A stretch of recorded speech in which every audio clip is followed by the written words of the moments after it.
Hey guys, how are all of you beautiful people? Hope all of you are doing fine. And yes, this is the next part of a new Naruto. What if something made Naruto the dead last that everyone sees him as? What if he really wasn't as weak as he seemed? The true Naruto, unleashed upon the shinobi world. Our story starts at Invasion of Konoha arc and continues onwards. So let's start without any delay. Let's start this great series. Kai'Same kept rapidly pursuing Torun and Fuwa over the sunset sandy environment of K's no Kuni, chasing them further and further away from Itachi and Danza. If Itachi wanted to take on the old man by himself, Kai'Same could deal with that. It just gave him two enemies of his own to deal with. Maybe he could kill them before Itachi finished the old man off, told him that they had what they came for, and made him stop fighting, as was Itachi's nature. You two are really good at running away, did you know that? Kai'Same taunted, trying to go at them into a fight. But he knew that they weren't stupid enough to turn and fight him just because of an insult or anything like that. Danza would have made sure the drones that traveled with him personally were far better than that. Meanwhile, the two root ninja didn't know how to go about countering Kai'Same's chase. Fuwa didn't have the time to set up his signature trap, so that left Torun to fight directly and maybe begin the counterattack. They needed to get back to Danza, but they first needed to dispose of the ex-Kiri ninja. A daunting task indeed. Torun had already pulled the gloves off of his hands, revealing that they seemed to look purple. This was the sign of his Aburam clan Kikaichua, although his were special nano-sized insects that did something more devious than simply draining chakra. Torun and Fuwa looked at each other before wordlessly nodding and breaking directly apart away from each other, splitting Kai'Same's attention. Fuwa quickly threw a trio of shuriken at Kai'Same, who blocked with his bandage-covered Same harder. Torun then took advantage of Kai'Same's focus being diverted and launched at the man with his fist cocked back, ready to strike. Kai'Same simply smirked and the bandages on Same harder flew off, as it grew in size and bent around like a flail, stopping Torun's attack. Now that's more like it. Keep me entertained, why don't you? Same harder then snapped back to its normal position, flinging Torun away and keeping the Aburam from making contact with him. All of a sudden, a scarecrow-looking puppet with sickle-like limbs dove from the sand and rushed right towards Kai'Same. The Akatsuki swordsman jumped back as the puppet plunged, missing its attack and hitting a sand dune. Kai'Same tried to scan the area for Fuwa but was unable to see him. A growl from Same harder put a smirk on his face. Well, I found you. He then went off away from Torun and the strange scarecrow in a seemingly random direction. It turned out to be not a random direction at all, as Fuwa burst from a hiding place in the sand before Kai'Same could reach him. Heh, Same harder can sense your chakra, fool.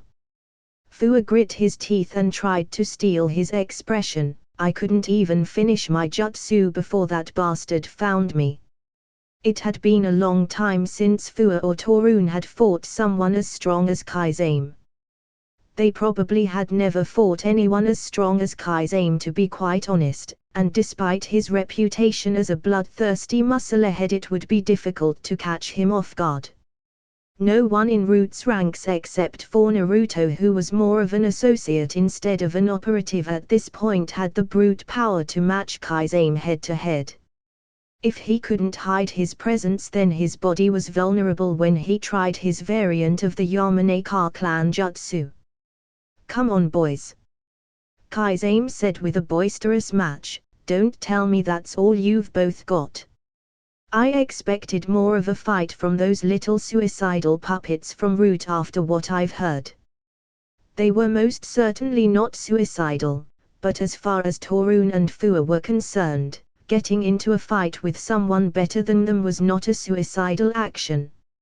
After all, there was always a chance that they could win, slim as it may be.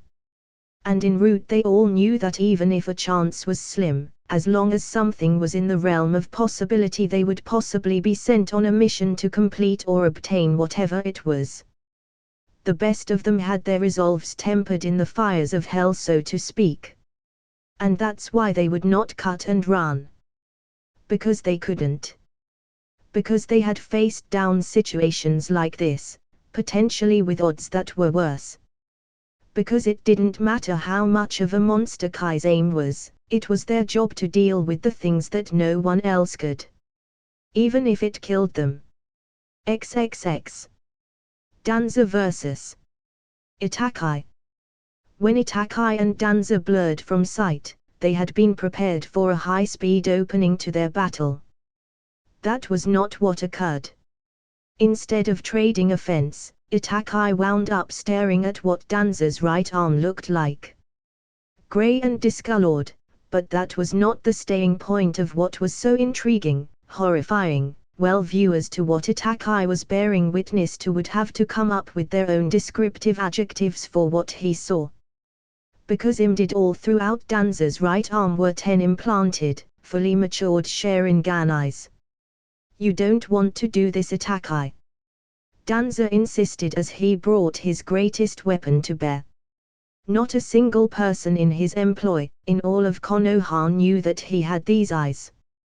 They were even bigger secrets than the eye he had in his right socket.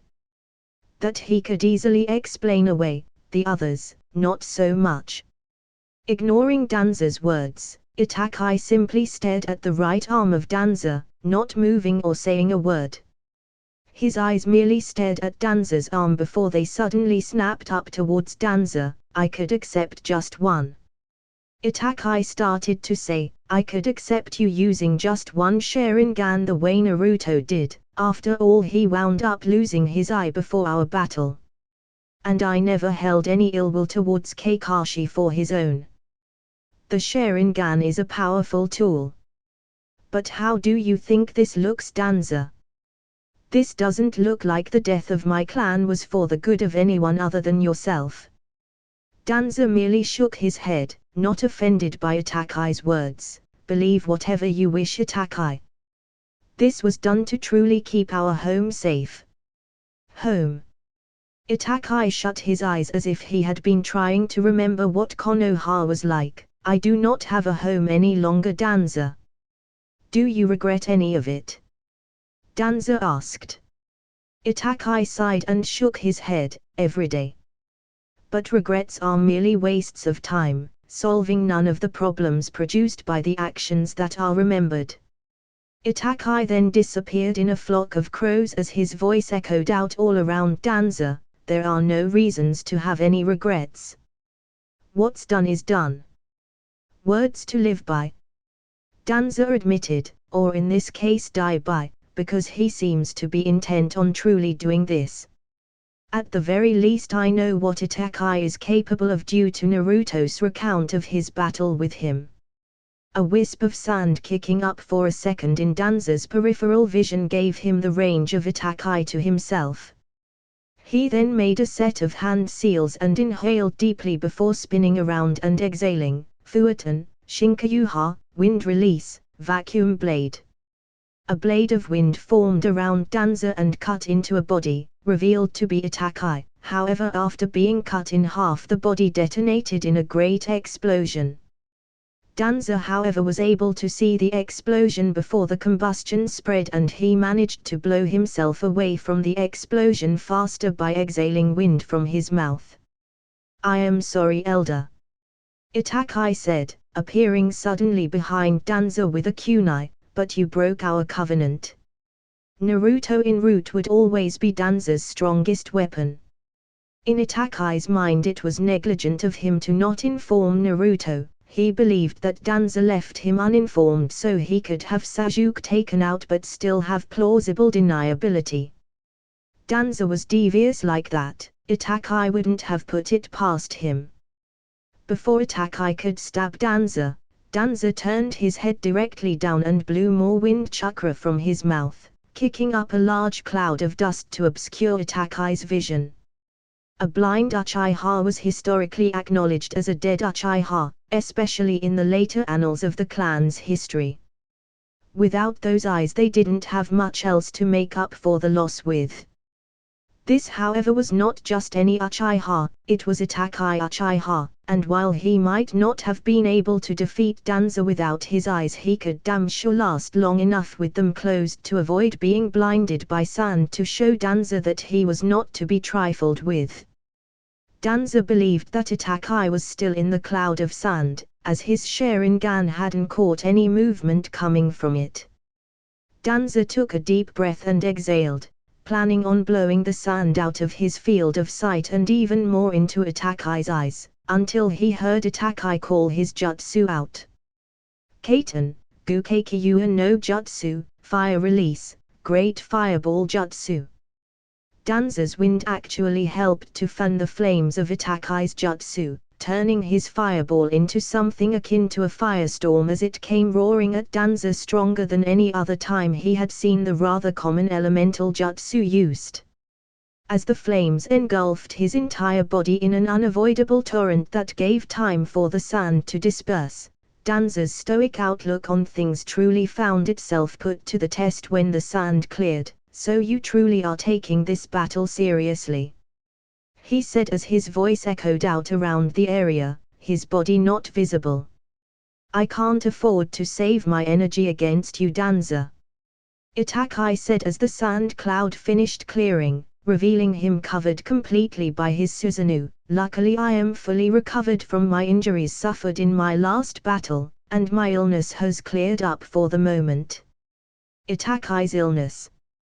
Through his entire life Itachi had suffered in secret due to his uncurable sickness contracted back when he was a Konoha shinobi. Not even anyone in his clan knew of his disease, as Itachi refused to allow anyone to discover such a detriment that could be taken advantage of. Not even the Hokage at the time himself was aware of it. Danzo knew of it simply because Danzo knew things about the people of interest in his village. His roots specialized in discovering the dirty little secrets of others. It had caused Itachi's stamina, and by proxy his chakra reserves, to suffer in varying degrees depending on how much he exerted himself, the climate in which he was in, hell, even the weather affected him. All sorts of variables. It was quite cumbersome and a testament to Itachi's true skill and strength that he managed to become such a powerful shinobi with such a handicap. And as the large flaming ethereal warrior surrounded Itachi's body, Danzo reappeared, looked at the setting sun over the sandy wastes of the country. And at that moment, he really wished that he was fighting Itachi in inclement weather and that it wasn't a beautiful evening with even temperatures. Because unlike Naruto he didn't have the advantage of crappy weather or even a person to fight alongside him to divert Itachi's attention. Naruto wasn't able to break through Susanoo even with his most destructive jutsu, even though he could have, but he hadn't done it right.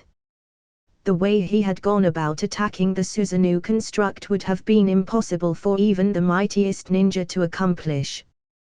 Danzo would not make the same mistake in this battle. His aim would be perfect, unlike Naruto's. Because after learning of the Yato no Kigami, 8-span mirror, he knew exactly what to do. He learned a lesson after learning of Naruto's battle with Itachi and Sasuke. He knew just what to do, all he needed was an opening. XXX. Meanwhile Mount Myobaku. Naruto was mentally preparing himself for the next day of training tomorrow as he sat in the house possessed by Shima and Fukasaku.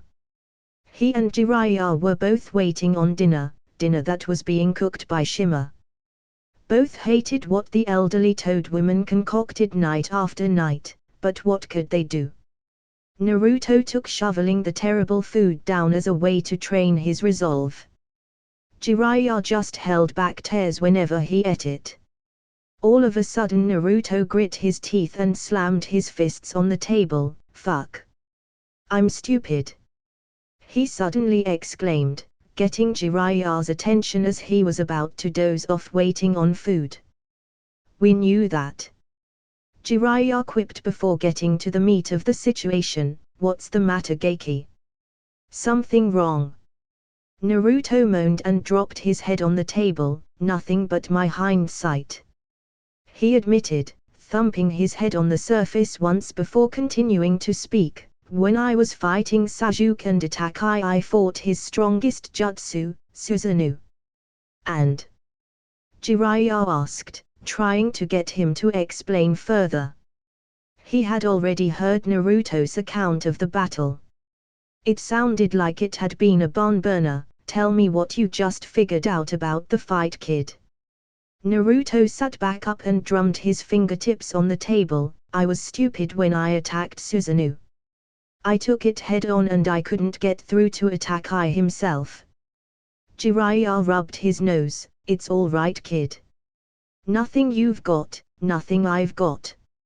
Nothing anyone has can get through Itachi's Susanoo and that freaky shield that it has. That's the thing. Naruto said with a frown. I could have gotten through as long as I hadn't attacked head-on. The shield was what kept me from cutting through Susanoo, otherwise I would have cut through that stupid-ass thing like a hot knife through butter, or like a spoon through Shimmer's fly soup. He smirked when he saw Jiraiya turn green just thinking about the food he had brought up.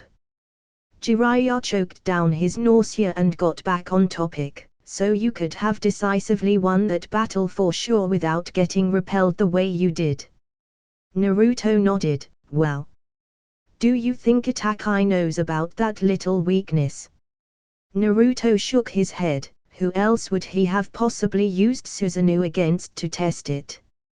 He probably only trained with it to learn how to attack and to learn how to use the shield thing. Other than that, he doesn't know about the fact that there's one big-ass weakness about Susanoo that I couldn't take advantage of while I was holding the Raisin Shuriken, and I'm not talking about all of the chakra it takes to keep it going. Susanoo in its complete form pretty much anchored him to the ground except for some lumbering footsteps. It was clear from the look on Jiraiya's face that he barely recognized what Naruto was referencing. Naruto blinked and had the bright idea to activate his Sharingan and use the only genjutsu that Danza had been able to instruct him on, using the directions that he had gotten from the tablet in Konoha's Nakar Shrine. After sitting there for a few minutes while he took in Naruto's explanation and the end of the battle through Naruto's eyes via genjutsu, Jiraiya's eyes widened in realization as Naruto's point hit him, which means... Exactly. Naruto cut him off, knowing exactly what the old toad sage was about to get to. When Itachi used Susanoo, he couldn't move nearly as fast as he normally could, like he was literally lugging it around. If you were fast enough and had enough space to move and get Susanoo's back, then Itachi couldn't turn around fast enough to counter you. Susanoo was usually big enough to catch anyone with that huge sword it had. Its reach was incredible, ***** a whole lot of good that information does me now though. Once again, hindsight was 20/20. As he looked outside, Naruto couldn't help but notice that the setting sun made the mountains of the toads look as if the place was drenched in blood.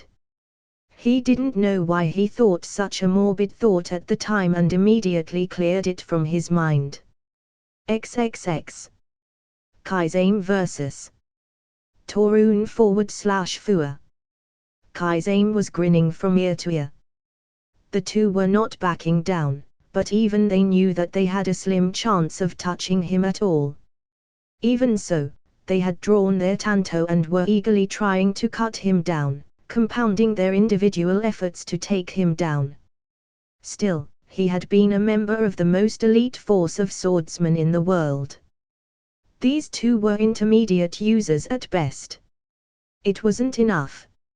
Fua cried out in pain as he found himself slashed across the chest, with same hard as scales shaving off the material of his shirt and the flesh on his torso. Torun tried to attempt a slash, but it wound up being blocked by same harder, followed up with a spinning back kick from Kaizen that sent him flying, Heh, come on ladies. That can't be everything you've got. I'm sick of going through the motions here. This was hopeless. At this rate the two of them wouldn't be able to even fight Kai's-aim to a standstill. It was obvious that he wasn't even taking them seriously.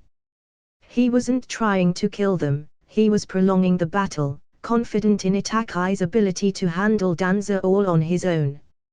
He just wanted to get as much enjoyment out of this fight as he could. I hate this desert. Kai's-aim commented offhandedly, it's so dry out here, there's no water for me to use. He then made the snake hand seal, good thing I brought my own so to speak. Sutan, Bakazue Shauha, water release, exploding water colliding wave. Kai's-aim opened his mouth and spat out an ungodly amount of water that formed a massive wave headed right for Fua and Torun. Seeing this coming right for them, the only option available for the time being was basically how this entire battle had started, with them running like hell. Except now instead of just running from Kai's-aim swinging a sword, they were running from Kai's-aim swinging a sword while he was riding a tidal wave. Kai's-aim was actually quite amused when he saw the two root ninja run from his tidal wave. He laughed to himself and made a tiger seal, Mitsu Bunshin no Jutsu, water clone jutsu. 10 copies of Kai's-aim formed from the still crashing tidal wave, all of them running after Fua and Torun. Run for your life, boys. You've got 10 Mitsu Bunshin chasing after you, don't slip up now. Torun turned around over his shoulder to see just how desperate his situation was. There was no by-the-books way to handle this one. That meant that he had to come up with something that came out of left field. That was the mindset of the masked root operative when he stopped running away and immediately turned towards the onslaught. His insects were not large enough to create a wall or anything like most Abaram clan members could do, not that it would do much good here. There was something he could do though. With his tanto he cut through all 10 of the weakened water copies of Kai's-aim when they tried to engage him, insulted that the man thought that would stop them even if he was that much stronger than them on his own. His focus could not be shaken as he allowed the water to crash into him directly, taking the brunt of Kai's-aim's tidal wave just as he tore the top of his outfit off. There was no way he was going to survive that kind of impact. Torun! Fua shouted in vain to his partner. What were the chances that he would walk away from that? What were the chances that Fua could even come close to beating Kai's-aim on his own? In the end it didn't matter. His partner went down fighting, and if that fate was good enough for Torun, it was good enough for him too. Kai's-aim laughed at what Torun had done. What had he been thinking?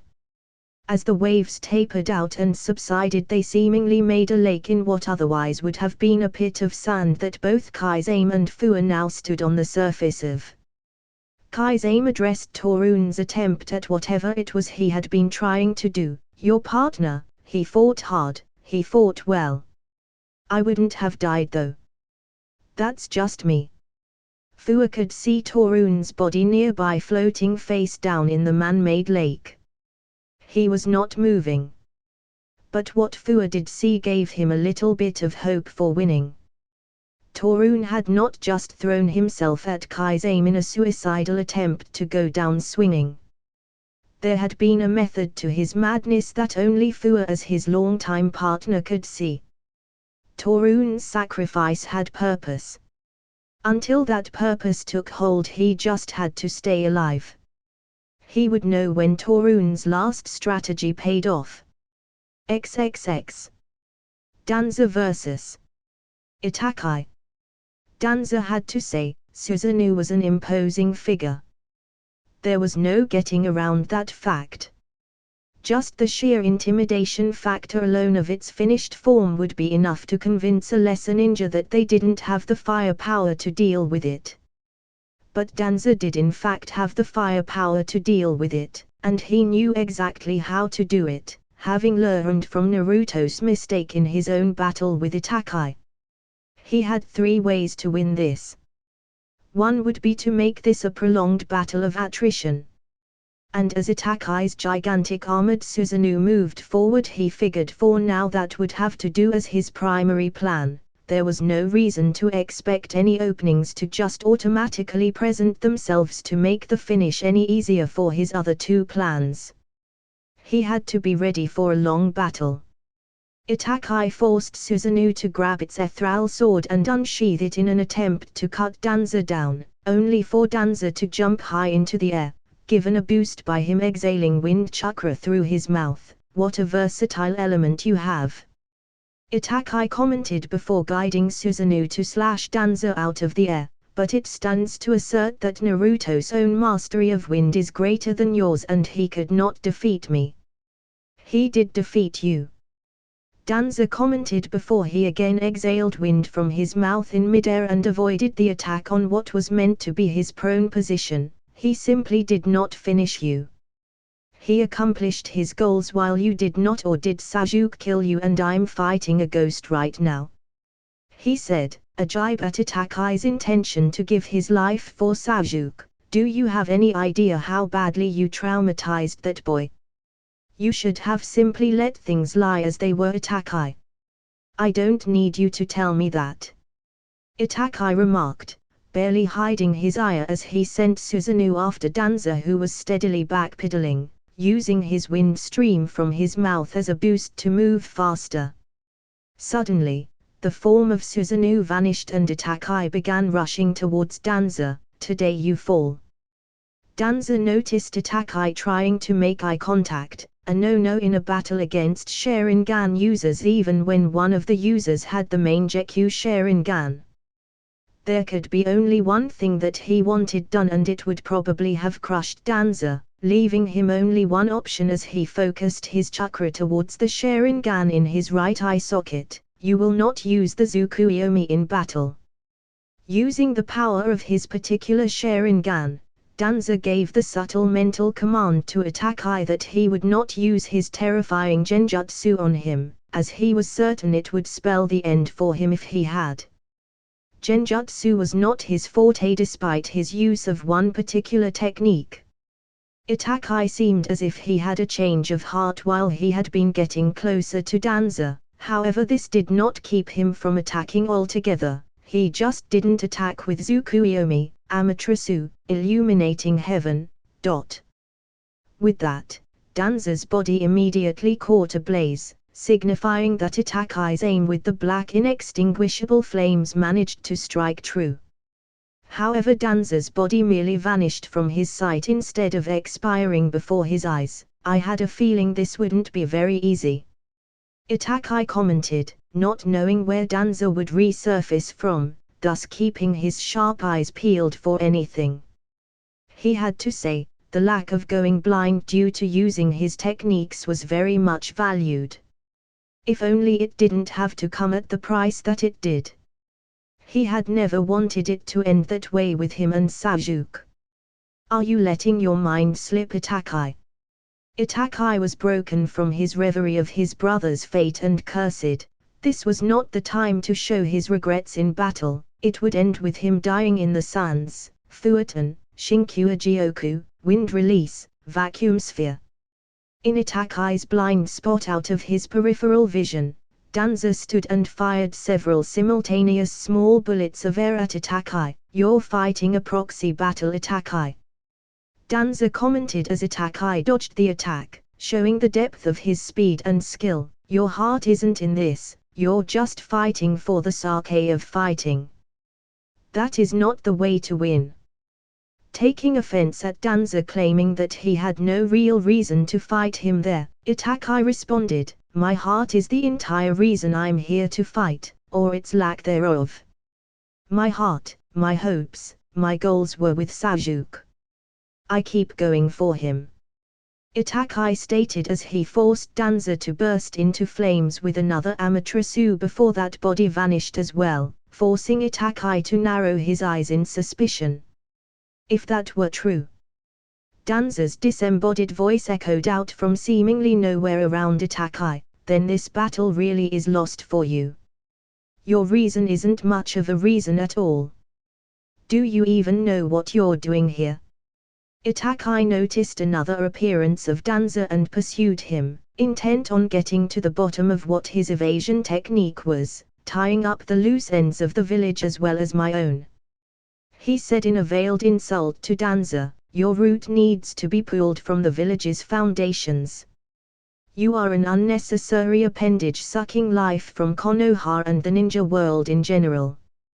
Do you think I've never heard anyone insult my root before? Danza said as Itachi drew closer. He doubted that even in his prime he would have been able to move faster than Itachi Uchiha. Well, now he was seeing firsthand that most certainly could not. Peace is not as free as most of you in the village seem to think it is. The enemy is always at the gates. Root just ensured that they would be a little further away. He began to make more hand seals. Too bad that Itachi was faster and finished his set before Danza could. Too slow. Fuatan, Shinkayuha, wind release, vacuum wave. Itachi had copied Danza's earlier jutsu and had turned it against him, exhaling and spinning around rapidly to cut Danza into segments with his wind blades, but once again Danza's body vanished. After Danza's body had vanished this time, cuts appeared on Itachi's body. Foolish. Danza's voice stated, this is why most of the wind techniques I knew were never used by my Uchiha clan team member years ago despite him having unlocked his Sharingan. Most of my special wind ninjutsu are dangerous to attempt for anyone without full mastery of the element. It was true, not even Naruto had been able to learn any of them in his youth under Danza's training. Naruto could only learn one, the Fuatan, Shinkyu-Jioku, wind release, vacuum sphere, the basis of which he used to create his own signature move later in his career, the Fuatan, Fuyin Saiken, wind release, divine fist of the wind god. Instead of a finely pressurized finesse-piercing attack though, Naruto's jutsu was just brute force. It didn't require hand seals to use though, which was impressive. Itachi nursed the cuts on his person, grateful that none of them were too deep. If the jutsu had been stronger then he probably would have suffered quite a bit of damage instead of just the shallow wounds he received there. He finally decided that it was time to cease the deep conversation and finish things. He knew what Danza was using to keep himself out of harm's way and he had to say that he was shocked Danza would use such a forbidden technique. Not even Itachi would have considered attempting it. Susanoo, he with the ability to help by all means. In a rush of ghostly flames, Itachi's complete spiritual protector took its place around him, keeping him out of any potential harm's way. The next time Danza showed himself he would get the answer for certain of just what the old man was doing to defeat his own demise. I always knew that you feared death, Danza, but to go this far to escape it. Your use of the Izonagi is ingenious, to say nothing of your moral faculties. Kukiyos no Jutsu, summoning jutsu. In the distance a bearded creature with the top of its head wrapped in bandages much like Danza was usually seen that had the body and trunk of an elephant and the legs and claws of a tiger appeared in front of Itachi and Susanoo quite a distance out of its reach. Itachi didn't react much to the creature however, staying on his guard but nothing more than that. Your Baku summon. You really are pulling out all the stops against me, aren't you? Itachi said to himself. His rhetorical answer came when the Baku creature began inhaling as hard as it could, causing a powerful suction effect that drew in sand and seemingly more if there had been anything there. Itachi merely hunkered down and defended with Susanoo, shield out towards the Baku to negate its suction. You cannot break through Susanoo's Yata no Kigami, 8-span mirror. It negates all elemental attacks on it. Fuatan, Shinkyu Renpa, wind release, vacuum serial waves. Itachi was unable to turn his back fast enough to move Susanoo and its shield towards the new threat. Surrounding the incoming Danza's body was a torrent of massive wind blades, coming at Itachi from all sorts of different angles. He could see the blades actually cutting through the sand in the air. And once the suction from the Baku got to it, the jutsu seemed to grow even stronger. All in all, there was really nothing that Itachi could do as the blades cut into Susanoo deep enough to actually cut into him. As Danza witnessed the blood fly from Itachi's body and the young man himself fall to the ground, he had to give a nod of thanks to Naruto for laying the groundwork for his plan to even take shape. Thanks to his ability to deduce Susanoo's weak point from Naruto's telling of his battle, his strongest wind attack did not fall to Susanoo's mirror the way Naruto's had. XXX Kai's vs. Fua. Finding oneself getting pummeled in a fight that one believed they had at least a 50-50 chance of winning is never a good feeling. The feeling of getting oneself pummeled in a fight that one knew right from the start that they never had the slightest snowball's chance in hell of winning was more of a hollow feeling, to be quite frank. The latter is what Fua was feeling at the moment. With the death of his partner Torun, he had no real offensive attack. Any ninjutsu he could have launched on Kai's person would have ended with him having to leave his body to do so. Which left him the alternative of trading blades with the monster of the hidden mist. Fua's desperate attempts to bring Kai's down as they continued to fight in what would probably wind up being one of no Kuni's new oases were not bearing him any fruit. Kai's was systematically dicing him up. Shredding would actually be the more accurate term for what was happening to him if he were to stop and analyze the situation. Kai's let out a few pleased chuckles at the sight of the blood dripping from Fua's frame onto the surface of the water. Samehada had been steadily devouring his chakra with each swing he managed to connect with. "You've fed my sword so well, I think it has to work off some of its extra calories, if you catch my drift." He had to say that this young root ninja was tough. No one could ever call them out for being spineless, that was for sure. Questionable in their actions. Definitely, but they would fight you as hard as they could if that was how things were to be. Fua fought off sweet unconsciousness, knowing that if he shut his eyes he would drop, and that would be the end of him with absolutely nothing to show for it. Torun's sacrifice to assist in Kai's demise would have been in vain. But he knew that Samehada working off calories was code for "I'm about to hit you with a big-ass jutsu. I'm just telling you in advance because I think it would be funny to see how you'd stop it." Kai's hands, still clasped around Samehada, flew towards the ram seal as he began to build chakra, and Fua realized something important. Kai's didn't know that he was a Yamanaka. He had never actually seen him use his clan technique, he had just seen the scarecrow puppet and must have figured him to be a puppeteer. In reality, when he had been using the scarecrow, that was actually something that had his consciousness in it, meant to be a trap that Kai's never sprang out of sheer chance. Well, there was one jutsu that every Yamanaka could do, and Kai's building of his chakra left him wide open to it. Fua's hands were just as fast as Kai's as they flew towards his jutsu-specific hand seal, and unlike Kai's he didn't need to build the chakra for it. Shinton Shin no Jutsu, Mind-Body Switch Jutsu. Firing off the jutsu, Fua made sure to fall backwards so that he could float on the surface of the water instead of drown face down. And just like that, Fua found himself inside of Kai's body, allowing himself a smirk with the blue-skinned man's own facial features.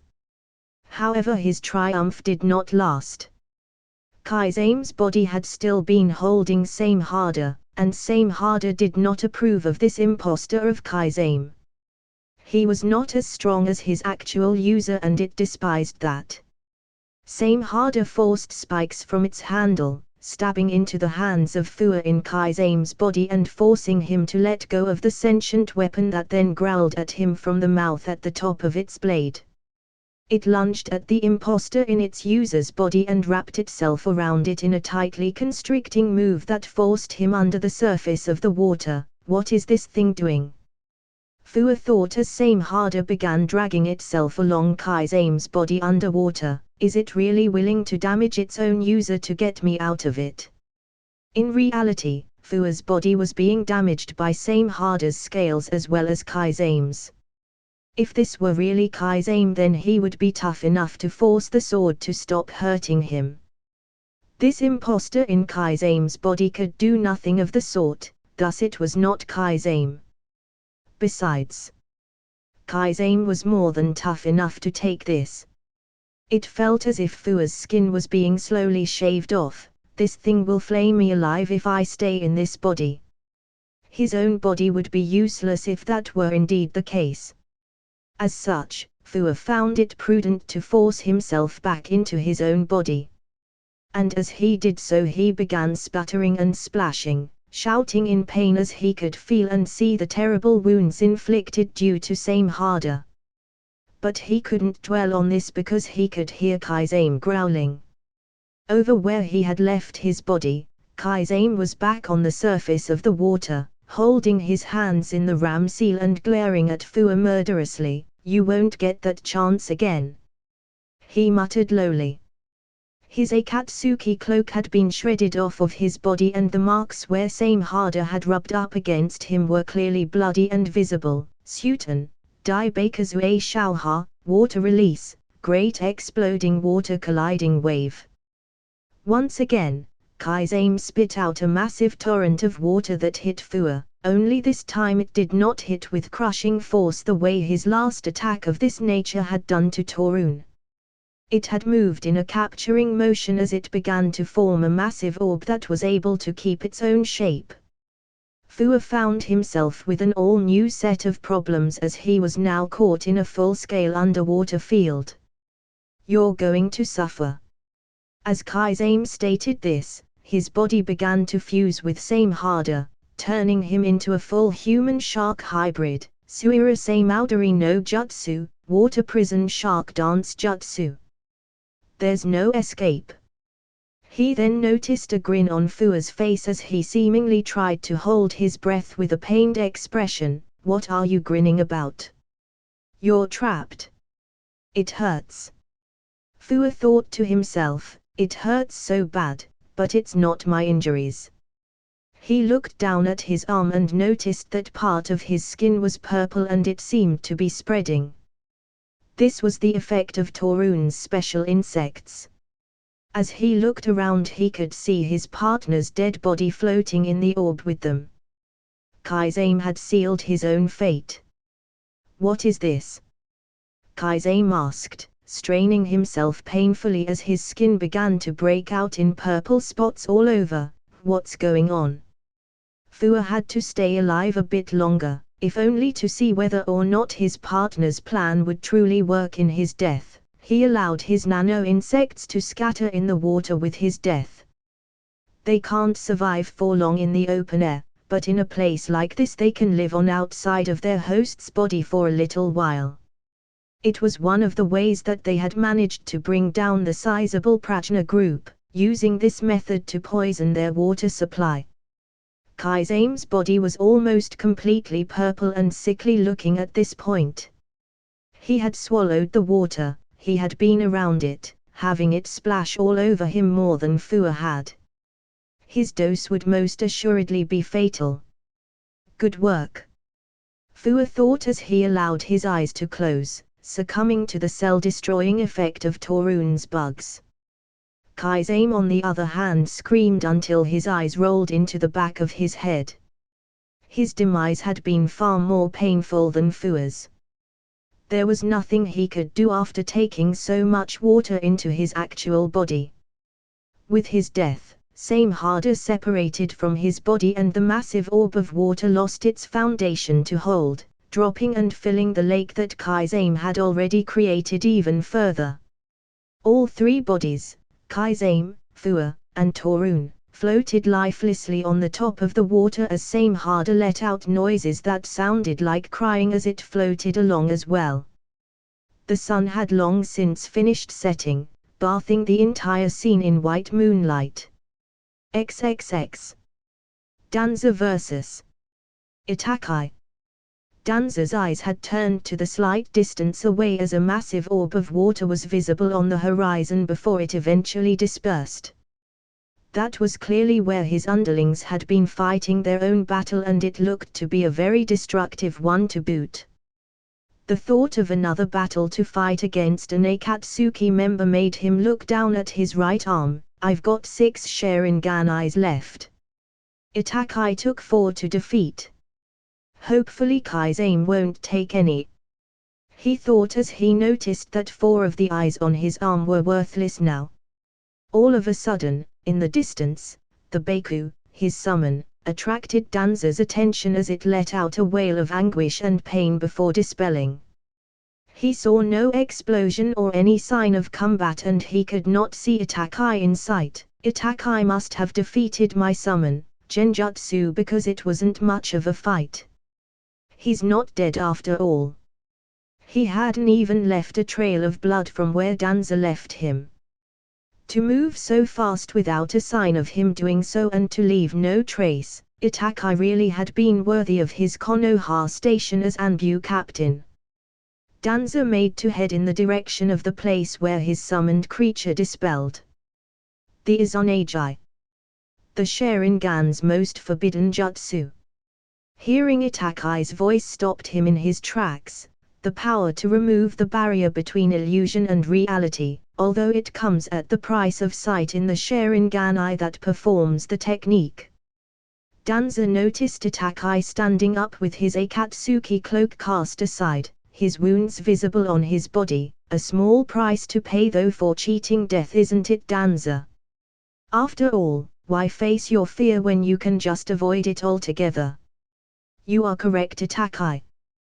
Danza admitted, I did fear death. I feared death for the longest time. I feared that without me Konoha would be lost. Konoha's right flank would be forever unguarded, that my death would end with the death of our village. Itachi seemed to have a satisfied look on his face, hearing Danza say those things. That was until I realized that such a fear was foolish. Itachi simply blinked at the seeming change of heart in Danza. Something he hadn't expected out of the notoriously stubborn elderly man. What are you talking about? The village existed before I ever gained the power to organize route. Danza stated, drawing a kunai and breathing his wind chakra on it, giving it a temporary appearance of a scimitar coating. It takes both sides, both the light and the dark, to maintain the balance to keep Konoha safe. Hiruzen secured the light half, passing down the will of fire we were all taught to all of the youth, and I have secured Konoha's protection from the shadows with my future generation of operatives. The village will survive on after I die. My faith has been with the future of the village, as its next Hokage will be Naruto Uzumaki. And you truly believe this? Itachi said as Susanoo began to form around him again, his body beginning to twitch due to the chakra he had used to continue the battle thus far. You really believe that Naruto can become the Hokage and keep Konoha safe? I would bet my life on it. Danza said before forming 2 hand seals. As a matter of fact, I already have. Fuatan, Shinkayuta wind release, vacuum great sphere. He inhaled deeply and launched a massive single ball of wind at Itachi, only for Susanoo to block the easily scouted frontal attack, something you failed to do when instead of letting your brother move on with his future you forced him to dwell in the past. Itachi's eyes reflected hatred as Susanoo lunged forward with its sword. Danza lifted his right arm and a massive tree grew from nothing in the sand as a defensive measure. However, the sword was not truly physical and phased right through before stabbing through Danza. Do not speak of things you don't understand, Itachi said tersely.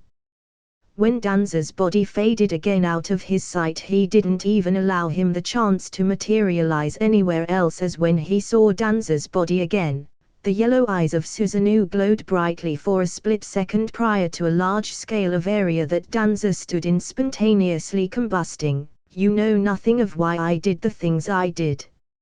You manipulated your brother worse than I've ever manipulated anyone. Danza's disembodied voice said before he reappeared a ways away from Itakai and Susanoo, breathing slightly heavily.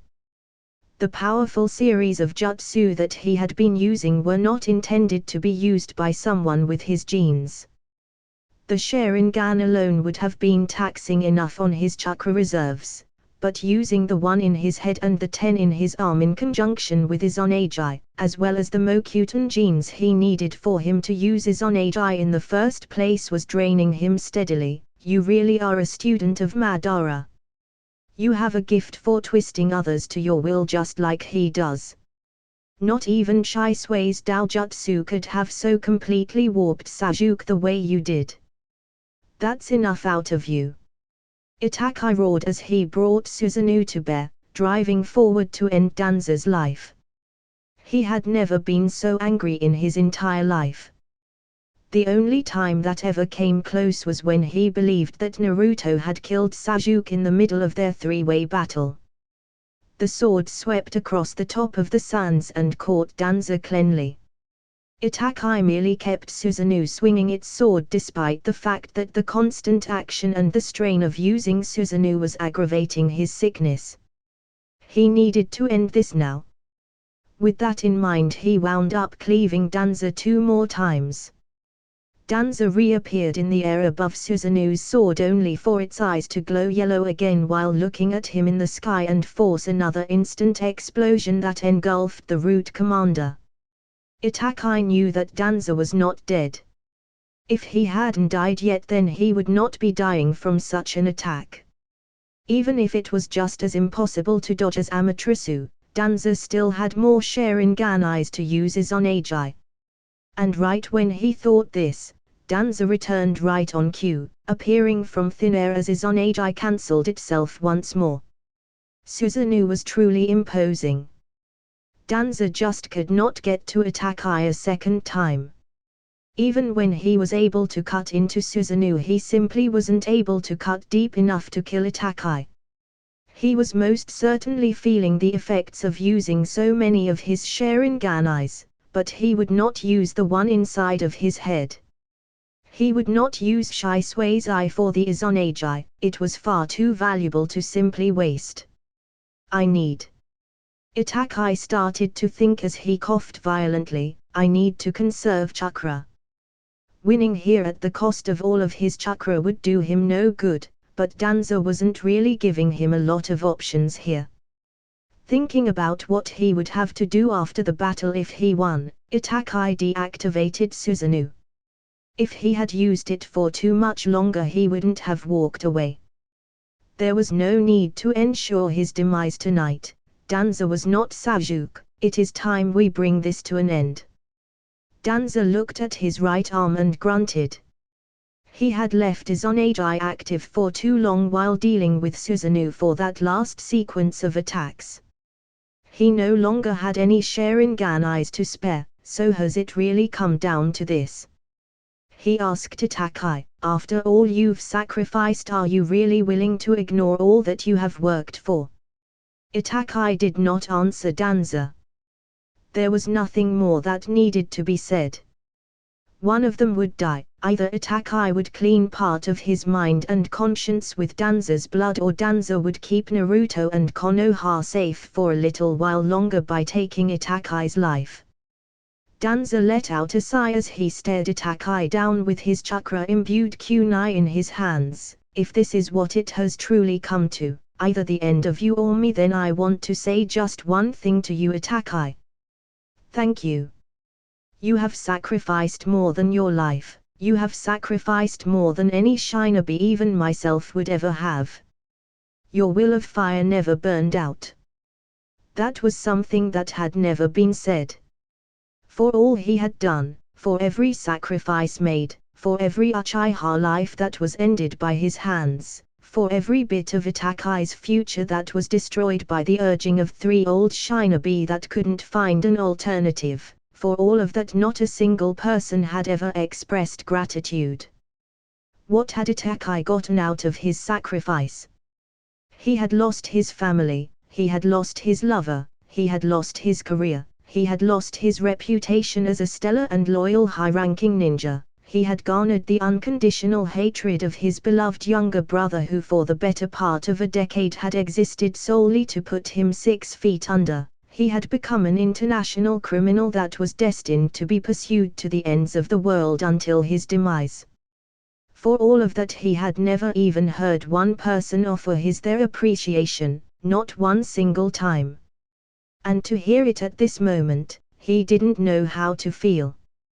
But he would not stop, things were too far gone to change now. This battle had to end, no stalemate would do. But as Itakai burst into a flock of crows to initiate the combat once more, Danza's Sharingan caught the slightest of movements. For a second Danza swore that he could see a tear fall down Itakai's face. And that sight made him realize just how tired he truly was. Perhaps it would be nice, after 60+ years of tireless work and fighting, to finally rest. Let the new blood handle protecting what was now their world. This is for Sasuke. Itakai's voice sounded out from behind Danza, forcing his eyes to widen as he heard loud chirping consistent with only one attack that he knew of, Chidori, 1000 birds. There was no time to turn. This one was coming right for his heart. He knew it. He was not fast enough to turn and counter Itakai, not even on his best day he would not have been able to turn fast enough. With his mind running at 1,000 miles a second, Danza flipped his wind chakra-coated kunai reverse style and stabbed himself through the stomach just as Itakai's right arm drove itself through his chest from the back. Danza took one deep breath as the pain tore through him from being impaled twice, but he also heard Itakai let out a sound of pain as well. Danza moved the blade to find that he had managed to stab Itakai deeply, just as deeply as he had stabbed himself. Danza could already feel his control over the implanted Mokutan cells in his arm slipping. It was a race now to see whether or not he would die from Itakai's final attack or from losing control of the Mokutan and turning into a tree. He might have preferred the latter, leaving a lasting impression on the world by being a tree in the middle of the desert, but he still had a job to do, and as he twisted the blade deeper and freed a hand to grab a hold of Itakai's arm through his chest, he would have to settle for the impression made by training the next Hokage. Itakai's arm was stuck, he couldn't yank it free. The wound in his own torso was sapping his energy as well as holding him in place just as well as his arm through Danza. This is the end, Itakai. Danza said, struggling as he reached up past the seal on his chest towards his Sharingan to destroy it for safety. There is nowhere for you to go. You may have the eternal Mangekyou Sharingan, but you don't have Madara's ability. You can't avoid this. You're a Shishifua in Jutsu, reverse 4 symbols sealing Jutsu. 4 black double bars released from his body around himself and Itakai before forming a large black sphere around them. It then swiftly started to suck everything caught in the sphere into Danza's body.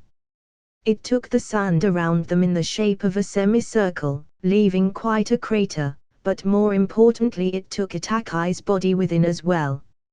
Itakai merely shut his eyes and accepted his fate. Mother, father, Sasuke. I'll see you all soon.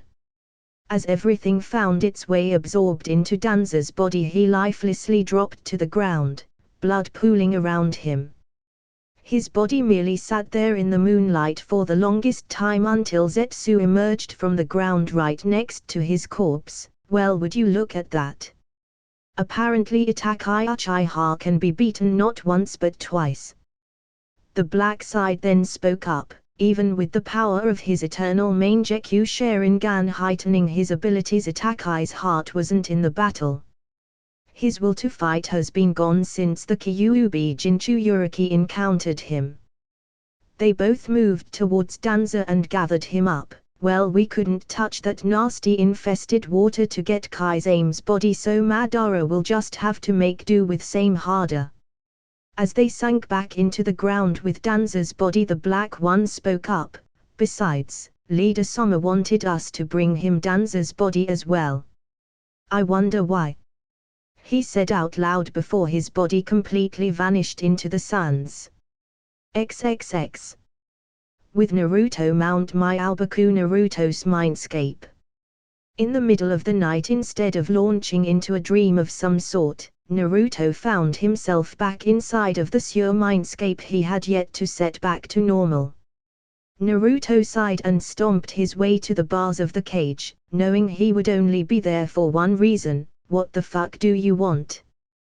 The eyes of the Kyuubi had yet to open as it found Naruto standing in front of its cage. Of course he was. The Kyuubi had been the one to call him there in the first place. I believe we need to talk. The massive creature said in a sociable manner that Naruto hadn't come to expect from it. Really?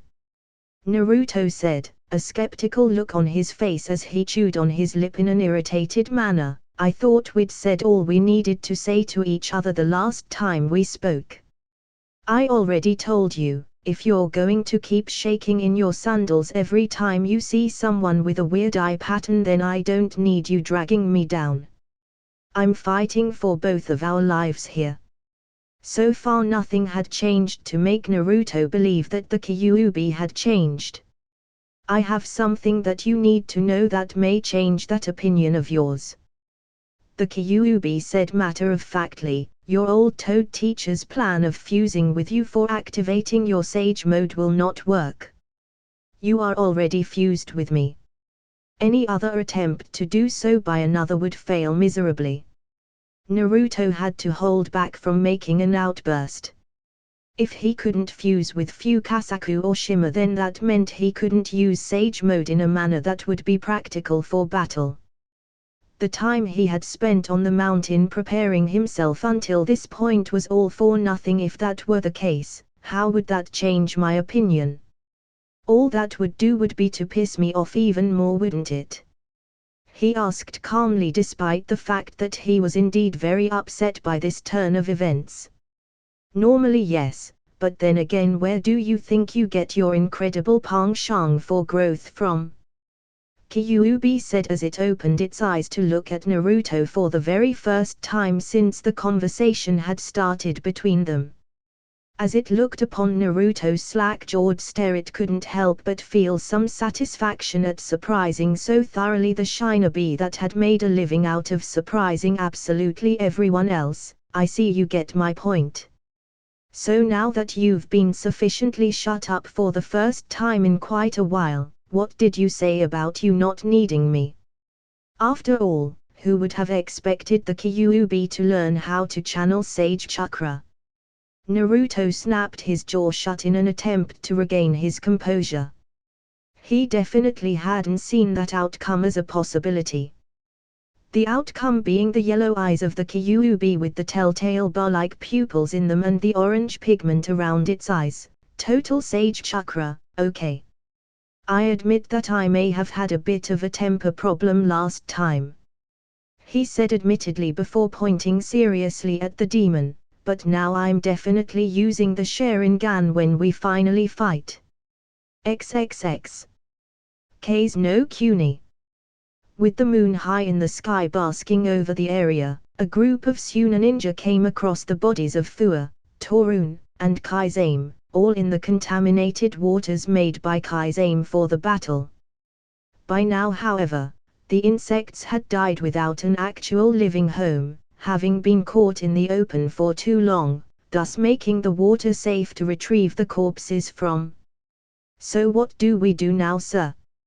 A random Suna Chunin asked after they had inspected the bodies. It had been quite a struggle from the looks of things. A Sunigakure Jounin looked at the dead bodies in scrutiny. 2 of the bodies were the bodyguards of the Konoha elder Danza Shimura and the other was clearly Kai's-aim Hoshigeki. But Danza was nowhere to be found despite the blood found quite a ways away. Still, people needed to be informed of this turn of events. Gather the bodies and we'll return with them to the village. The Jounin ordered the other 3 tune in with him. We need to tell Keisuke-sama about this. Konoha will need to know what has happened here. You're full of so much crap, Geki. What a way to say good morning. Of course Jiraiya's comment could be understood once he heard what Naruto had told him last night about his little discussion with the Kyuubi. Are you sure you weren't just having a really specific nightmare? Naruto let out a scoff as the 2 of them walked to the usual training waterfall of oil. Not that they would be using it today, it was just where they had been used to training while there on the mountain. I don't have nightmares, Erokyofu. And I know the difference between a dream and my mind, especially when I woke up after the talk already with the chakra running through me. The Kyuubi was not lying. Jiraiya could only shake his head at the thought of what was being presented to him. How could the Kyuubi even learn to use it? A shrug came from his young blonde godson. I don't know. I learned to use it. You said a massive reservoir of chakra was needed to do it. Well, that's all the Kyuubi is, chakra. It was stuck in my head with nothing to do but watch me train. It was going to get the feeling of nature chakra down too, same as me. And if you're talking about staying still to gather the chakra. At this point he switched to giving the older man a deadpan look. All the Kyuubi does is stay still for 20 hours a day at least. I'm pretty sure it has practice, more practice than me. That's really not very inspiring to hear, Naruto. Jiraiya said with a grimace. You're telling me the Kyuubi can use Sage Mode? No.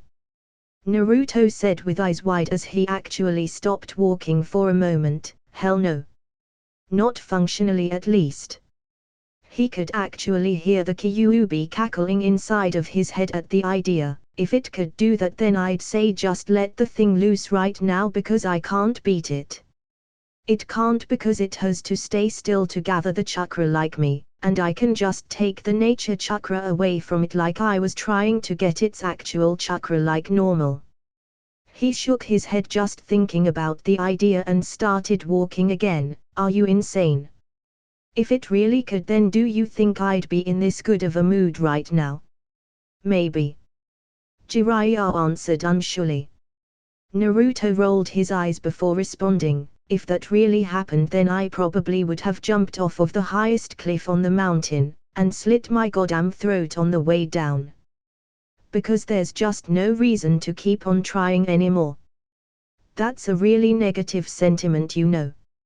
Remarked Jiraiya dryly, but then he thought about actually having to fight the Kyuubi himself, and then to fight the Kyuubi with the ability to use Sage Mode, and then thought about a loose Kyuubi that could use Sage Mode functionally, and figured that he would probably do something similar. But there was nothing he could do but use the advantage that was granted to him and hope that the Kyuubi didn't find a way to make Sage Mode functional for itself. What if the Kyuubi somehow starts learning how to do Sage Mode properly? Then I'll stop using it. I have a second idea that's less convenient. Naruto replied with a frown. Not by much, but if it comes down to it, then it's always good to have a backup plan. I had to get some help to come up with it, but that's what a support system is for, isn't it? Jiraiya gave Naruto a strange look. What support system? Naruto pointed at the communication tattoo on his shoulder. The best kind. The cute kind of support that has high-level ceiling knowledge. He saw Jiraiya nod in understanding before a lecherous grin spread over his face. I don't like that look. What's with that? So you can talk to your servant, sweetheart, eh? Jiraiya said with a pondering inflection in his tone. Do you ever talk dirty to her with that tattoo of yours? Maybe that's why she's so happy all of the time even when you're not there. Yeah sure, because sex talk in Morse code is just so great. Naruto said sarcastically, you're an idiot sometimes, do you know that? I see why Tsunade-chan hits you more often than not. You probably could charm the pants off of her if you weren't always acting like, well, you. A sigh came from Jiraiya. It's a long story Geiki, one that you wouldn't get if I told you, so let's save it for another manly bonding moment in the near future. The tone he used sounded serious, so Naruto dropped it for the time being. Now we're here, he said as they arrived in front of the waterfall of oil. Now show me how this would work. Naruto nodded and began to turn his attention inward. Kyuubi, you're on, don't screw me over here, he thought as he put his hands in the ram seal to help himself focus, balancing the chakra that was about to run through his system. I can't screw you over, stupid. I'm behind the seal and you can already control nature chakra, so what exactly could I do? The Kyuubi fired back before it went silent and started generating nature chakra. After a moment, Naruto's face took on the signs of him using Sage Mode, an orange pigment around his eyes, and a yellow toad-like eye with a horizontal bar pupil in the eye that wasn't covered by his contact lens. Do you feel that? Yeah. Naruto replied out loud as he could feel the power going through him. Let's play around with this for a bit and see just what we can do. He turned towards Jiraiya, who already had a smirk on his face. If you're up for it, Ero Kyofu. He finished as he deactivated his contact lens, displaying his Sage Mode warped Sharingan. The response was not only Fukasaku but shimmer appearing on Jiraiya's shoulders, all sharing the same looks that Jiraiya had. Yeah, why not? He said as his features started to change to that of his own when he took on Sage Mode. I've wanted to fight you for real for years, Geiki.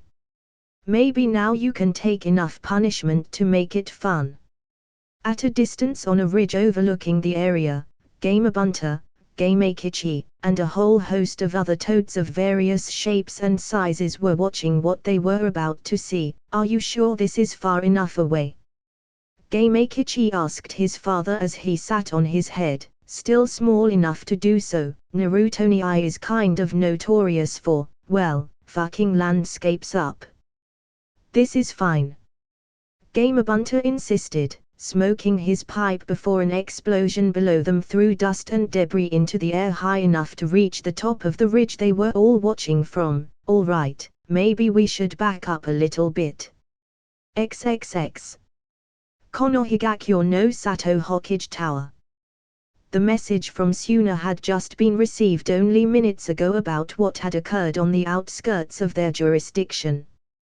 The bodies of Danza's two bodyguards were found dead along with that of Kaizame's Hoshigeki. Danza and Itakai Uchiha, Kaizame's partner, were nowhere to be found, but signs of a great battle were found a short distance away from where the three bodies were located. This did not give Tsunade an easy feeling as to the fate of the missing delegate. Danza was not the type to allow himself to be taken prisoner, and he was on his way to Suna to boot. If he had escaped, then he would have headed that way.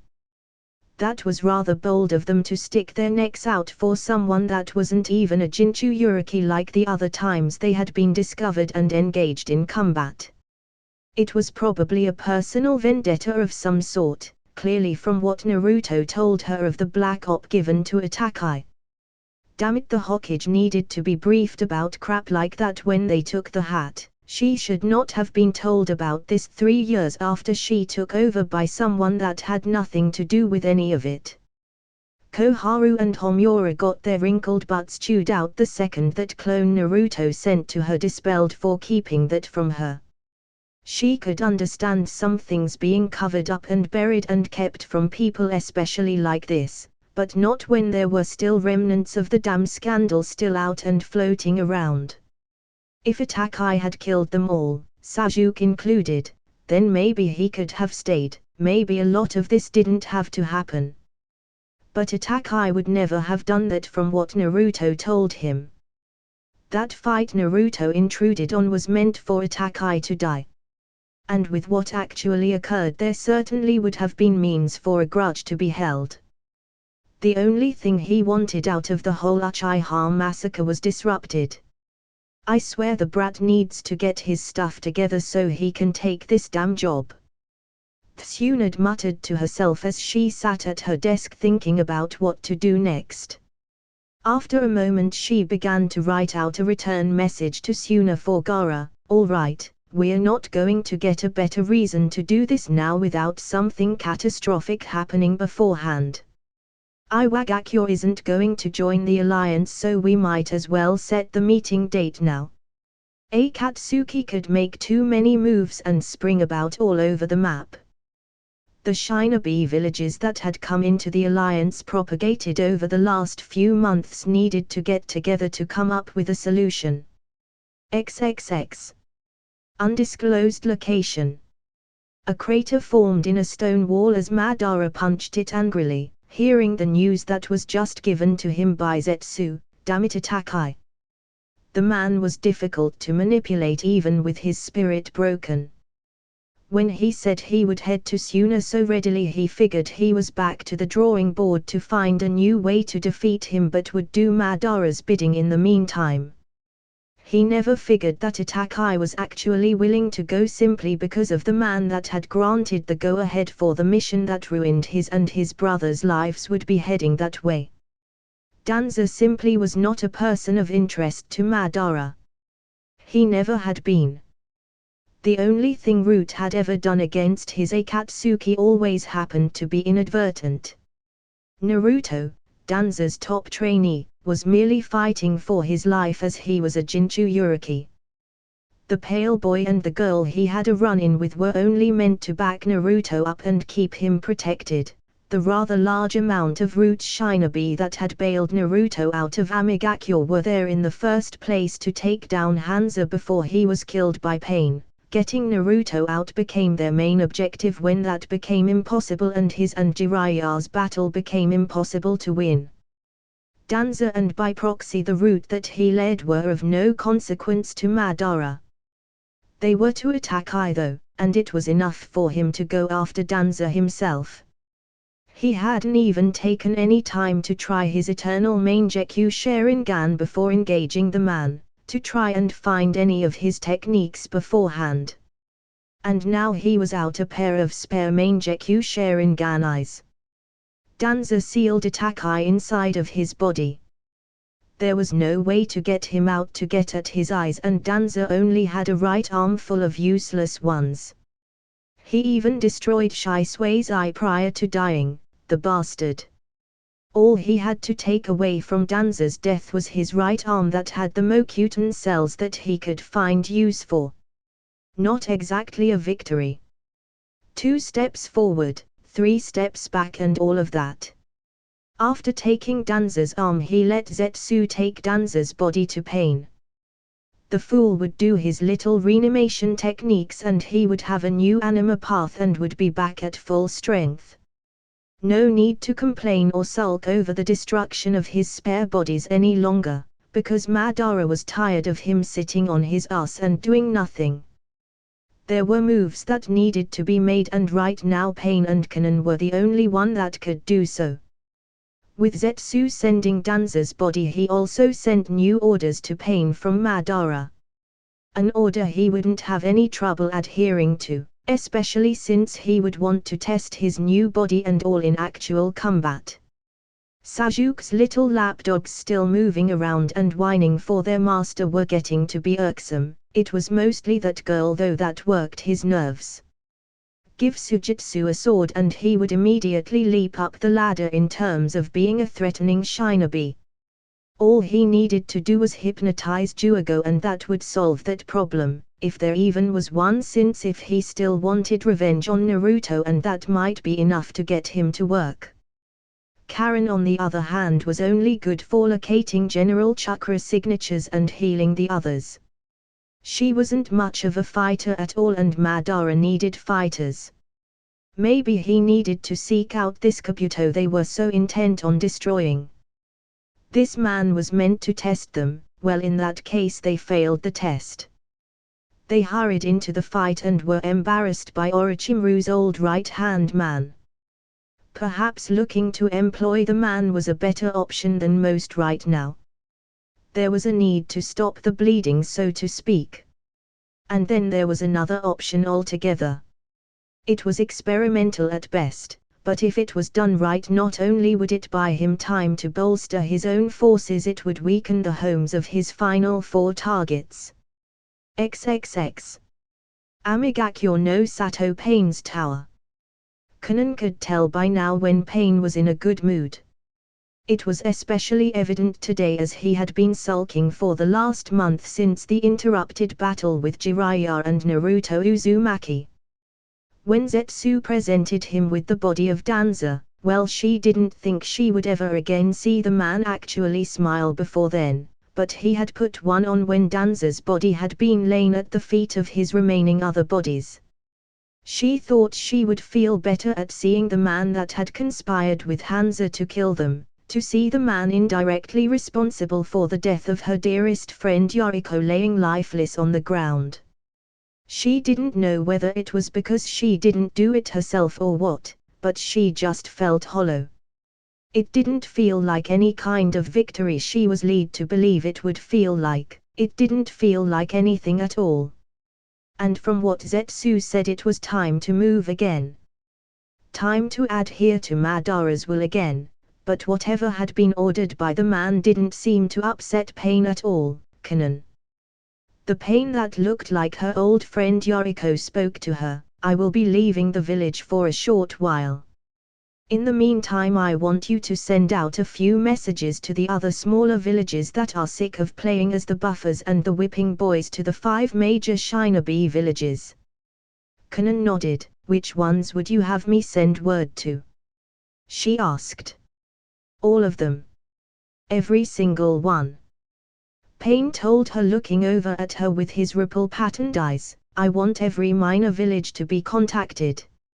I want you to tell them to keep their eyes open, and to tell them that the time of the 5 dominating the many is over. They will see what I mean soon enough. It will soon be time for their pain to finally be reimbursed if they choose to join Amigakyo. Her eyes widened at the implication of what he was saying. You want an alliance? Yes. Pain admitted freely. Of course his closest confidant would be able to tell what he was thinking. The 5 great shinobi villages are doing the same. What they have neglected to do was to include or even consider the thoughts of the smaller villages that populate our world when they did so in the first place. The arrogance of the 5 nations that did so. Of course they wouldn't consider the consequences of what their little alliance would do to the smaller villages. They are probably already on edge over the matter and willing to take preemptive action. They can see what will become of the alliance and their fates once it is truly consolidated. As the lesser of the equation, they will slowly but surely be phased out altogether. The smaller villages worked in the areas where the larger villages wouldn't tread out of fear of stepping on another major village's toes and starting a major war. Places such as borderlands, countries that stood between the major ones, places like that.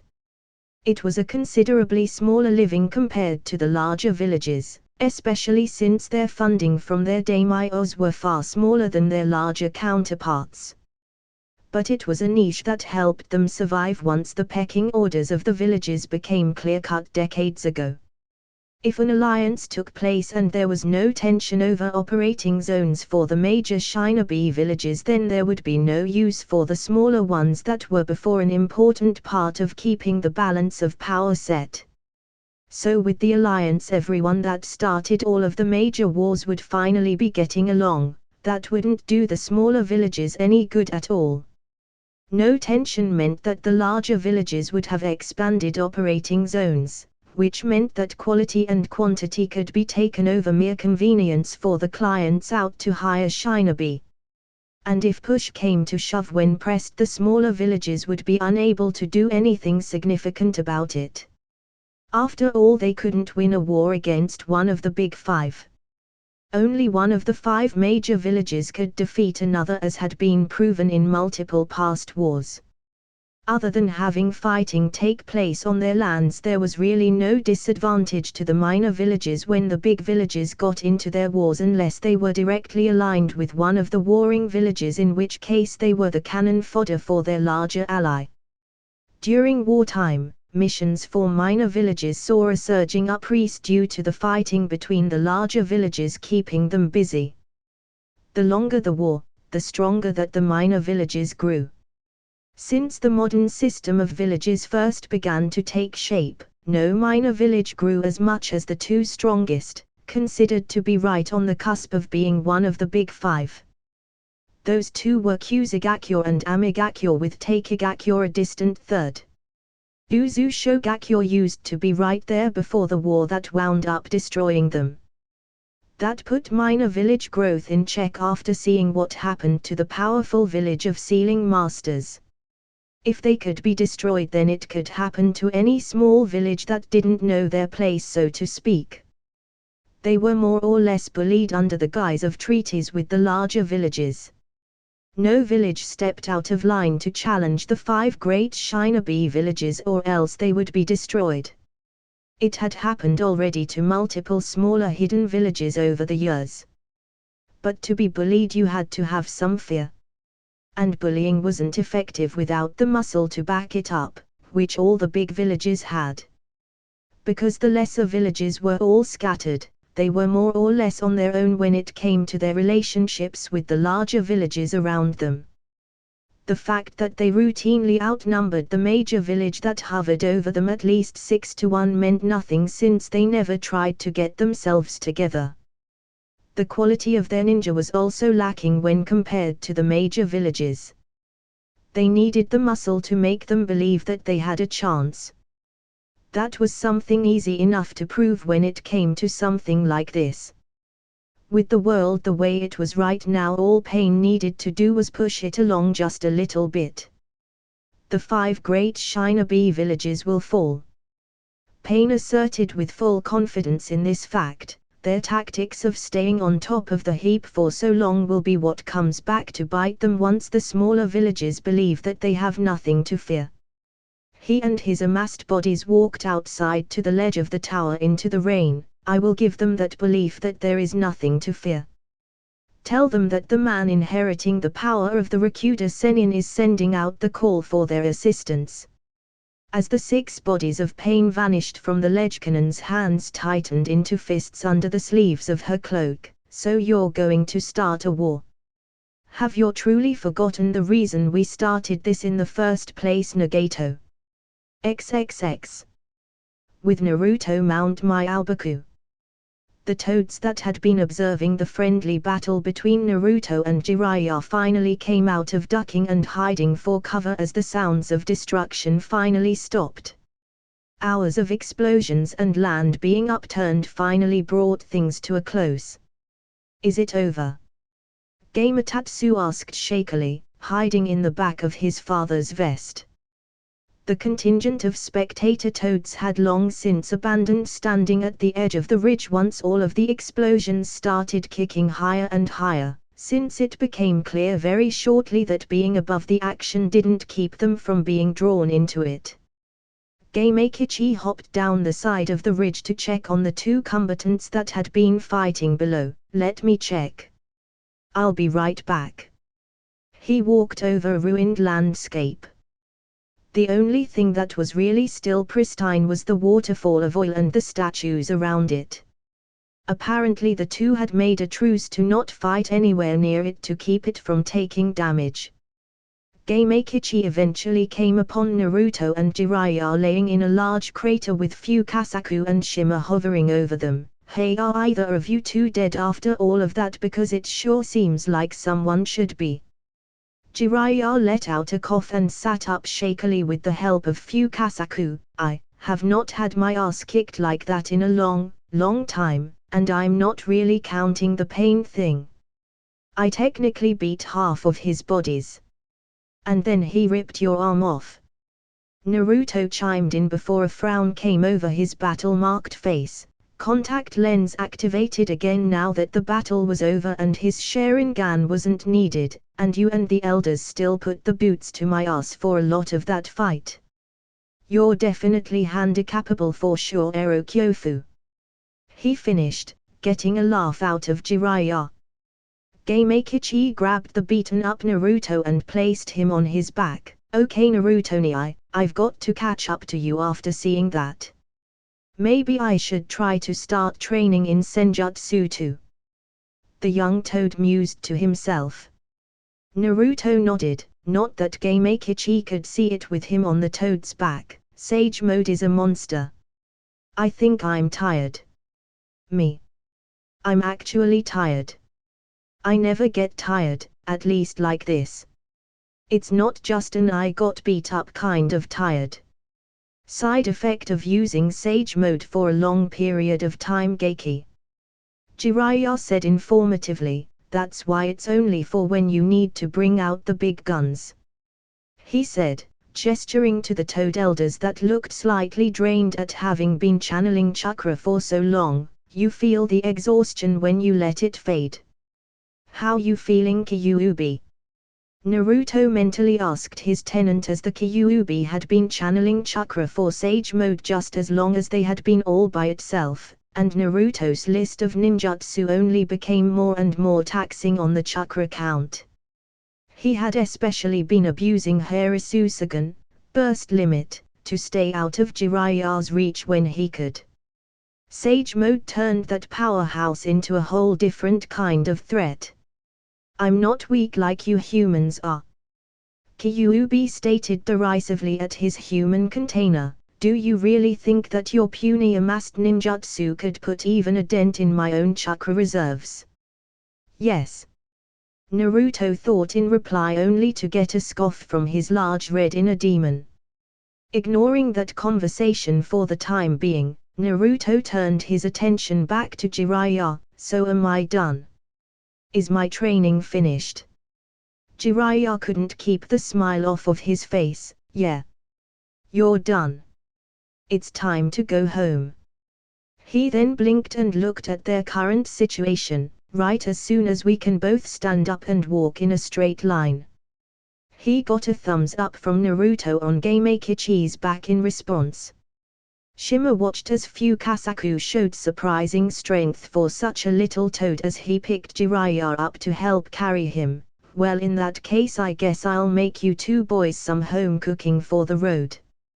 Naruto and Jiraiya looked at each other and shared terrified looks before pushing themselves off of their toad assistants and used each other to stand up, balancing against each other to make sure they both stayed up. No, that's not necessary, Shima-sama. Jiraiya insisted, Naruto waving his hands in a gesture to show that it wasn't needed.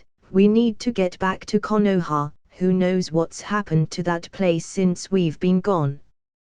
They both then rapidly tried to hobble away, trying to disguise their injuries in vain. Fukasaku just stared with a deadpan face. Right. I guess I'll just go on ahead and take the portal to Konoha to get ready to summon them back. He said, grabbing his confused wife by the hand and dragging her away from the area. XXX. Kirigakyo no Sato Mitsukige's office. Chaojiura stood in front of the beautiful Mitsukige Mitarumi, unable to meet her gaze directly as he did so. What on earth could she have called me here for? He thought to himself, I'm all by myself, what's going on? It was clear that he was fidgeting. Chaojiura, I need you to focus, okay? Mai said warmly in an effort to get him to calm down. The boy was so jumpy most of the time, nervous about messing up anything, and things got worse whenever he was around her. He was chosen to take on the mantle of current 7 ninja swordsman of the mist because he was talented, but that would only go so far without confidence. She seemed to be the only one that could make him get his nerve up. This is important. There are raids taking place all over the countryside on Kirigakyo outposts, and there haven't been any survivors in 9 different assaults. The young man gulped but nodded anyway. So you want me to go and search for whoever is doing this? Yes. My confirmed for him. I need you to take a team out to deal with whoever is doing this. I'm asking for you because you're the best of the current crop of potential 7 ninja swordsmen. You've already mastered using Hiramekaya, and you've been the best at using Kubakiri Buchao since it has been returned to the village. You're the most talented swordsman in the village. Why is it me that you picked to go? That was the heart of his trepidation for going, but he would take the mission regardless. He simply wanted to know the criteria for him leading the team. Do we know anything about the attacker that makes me the right person for this mission? Mai nodded and reached into her desk to pull out a file that she put down in front of him. These are pictures of the wounds inflicted on our shinobi that had been attacked. She watched Chaojura intently as he looked at the pictures, adjusting his glasses on his face as he started to get the picture as to why he was being sent. Do you see why you're the one that must go? Chaojura nodded with a stone-like look on his face. But the man that owns the weapon that did this, he's supposed to be dead. Tsunagakyo sent word to every village in the alliance that Kaizame Hoshigeki was killed in Kase no Kuni a few days ago. And Mai knew this. She had already returned a message to Tsunade in Konoha stating that she would attend a meeting in their village to go over the issue of the Akatsuki threat that seemed to be more than just a regional problem. If they were killing delegates and freely taking away Jinchuriki, then it was high time something needed to be done. You know what injuries from the weapon same harder look like. Even if it isn't Kaizame, there is someone out there with one of our swords killing our ninja. And as one of the 7 ninja swordsmen, it's my responsibility to bring them down and retrieve our weapons. Chaojura nodded firmly now that his task was laying out in front of him. I'll find who's doing this, Mitsukichi-sama. I swear I'll bring them down and bring Same harder back. Mai smiled at hearing Chaojura sound confident and fired up to go retrieve what belonged to the group he proudly represented. You have free rein to select whomever you believe would be best for assisting you on this assignment. You can leave once you've done this. Good luck. I know you'll do a great job. Returning her smile full force, Chaojura bowed before hurriedly making his way from the office to prepare for his mission. After he left, Ao poked his head into the office and looked back at the way that Chaojura had gone in order to leave. So do you think the kid's got what it takes to deal with whoever this is? If whoever's doing this is using Same harder, then it might be a step or two out of his league. Just to be able to wield that sword, whoever is doing it has to be a monster. Mai frowned at Ao. I wouldn't go counting him out just for that. He's the only person in training that has met the criteria to take a place as this generation's next set of the 7 ninja swordsmen. If there's anyone that can match up with whoever is using Same harder, it's him. Ao sighed as he walked inside of the office and leaned against the doorframe. I'm still not convinced. For a mission like this you need to send a ninja with foresight. If I had to say anything, it's that a real man is what you need for something like this, Mitsukichi-sama. Sadly for Ao, however, in his little rant / statement only certain key parts of it were heard. Send, for a real man. It's what I need. Mai simply put a pleasant smile on her face as she cut Ao off as he continued to rant. Ao, shut up or I'll kill you. That stopped the ranting man in his tracks. What do I do? XXX. Elsewhere in Mitsu no Kuni. I've got to say, Madara certainly does know how to reward hard work, and Zetsu delivery service is mighty handy. Standing up from a low crouch outside of a recently sacked and destroyed observation point in the northern islands of the nation, Sujitsu sighed and looked around at his handiwork. 50 dead Kiri ninja lay all around the area. Geez, why do these guys always attack first? Sujitsu asked himself out loud, scratching his head. All I'm trying to do is send a message that I want the other swords Kirihas in their possession. He said before shrugging, oh well. At least I actually get to kill the people I fight again instead of just holding back.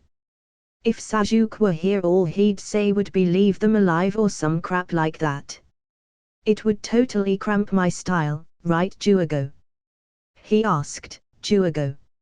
Sujitsu turned to see Juago repeatedly punching a downed Kiri ninja with his piston-like right arm, pulverizing the rock underneath the ninja's head. Die. Die. Die. He howled in a manic tone of voice as blood and stone flew up with every strike. The white-haired swordsman gave off a casually deadpan look at the barbarous sight. Yeah. I don't think you really have to worry about that. People usually don't live when you turn their skulls into slurry. He then noticed Juago stopped punching and his arm turned back to normal as he hurriedly backed away from the shinobi he had been decimating. I'll take it you're back to normal now. Juago nodded slowly, looking at his hands shakily. Good. I don't get why we're out here waiting for your stupid sword. Karen chimed in as she walked over with her hands on her hips. You already have one so. She was then cut off when same harder was put right in front of her face. Don't say stupid things like that, okay? Sujitsu said with a bored look on his face. Because you were in such a rush to go after Kabuto to avenge Sasuke, you got our asses kicked because we weren't ready. Not only am I getting better at using same harder with all of the fighting we're doing, if I can get one of the other swords then that would be all the better for the next time we fight someone strong. Karen backed away from the young man holding the creepy weapon. What if we get killed out here while you're on your little scavenger hunt? A feral grin with his shark-like teeth came from Sujitsu. Haven't you ever heard of trial by fire? If we get taken out by any jabroni that winds up coming after us, then what kind of chance do you think we have at fighting a Jinchuriki, not to mention a Jinchuriki like Naruto Uzumaki? He isn't just sitting on his ass twiddling his thumbs. I'll kill that bastard. Karen exclaimed angrily at the mere mention of Naruto's name. I'll tear him apart for what he did to Sasuke-kun. Sujitsu shook his head. Then you might want to start not sucking in a fight. The way you are, he can kill you with eye contact alone. He then laughed at his own little joke. If the guy knew any genjutsu then he just might be able to, literally. He set same harder on his shoulder. I'll take either Hiramekaya or Kubakiri Buchao at this point. Both would be outstanding though. Karen shook her head at seeing Sujitsu get all caught up in daydreaming about his stupid freak swords and looked over at Juago. I think we should get out of here and hide again. Juago's freaking out at what his other half did, and someone's going to be here soon after all of the ruckus you two made. Sujitsu stuck same harder to his back with a smirk. Yeah, we made the ruckus because you never fight. He pointed over at the now docile Juago. Crazy serial killer Juago is more useful than you in a fight. He teased. I was the one that cast the damn genjutsu over the people here, so the idiots didn't see you coming until you two were right on top of them. Karen replied heatedly. She was damn sure a useful member of the team, she was just the support. Sujitsu would realize that if he ever got messed up badly enough to need help, but then as long as he lived through it he would just put himself into a body of water and heal there, and Juago was so unstable that healing him came with a risk of him possibly snapping while you were working on him. A shrug came from the water-manipulating member of the team before Juago spoke up. Maybe we should get moving again now, you guys. Sujitsu nodded. Yeah, sure. We need to find another outpost to set up at just in case the murderous you decides to peek his ugly head out again so we can get some use out of your crazy side. He looked back at the completely ruined outpost they had just run through like a hot knife through butter. Eventually they'll send someone with a sword knocking once they realize same hard as the one doing this, and I'll be waiting. XXX. Konohigakyo no Sato. So this is little Naruto-chan's house. Shima said as she was let into Naruto's new cliffside accommodations by Hamako, who had been previously acquainted with the old female toad. Didn't get to see much of this place last time I was in Konoha, she said in passing as she hopped down the stairs from the entrance into the main room that overlooked the whole village due to its placement on the mountainside. Hamako followed behind placidly. I'm sorry, there was just so much going on the last time you were here that there was no chance to show you Naruto-sama's home. To be honest, he hasn't even been here yet either. Shima hopped on the middle of the table in the living area. Well, that's about to change in just a moment, so hold on. And in a matter of moments, a puff of smoke filled the room, clearing to reveal Naruto and Jiraiya standing there, and there you go. Back home. She waved to Jiraiya and Naruto, feel free to stop on back in any time either of ya, you're both always welcome. She said as she disappeared to head back home herself. Home my ass. Naruto said, looking around with a confused expression on his face, this isn't my apartment at all. He hadn't been gone long enough to forget what his own place looked like. It had only been for a couple of months. First of all, this is way too big to be my place. Second of all, you can see the entire Hokage monument from my living room window. He gestured out at the sunset balcony view he had of the entire village. This is like looking at the entire opposite thing. Nice view though, he had to admit. Hamako raised a hand to interject as Naruto kept looking out the window. Actually, Naruto-sama, this is your house. He turned around abruptly to give her a wide-eyed look only to be met with a smile. You told me to keep your affairs in order. Well, between the work with the academy that I do and the ceiling tags that I sell, and with all of the money you have from Sasori's bounty and the high-level missions that you kept taking, we had money. A lot of money. Enough money to easily buy this entire house. That wasn't even mentioning that he got paid at regular intervals while he had been on this long mission around the bulk of the ninja world as well. Getting paid for an S-ranked mission routinely did not give one empty pockets. Plus, Kirigakyo awarded Konoha financially for the return of Kubakir Ibuchao, and some of that went to Naruto's account as payment for his efforts per the Mitsukige's request. Jiraiya draped his lone arm over his stunned-looking godson's arm. Yep, and I live here too, rent-free of course. I'm on the cusp of retirement and I'm taking liberties with my social security geiki. I'm a veteran. A nod came from Hamako to confirm this. Oh, but there's plenty of space. It's actually no problem at all that Jiraiya-sama lives here as well, honest. Naruto's facial expression still hadn't gone back to normal. So let me get this straight, you bought me a house while I was gone and moved all of the stuff in. Hamako nodded happily to verify. So this place with all of the space, and the huge view over Konoha, and whatever amount of bedrooms this place has. 8 bedrooms. Hamako helpfully added. 8 bedrooms. Naruto said, taking back his last statement. All of this is mine. As in it belongs to me. Yes. Hamako said cheerfully before being met with Naruto's silence, putting a frown on her face. Is that a problem, master? Did I do something wrong? You're not upset, are you? She asked before she found herself swept into a kiss. Quickly letting her go after his display of affection, Naruto threw his hands up in victory. Thank you, Hamako-chan. Yeah. I own a house. A big house. Not an apartment, an actual house. A smirk was on Jiraiya's face as he looked over at Hamako, touching her lips serenely and blushing lightly. Hey, I know you're excited and everything about getting a house, and once you actually look around this place you're going to love it even more, but I'm telling you right now, if you try to kiss me I'm going to throw you out of the window. Naruto stopped celebrating long enough to give a dry look to Jiraiya. Big deal, I can walk on air, remember? Do you really want to start that?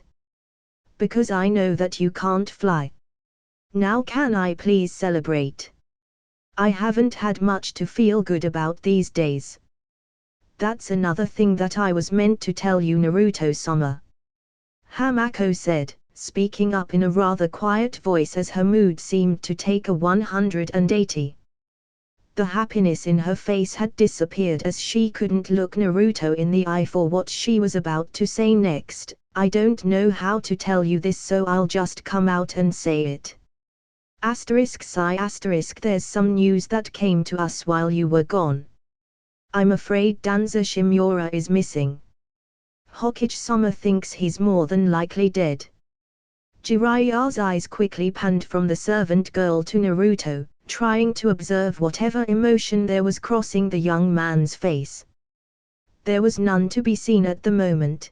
Come on kid, don't do that freezing up crap you do whenever something's messing with you. Say something. Do something. Anything. Naruto's eyes turned to the couch where he just went over and sat down. Hamako walked over and sat down next to him, putting an arm around him in a hug.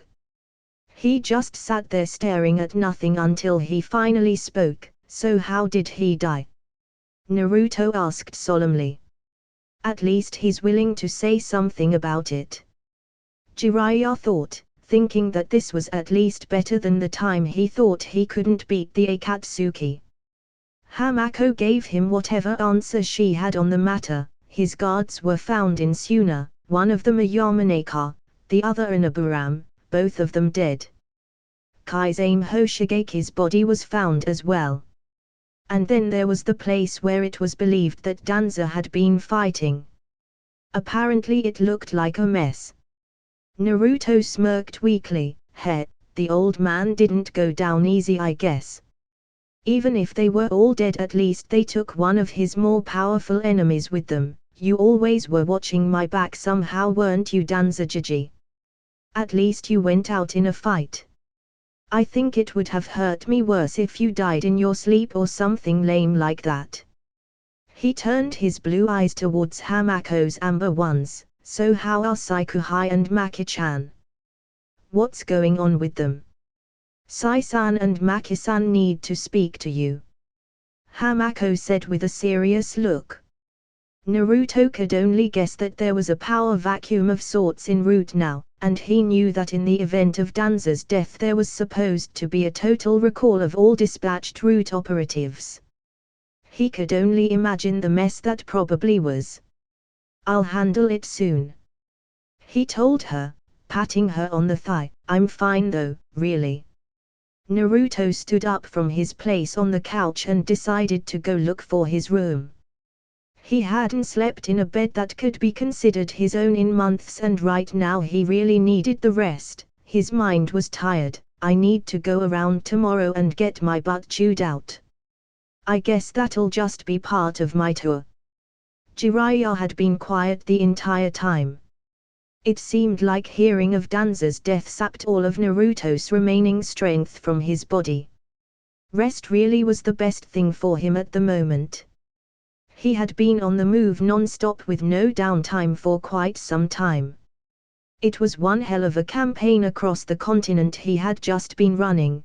Wait, why do you think you're going to get chewed out tomorrow when you meet up with your friends?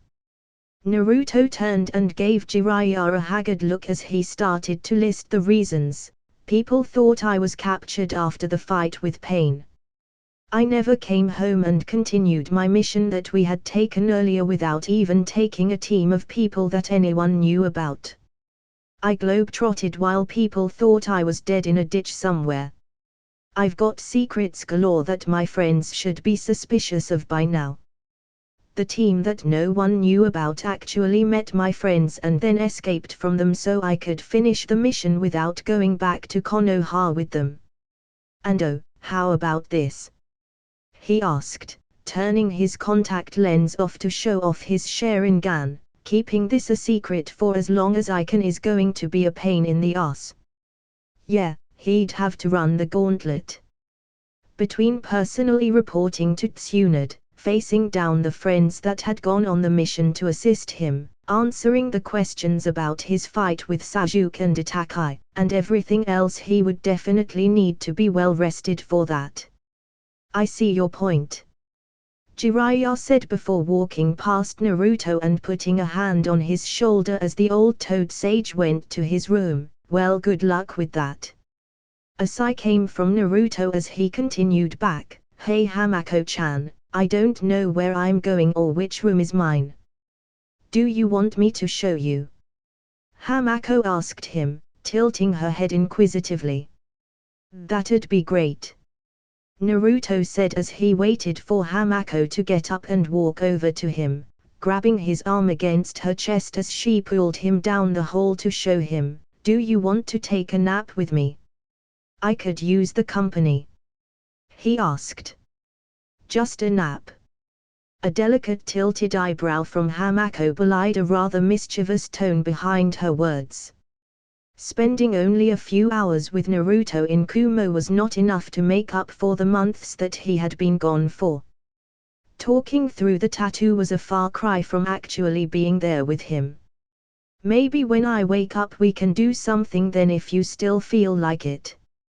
Naruto teased her back, using a regular tone of voice so that she couldn't tell if he was kidding or not. Who knows how long that'll be though. So mean, Naruto-sama. Hamako pouted playfully as she led him into his room. She could tell he was in one of his moods again, though he was doing a much better job of playing this one off. Danza's death actually did hurt him more than he showed, but out of respect for the man he felt he had to simply move along. He simply wouldn't outright grieve even if she or Jiraiya confronted him directly on it. So the next best thing she could do would be to cheer him up somehow. Oh well, you can tell me all of the things about your trip that you couldn't recount through our connection. And I was so looking forward to seeing what you thought about your new bed. On second thought I might have enough energy for just one shot. With a serious face, Naruto quickly about-faced in his outlook clearly towards the positive after being presented with the same opportunity and having it shoved in his face. He had not had relations with a female in at least 2 months, give him a break, maybe more than one. XXX. Shimono-Kuni. Shimono-Kuni, Land of Frost, was a buffer nation that sat between Hai-no-Kuni and Kaminari-no-Kuni. This nation also bordered Yu-no-Kuni, Land of Hot Water, and both of these minor nations had hidden villages, so hiding oneself only meant that you had to find a concealed place at the border that others had to get permission to so much as venture anywhere near. It also helped when there was no one that knew where you were going in the first place, but being somewhere that most others wouldn't readily venture was a big deal as well. Which is why finding Kabuto Yakushi proved to be a tougher task than most would readily admit. Still, after his run-in with Naruto it was clear that the boy at least was willing to keep him at arm's length instead of just turning him in and reporting to Konoha brass at first sight. If he had, then Kabuto's stay in his safe house wouldn't have been nearly as comfortable as it had been. He probably would have been forced to flee a long time ago somehow. The way things had wound up being, it was more like he helped Naruto for his own gain and Naruto reciprocated the favor by not sending anyone after him. A smile had to come to the man's face at that. It was strangely akin to Naruto's trainer's relationship with his master Orochimaru, though Orochimaru managed to kill that little working relationship very early on by making clear his intentions to destroy Konoha. Kabuto had no such impetus to do such. He had other things he wished to do, and Konoha had nothing to do with his goals. This time spent just keeping to himself in the meantime did give him plenty of time to get down integrating the rest of Orochimaru's cells into his system. Even the little intrusion of Sasuke Uchiha's little gang didn't do anything to stop his growth in that department. It was actually invigorating to test himself for even a little bit against the trio. He figured that he had at least doubled in strength since fusing himself with the remains of his fallen master. Yes, Kabuto considered his little amount of time spent in his safe house to be something of a vacation. He could even experiment at his leisure as long as he was very selective with the people he took to do so. The thing about the smaller nations was that it was certainly easier to spirit people away with no questions asked, especially if one could do it correctly. At the moment, however, Kabuto was merely basking in the quiet and tranquility of his own company, sitting in his large hooded cloak that kept most of his face out of sight. You know that even for someone as powerful as yourself, cornering me isn't exactly the best idea, especially on my own turf, don't you? Madara. From the darkness of the large room that Kabuto walked in from, Madara did indeed step out. So you knew I was here. That's really very impressive, Kabuto Yakushi. A grin spread over Kabuto's face. So you know of me. That's not really good. You know enough of me to actually come and seek me out. I don't really like that, you see. I'm something of a recluse, not much of a people person, honestly. He shook his head seemingly in amusement. I'm not even going to try and get into how you actually knew where to look for me. Madara pointed at the sides of his mask. You've just got to keep your ears to the ground, you see, and listen for rumbling footsteps. I made a living out of making a ghost of myself. Do you think I wouldn't know how to find anyone that hid like me? And therein lies the question I'm really curious about. Kabuto replied amicably for a man that had just had his location discovered by someone he didn't have any dealings with whatsoever. The question being, why are you here? Did sicking your rabid Sasuke fans on me no give you the desired results? They are of no major consequence to me. Madara admitted freely as he observed Kabuto's pale white scaly-looking arms beneath his cloak. You, however, are a man of great interest to me. I have a need of skills like yours. They will come to help me in the coming days. Kabuto let out a laugh and gestured around himself. Do look like I really care much for fighting and delivering Jinchuriki to you, even for a price. Money. I don't have any kind of need for it. Land.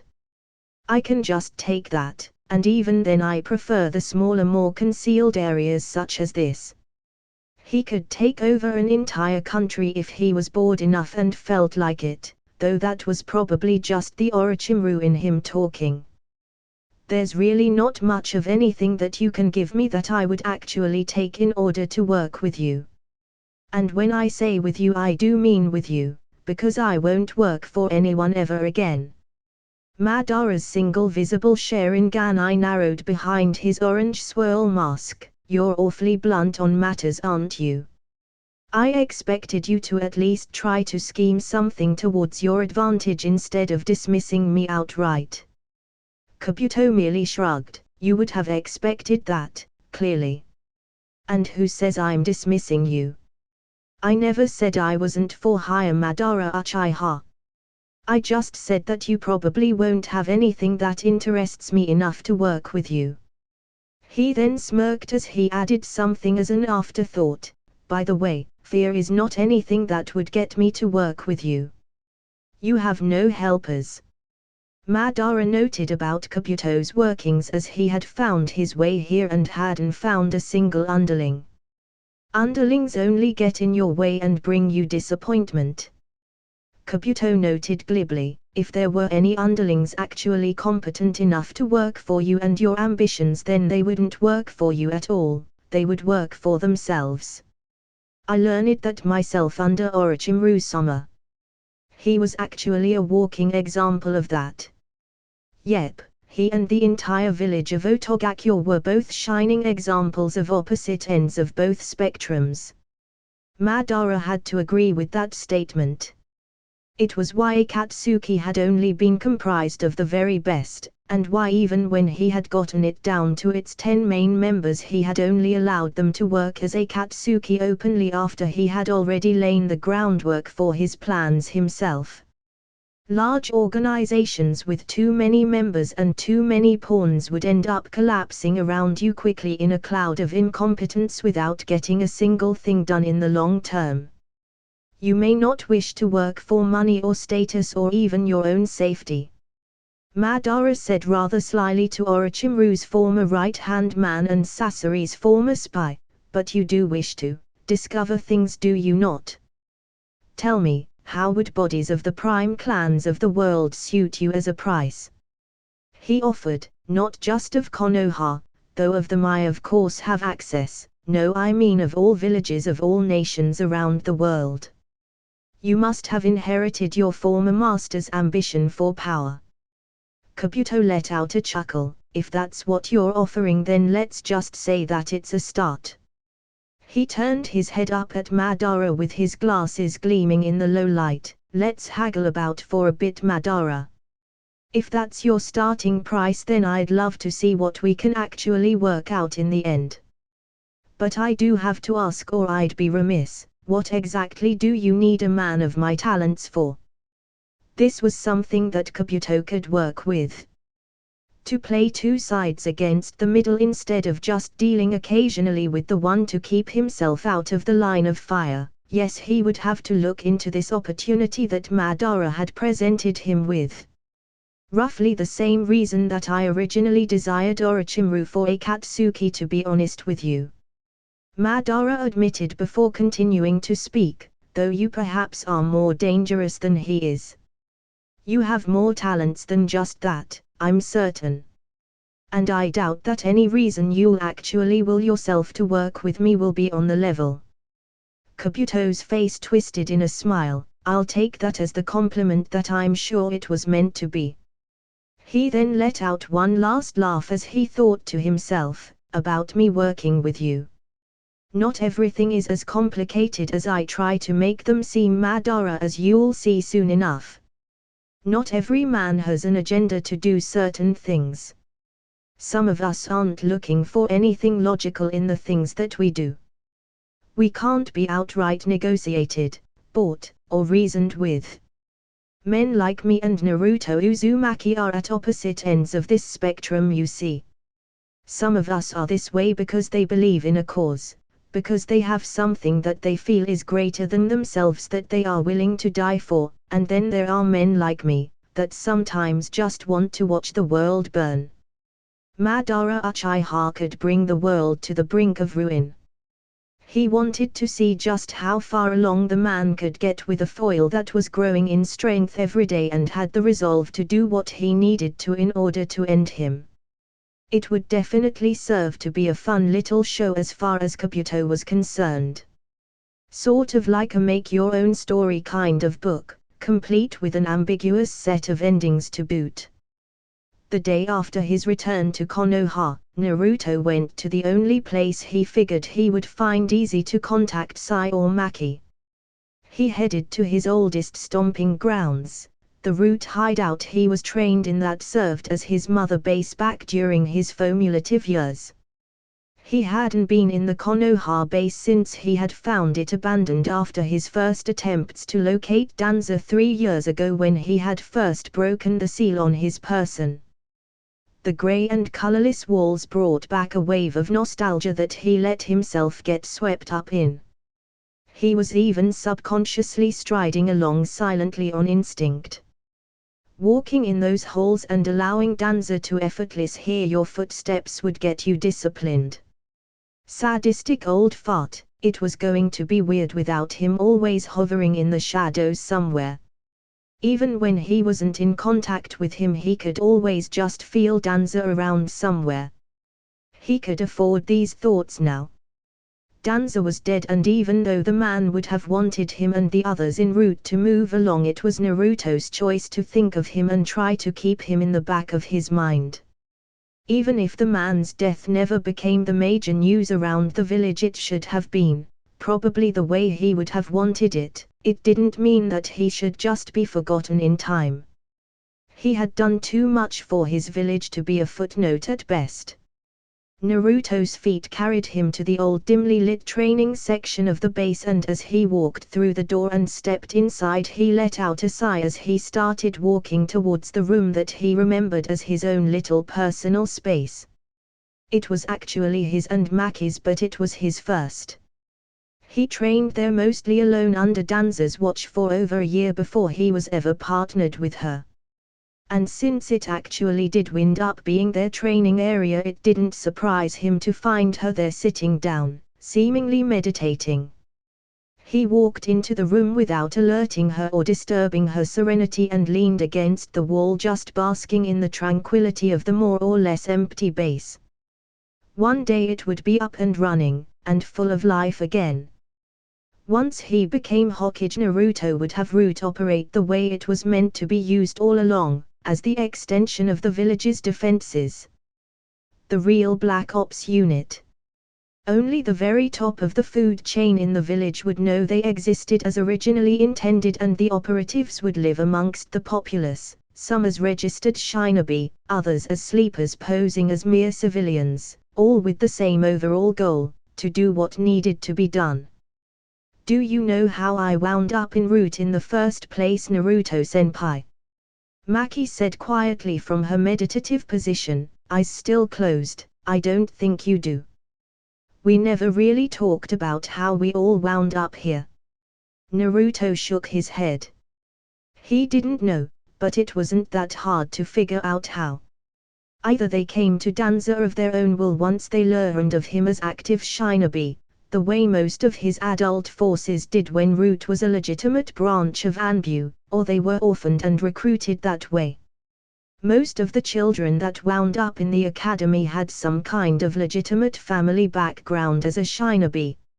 Civilian children could of course join the academy, but it required them to be enrolled by someone related to them.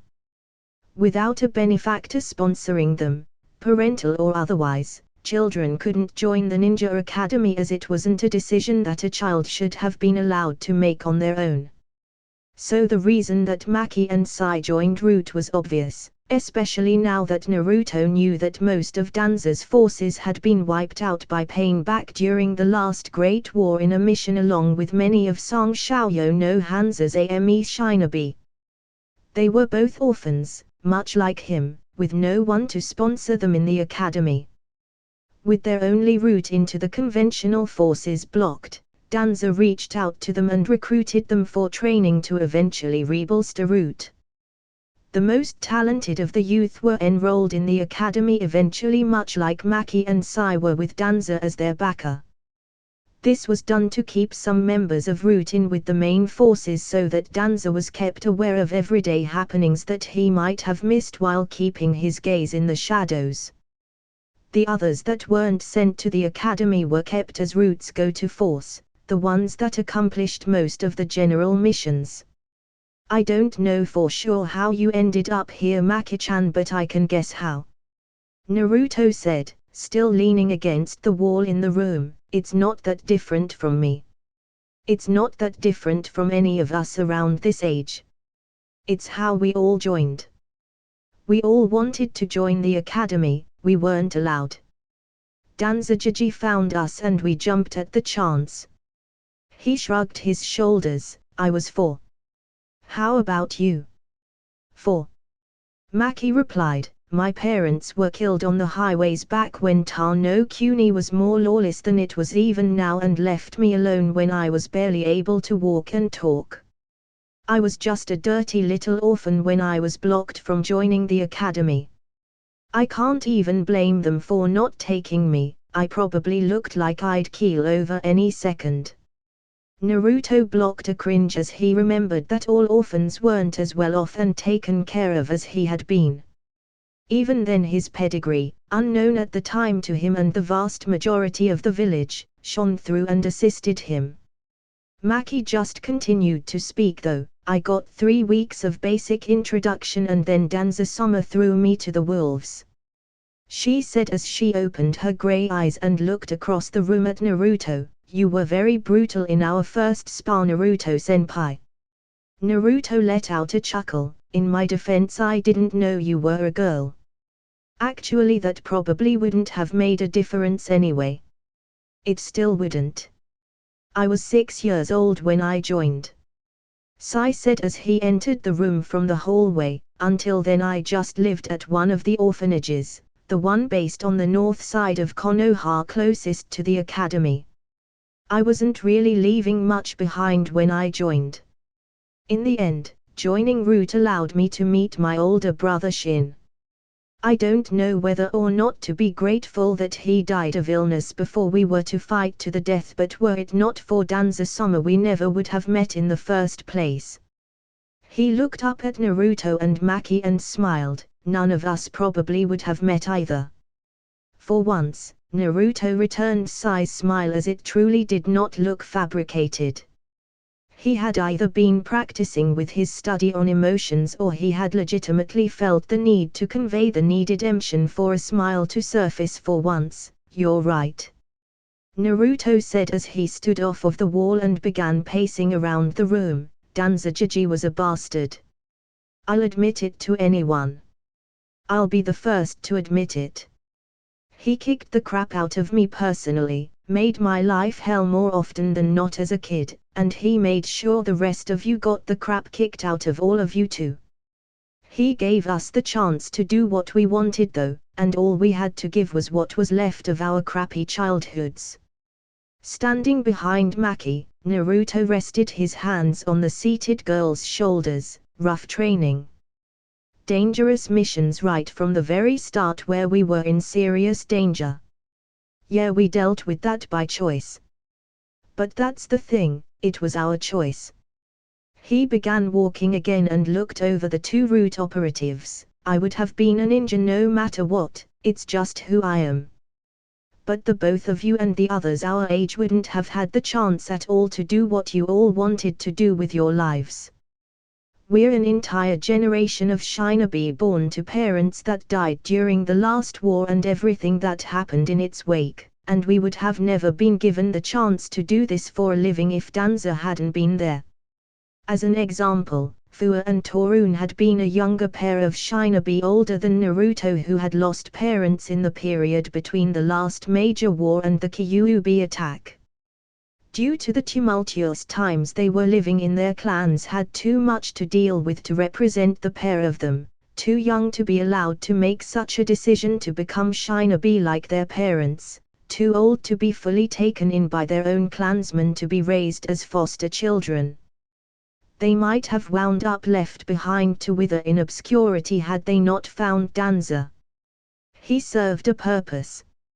Naruto finished as he began walking towards the open door of the training room and out into the hallway of the training area that was once vacant and now full of every last Root operative, over hundreds of young shinobi and a handful of older remnants left over from its years as an actual functioning part of Konoha's regular forces. He made sure the rest of us served a purpose. We mattered because we did what no one else could be caught doing for our country. Because we joined Root we were able to do more than just stand on the outside looking in. It was probably dragged out of you in your emotional conditioning, but the fact is this is what we all always wanted to do. So if nothing else I'm going to remember Danzajiji for that, because he gave us the shot when there was more or less no other way for most of us to ever get the chance at all. And Root isn't dead just because he's gone, because the rest of us are still here and we can't just stop now." Sai walked out behind Naruto followed by Maki as they all looked at the crowd of Root ninja, and the pale teen spoke after Naruto's last statement, "If the roots falter and wilt then the tree will die no matter how great it is." Almost immediately, the entirety of the Root ninja dropped to one knee to bow obediently to Naruto and Sai. After his last meeting with a massive amount of root ninja, he sort of expected it, but as he saw them bow, Naruto noted that not only was the entire hall of the training facility filled, the halls outside in the rest of the base seemed filled with ninja trying to get as close to the training facility itself as they could. It really was everyone. Someone had to say something to them.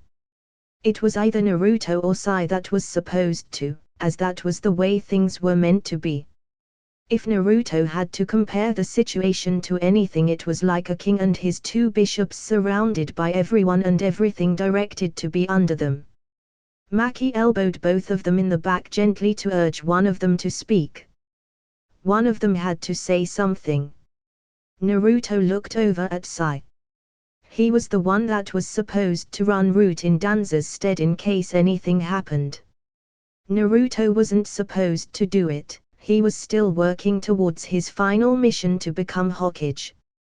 That didn't mean he couldn't show them that he was for them as well as the regular forces. Sai's in charge. Naruto said with full confidence in his voice, "Isn't that right?" he said, turning towards said young man. Sai nodded, "Yes." Sai reached into his pocket and pulled out a scroll. Danza-sama left me with these orders in the case of his death, his authorization of his direct successor to run route. Naruto-senpai is correct. It's me.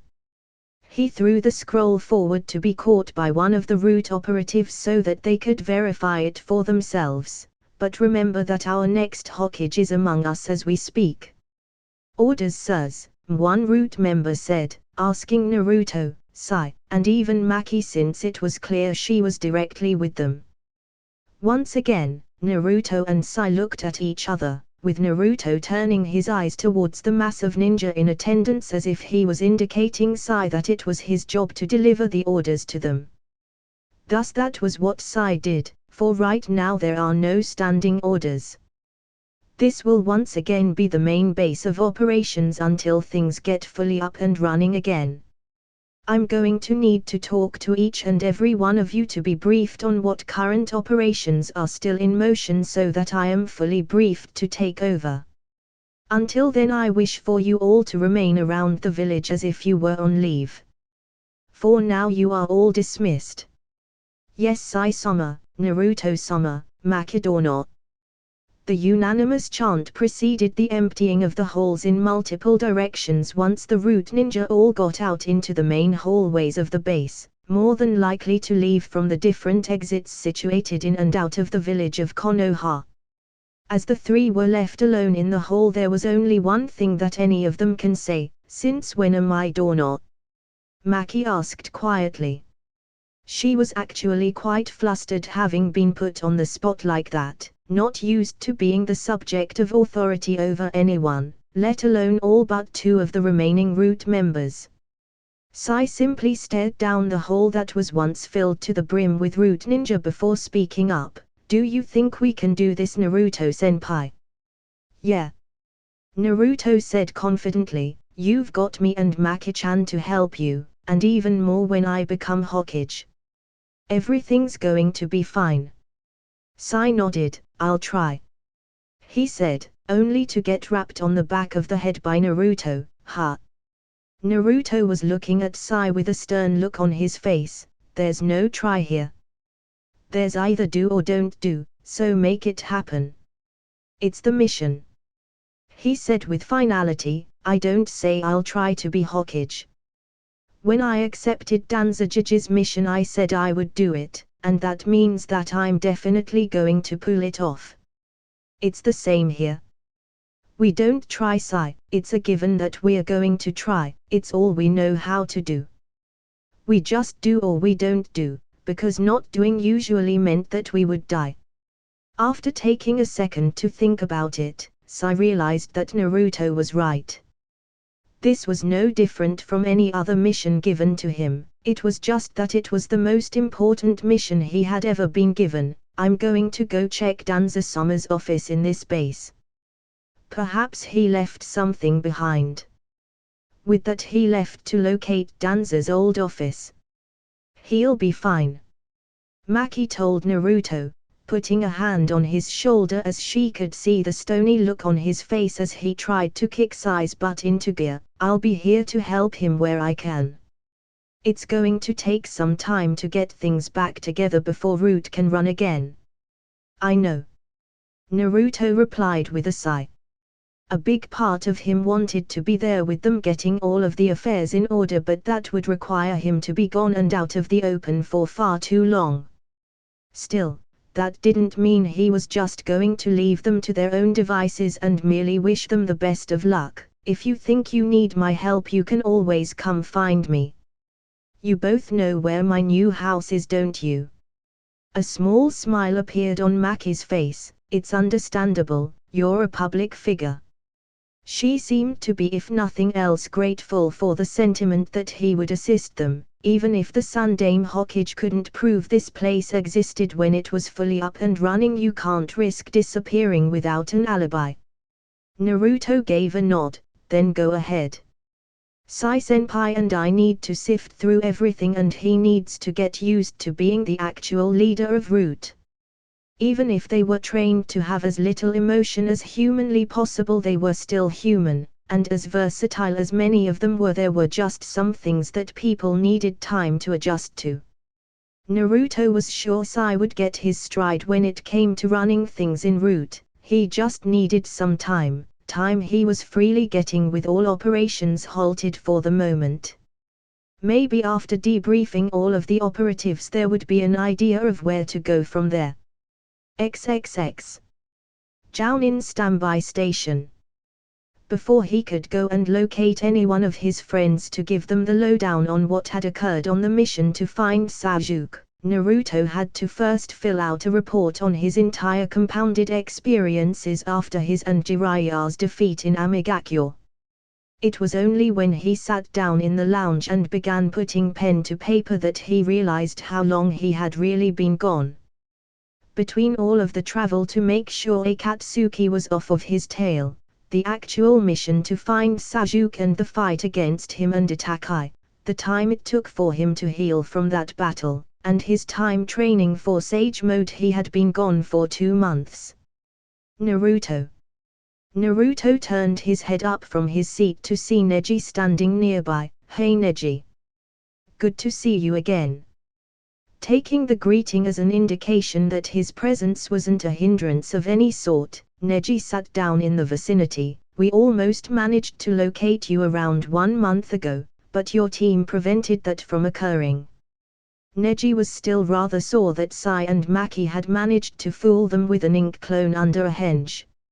If he had been more suspicious of the pair of Konoha ninja he had never met, then it wouldn't have happened. But they had also been escaping from an S-rank threat at the time, and Sai and Maki had been assisting them until that point.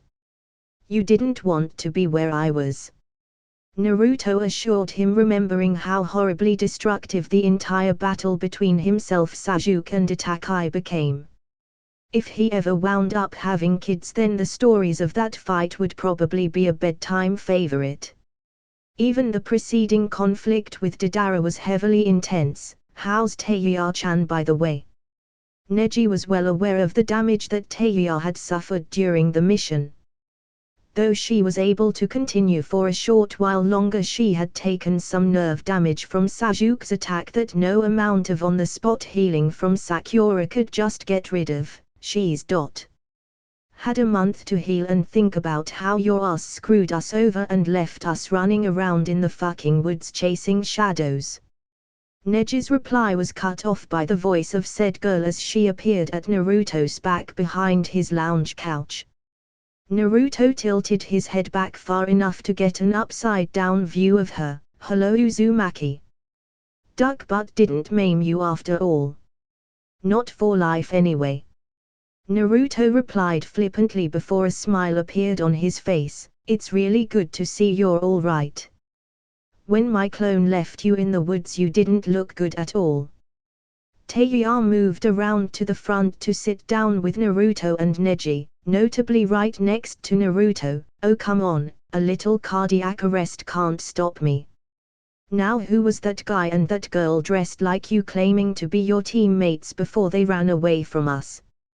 Naruto shrugged as he split his attention between his friends and his report. They were my actual team. Sai and Maki are registered. You can find their records. He was trying to make it seem uninteresting so that they would drop the issue.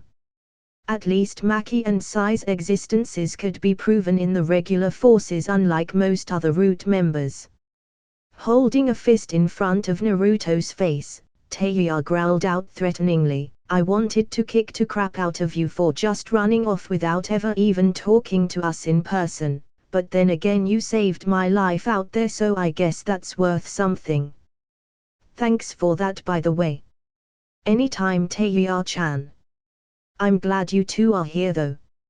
I've got something kind of important to tell you guys anyway.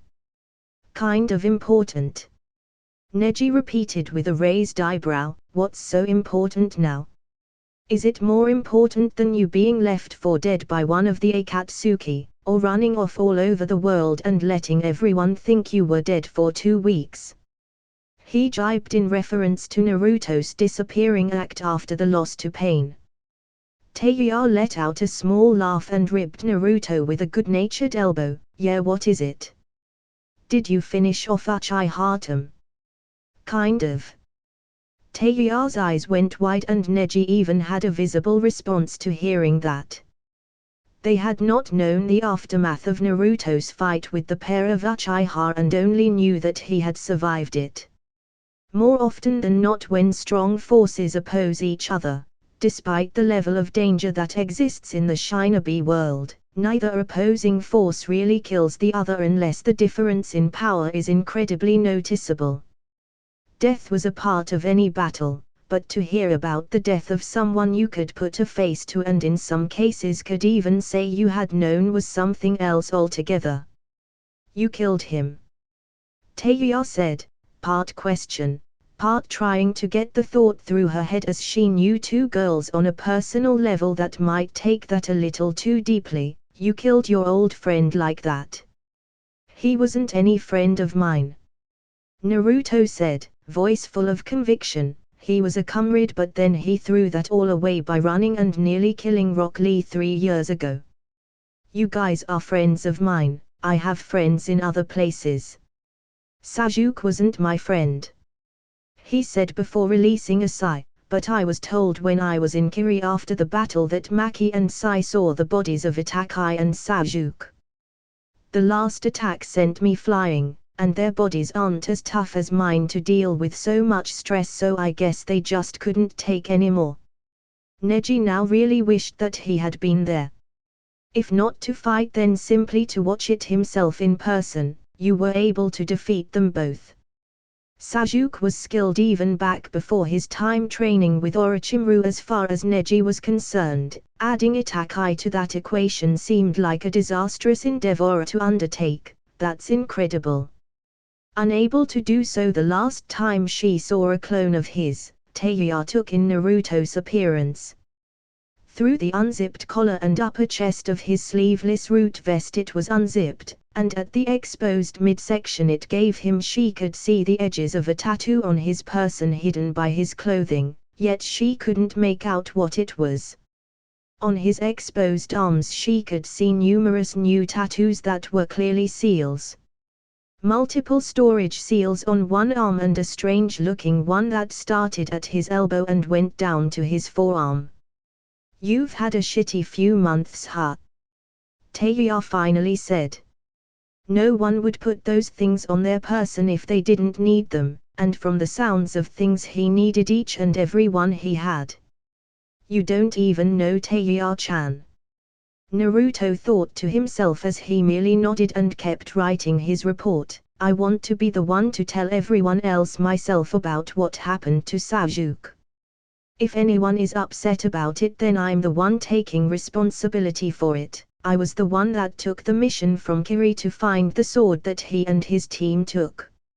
No one out of the entirety of the group of younger ninja would necessarily hate Naruto at all for his clash with Sasuke. One had to do what one had to do after all. Sasuke had professed his intention of severing ties with Konoha and joining its most prolific enemy, going so far as to gravely wound one of them during his escape and leave him for dead. He did not owe Sasuke any mercy or reprieve. One person that had to realize this as well, and most certainly did, was also in the station elsewhere in the room, out of sight of Naruto, as he hadn't gotten the opportunity to come over to the younger pair of male Jounin and the female Takubetsu Jounin currently speaking about his wayward former student. Kakashi simply sat off to the side and listened without letting his presence be known. So you were able to do it after all, Naruto. I can't say that I would have been able to do the same if I were in your shoes. He wished that it could have gone down a different way, but there was nothing that could be changed now. As Kakashi thought these things to himself, Naruto finished his report and stood up out of his seat. Are you guys going to come with me? I'm going to find everyone else and tell them about what happened with Sasuke. The way you two reacted, I guess that means that it never really went public and they don't know either. Both Teiya and Neji thought that it would be a better idea than any. If all of the people that they knew personally were going to find out about the fate of someone that had been rather prolific in their lives for one reason or another, then they couldn't just choose not to go because they had already heard what would have been said. This in mind, both Neji and Teiya stood up and followed Naruto out to turn in his report and round up their other friends. XXX. Hokage Tower, Tsunde's office. Jiraiya let out a low whistle at hearing the recent news from Tsunade. 4 out of 5 in one place isn't a bad little meeting of the minds at all, Tsunade. Exactly. Tsunade said, sitting at her desk as Jiraiya sat on the windowsill of the office looking out of the window onto much of the village. It's better than us going about trying to deal with Akatsuki on our own without stepping on each other's toes. Look at what that's gotten everyone so far. Only 4 of the formerly 9 Jinchuriki around all of the elemental nations were left, one of whom was a Kage. In the past it had been clearly shown that members of Akatsuki could infiltrate any country and even the hidden villages within almost effortless.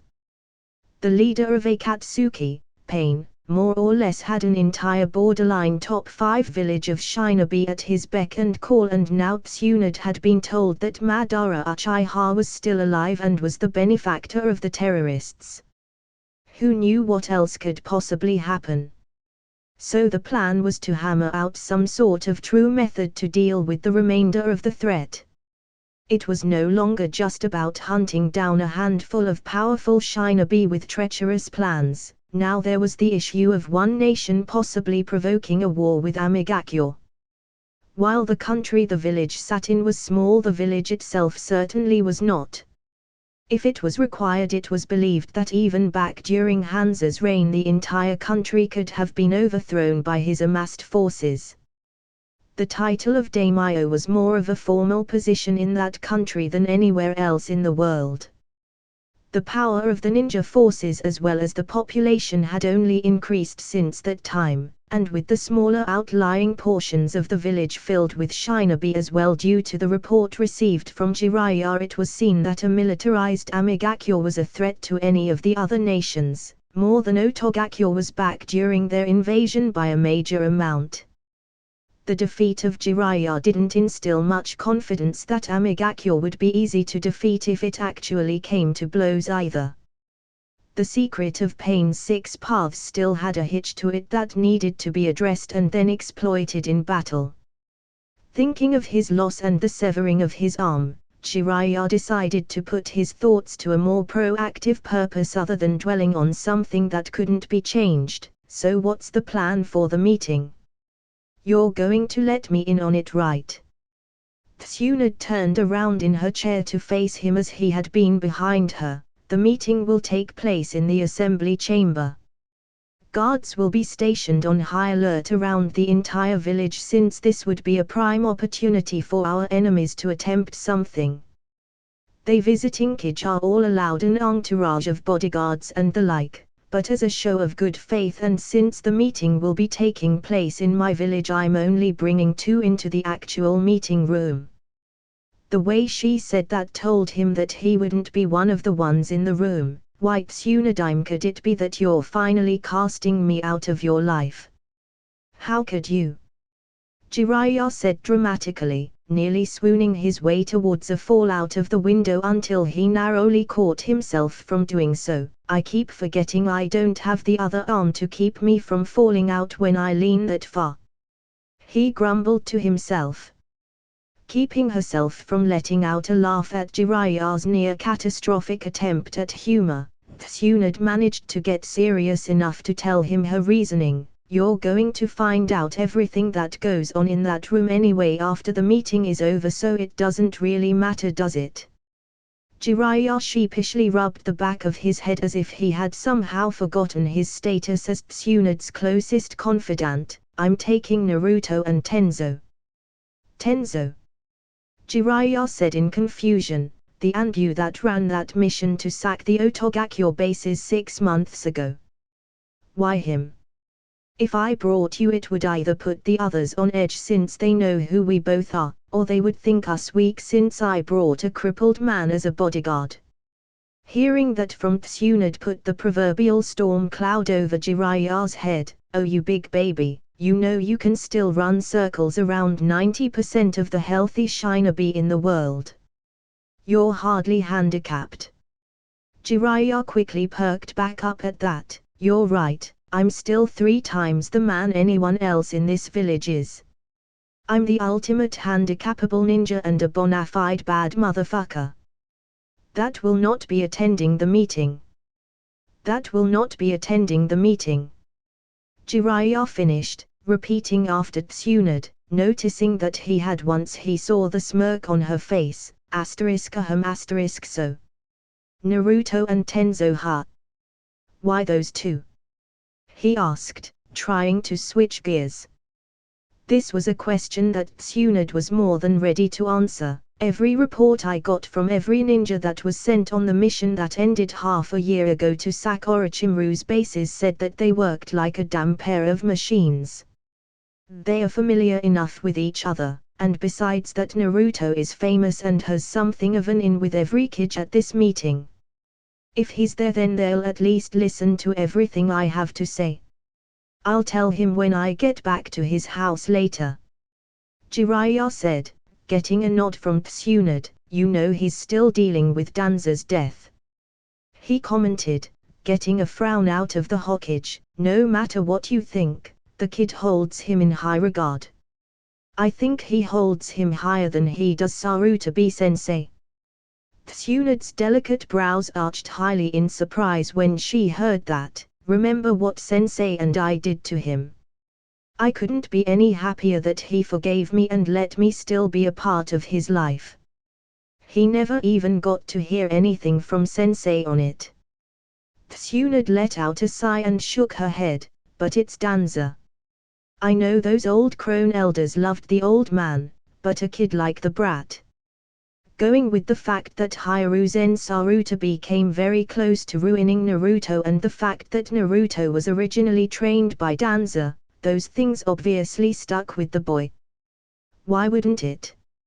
At least he wasn't vengeful over the matter, so how'd he take the news in the first place? Jiraiya shrugged. "He didn't really talk about it. It reminded me a bit of the way he was when he got beaten up in Suna by Haiden and Kakuzu. That little servant girl Hamako is a gift from Kami for the kid though.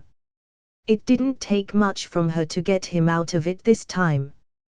Jiraiya didn't even have to kick his ass into gear this time. I'd give him some downtime for the moment though. Let him get stir crazy before you decide to send him back out into the field for something again. I'll take that under advisement," Tsunade said, agreeing that after the stretch of the last couple of months getting a second to catch his breath could only do Naruto some good. "I should probably take a minute to talk to him again too." Jiraiya let out a chuckle. "You can stop by his house anytime, Tsunadime. The kid adores you like a mother. he'd treat you like royalty if you came to talk to him there. He then looked away somewhat haughtily. I think the Geiki likes you more than me. His eyes then slowly drifted towards Tsunade again, more specifically her chest. I can clearly see where the initial attachment came from though. Tsunade's gaze darkened somewhat. Oh really?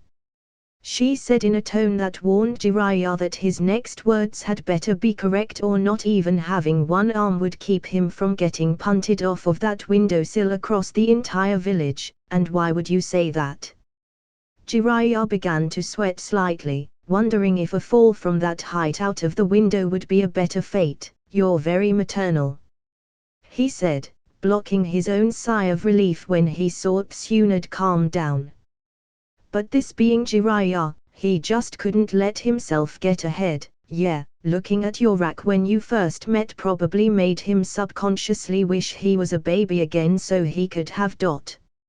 After kicking Jiraiya off of his windowsill perch for his stupid last remark, Tsunade absently wondered if her aim had been good enough for him to land in the forest of death.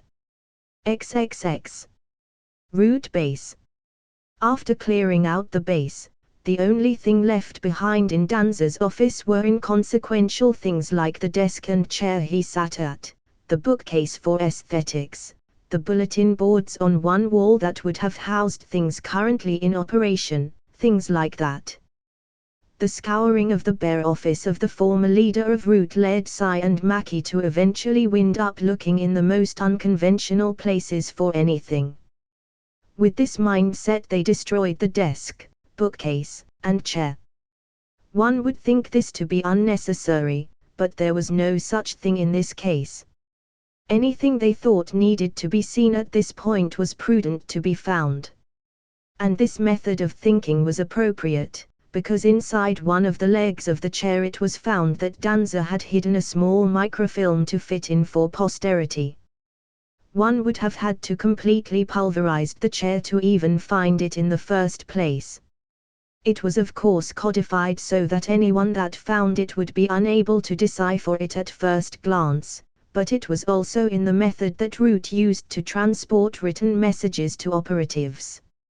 Therefore Sai nor Maki had any difficulty in reading what they found once they obtained a way to project it in a larger size. What they found actually directly affected them, although it was far outdated. It was a series of projected events that would take hold over the course of time with them and Naruto as the main subjects of focus. It had been made during Naruto's year-long stretch of infiltration of Otogakure several years prior before everything placed on the microfilm became useless. The first few slides covered things that had already happened in a timeline, things like the kids winding up in Danza's employ, their training, things like that. It was simply recapping what had happened before the actual plans began to take hold. It was once Naruto left on his mission that the timeline began to plan for things that would occur while he was gone and what would happen once the boy returned. Maki, Naruto's partner, began to be specially trained to cover the holes in Naruto's game, namely his issue with genjutsu that was a glaring disadvantage at the time. Sai was chosen from the best of the younger recruits to serve as the third man in a squad that would be influenced by Danza to be formed down the line. After Naruto's return they would be placed in the academy and would quickly graduate and become a genin squad led either by Danza himself, or if that were not possible they were to go completely dark and work as full members of the conventional forces until Danza found a way to contact them. This still managed to happen though not the way it was intended to. A sealed Naruto was placed in the academy, and Maki and Sai were conversely entered to keep an eye on him and determine if there was anything of him that could be salvaged. Maki was the only one that was able to truly take the assignment though, and she had determined that there was nothing that could be done. In the meantime, Sai had been placed in a separate class and quickly graduated by age 9 to avoid wasting more useless time in the academy so that Danza could apprentice him and he could get back to work. Maki remained back to keep an eye on Naruto. Danza's plans did not stop with the entering of the kids in the academy and their subsequent graduation, however.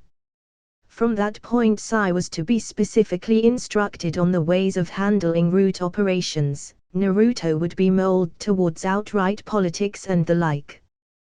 The reason was that when Naruto became Hokage, Sai would run root and the two could actually work together behind closed doors to maximize the effectiveness of the unit and Naruto's eventual position as Hokage. They knew that already due to Danza's declaration of Naruto's final mission months after his unsealing. What they did not know was Maki's role down the timeline. Maki and Naruto were intentionally meant to avoid the final test of root conditioning that meant for one of them to defeat and kill the other in battle, allowing them to keep the bulk of their normal emotions and ways of interacting with others, something else they already knew. The reason why was the real issue, however. The two were meant to rely on the other more extensively than Sai. As Sai was being trained directly by Danza on his important tasks, Naruto and Maki would still be close together at all times when it was allowable, eating, sleeping, the whole 9 yards, and especially on missions. The amount of time the two would have wound up spending together would have eventually forced them closer together than they normally would have had Sai been around constantly as well. As the years passed, this reliance would turn to attachment, the attachment would turn to something more, and the something more would eventually end up in Danza's grand plan of things with Naruto and Maki in an actual relationship. Somehow, no matter what, they would have wound up married, which would have given Naruto's political career a shot in the arm, since by then he would have been seen as an important village figure for one reason or another. Maki would then be Naruto's closest and most important confidant and the go-between for most of the things that he and Sai would communicate with each other for. This was an important role since suspicion of Sai would be high at this point, as his personal training from Danza would be well known and mistrusted by the older guard that knew of Danza and his philosophies, and if the two seemed to be in overt cahoots, it could stunt Naruto's ascent to the top. Sai would be the scapegoat for the suspicion cast by the rest of the village's players. All the while, the real pupil of Danza that needed to be watched would be accepted to the alternative of Sai. Naruto would be free and clear to continue to climb the ladder. As they continued to read, it was actually very impressive how long-term and flexible the overall scope of the plan turned out to be, spanning decades with certain footnotes of things that could have been done at points to improve Naruto's chances of taking the hat one day. There were multiple branching scenarios, but they all lead to the end result of Naruto being Hokage and Sai running root.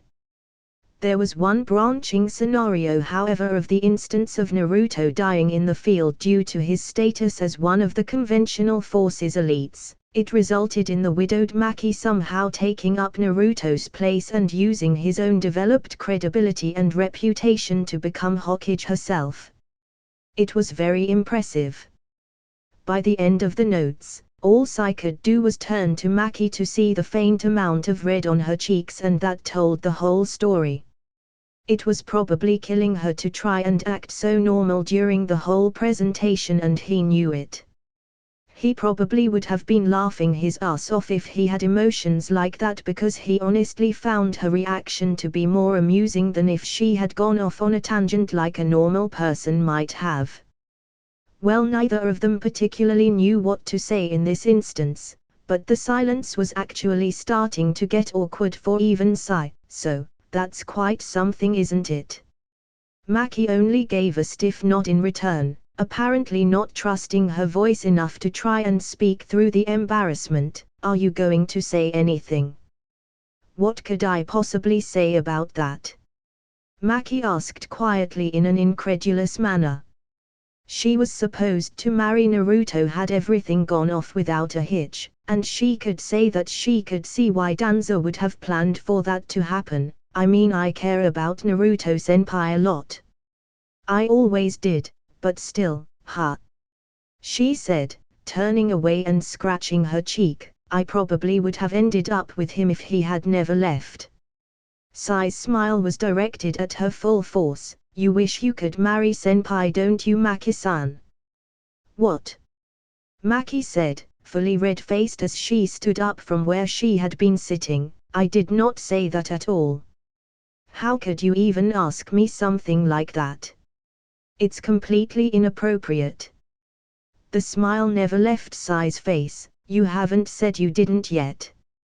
With that, Maki turned and abruptly left the room, leaving Sai by himself as he collected and prepared to burn the microfilm. And here I thought that good-natured teasing of one's comrades was a way to build stronger positive relationships. XXX. A few hours later, Naruto's home. All of the 9 ninja that Naruto had graduated from the academy with and Team Guy with Teiya were in Naruto's home, seated all around the living room area. Being a good host, everyone wound up being content and fed as something of a minor you didn't get killed while you were gone party. Kiba swore that the get-together was just Naruto's way of saying, look at my big-ass house and feel the jealousy. And he was feeling it full force, especially since Naruto's self-proclaimed servant Hamako was the hostess and was more or less treating this not like a servant but more like Naruto's wife. Okay Naruto, it's good to see you again dude, but she's really getting to me. He finished pointing at Hamako over in another area of the room, talking with the females in attendance. I still can't believe she lives with you, lucky bastard. Why can't anything cool like that happen to me? I don't think you could take the karmic backlash that would come with it. Naruto remarked from his place in the kitchen, getting himself something to drink before he walked back into the main party area. I'll be honest. When life is good it's really good, but when it rains it pours. He finished, rubbing the back of Akamaru's ear as he spoke to Kiba. Speaking of just seeing you guys again, I wanted to talk to you about that. Sakura's attention quickly cut from the conversation she had been having with the others over to her former teammate like a bolt of lightning. Did you run into Sasuke-kun? She asked, knowing that was why he had been there in the first place. The tone she used to ask the question got a scoff out of Teiya, sounding slightly distressed. That's a legitimate question. Naruto walked over to Teiya and put a hand on her shoulder. It's all right Teiya-chan, this is the real reason I invited everyone here anyway. You know that. Teiya begrudgingly nodded in agreement and let the matter drop, choosing to let Naruto deal with it. She still grumbled about it even as he walked away though.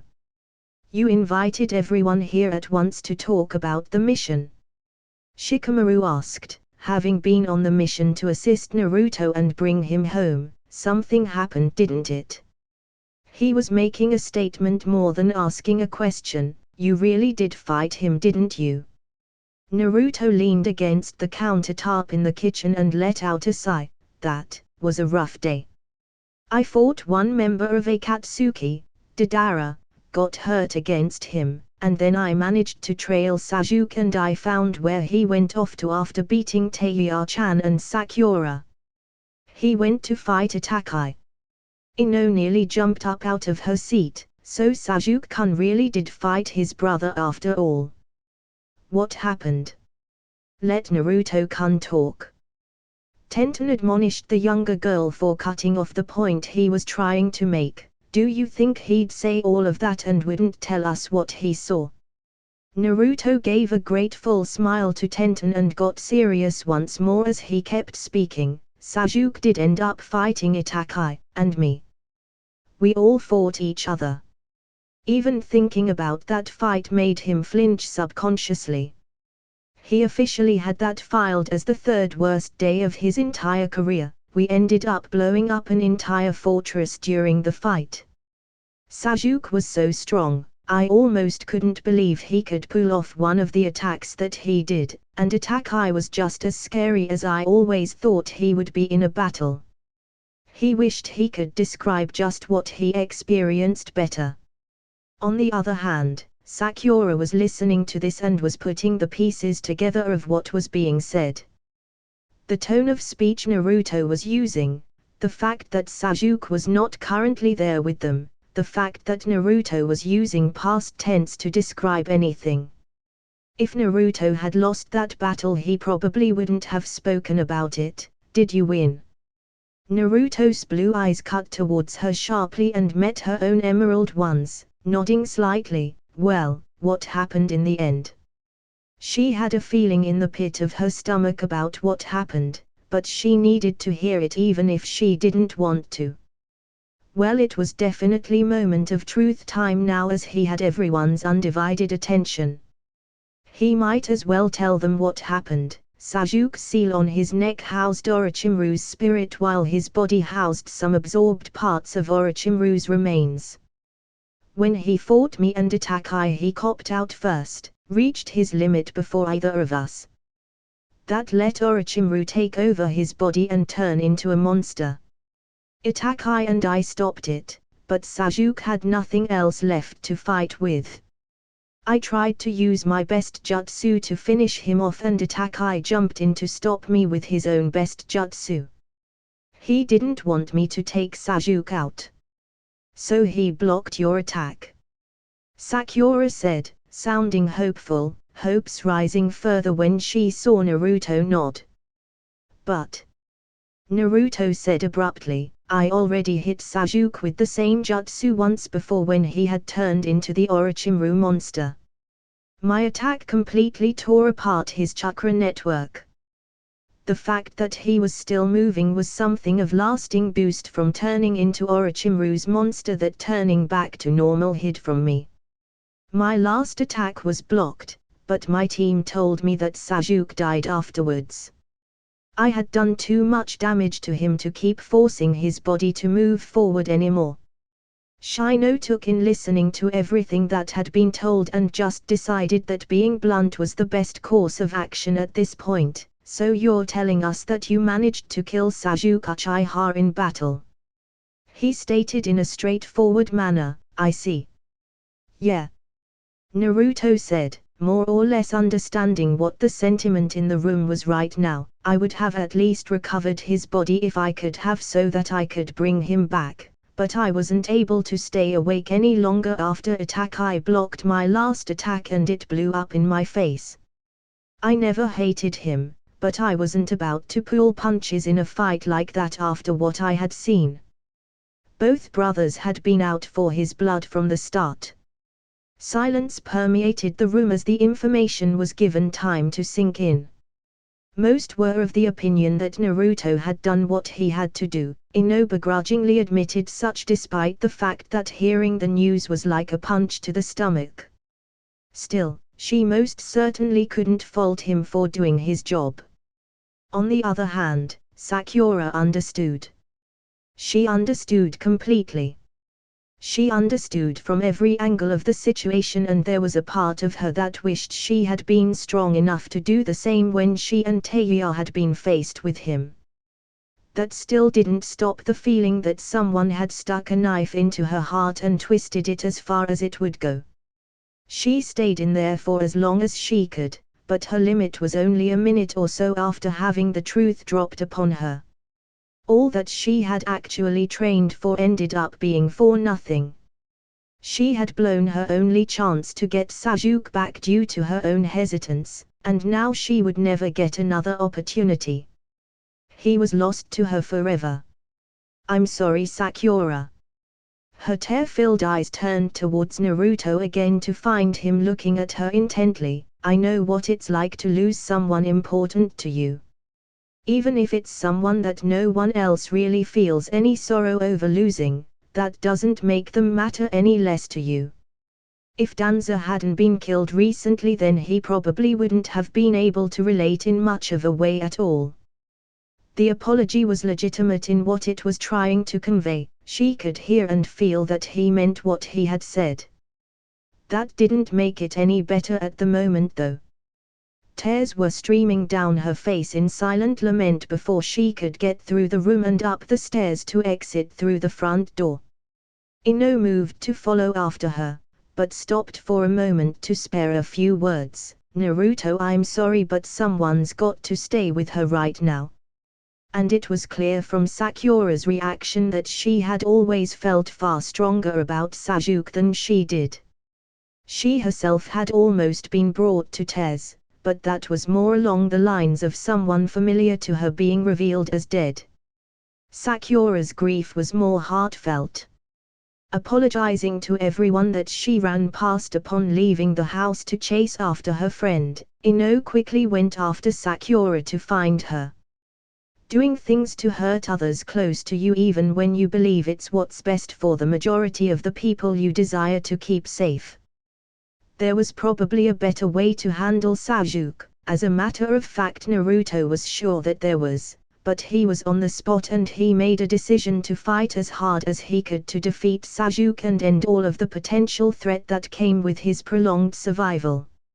Now he could see where the Uchiha massacre might have come from, and from where his ceiling came from.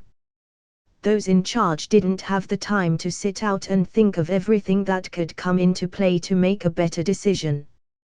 They made the best decision they could in urgent times, and mistakes were obviously going to be made, mistakes that were more important to some than to others. At the time, these actions would seem like the best way to go about business. Damage control, and of course in hindsight one could see all kinds of different ways to handle a scenario that wouldn't be visible at the time of certain incidents. The good cheer that had been abundant before Naruto's telling of events was clearly all dissipated at this point. Being Hokage was definitely going to turn his blonde hairs grey if just talking to his friends about things like this made him feel like a real heel. XXX. The next day, gates of Konohigakure no Sato. The Mitsukage, accompanied by a squad of her elites led by Ao, walked through the gates, song hat and robes as she took in the sights and delighted in the double takes she received from male passers-by. Ara. It looks like they're not used to seeing a foreign kage up close like this before. It probably also had to do with the fact that she was very beautiful, but she neglected to verbally state that fact. "This is a very beautiful village though," she commented to the Konoha guide leading the way. "Yes, Konoha is the guiding light of Hai no Kuni," Mato Guy said as he led the way through the village enthusiastically, showing the entire country exactly how to burn with the flames of youth. "I'm certain that your village is much the same since your civil war ended." Ao couldn't help but smirk at the eccentric shinobi. In his own experience, Konoha usually had the weirdest collection of personalities. It sure didn't make them weak by any stretch of the imagination. As amusing as he was, if he underestimated this man for even a second, it could be the end of him in battle. Fortunately, they weren't here for anything like that. This was purely diplomatic. The rebuild over the last few years has been steady to say the least. Your own dignitary could have told you that much though.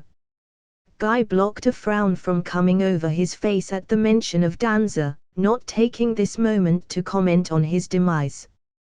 That would come later if it was prudent to bring up during the Kage meeting. "I hope you enjoy your stay here. If you require anything, then feel free to ask for Konoha's infamous sublime green beast of prey, Mato Guy." "I'll keep that in mind, Guy-san," Mai said with an amused giggle before switching tones. "You are quite the specimen though," she commented on Guy's obvious good shape.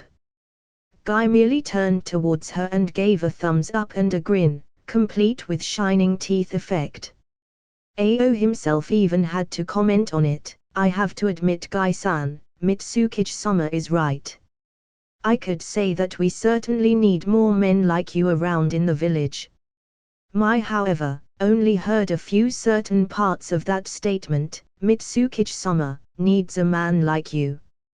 Having heard that from Ao, Mai turned towards him with a deceptively sweet smile on her face. "Ao, shut up or I'll kill you." "Ha!"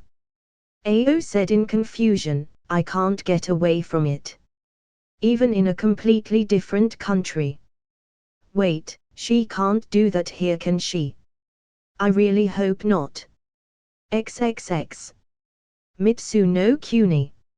An extremely disheveled Sujitsu looked down while breathing heavily. You were tough, but today just wasn't your day, my friend. He said, a satisfied look on his face.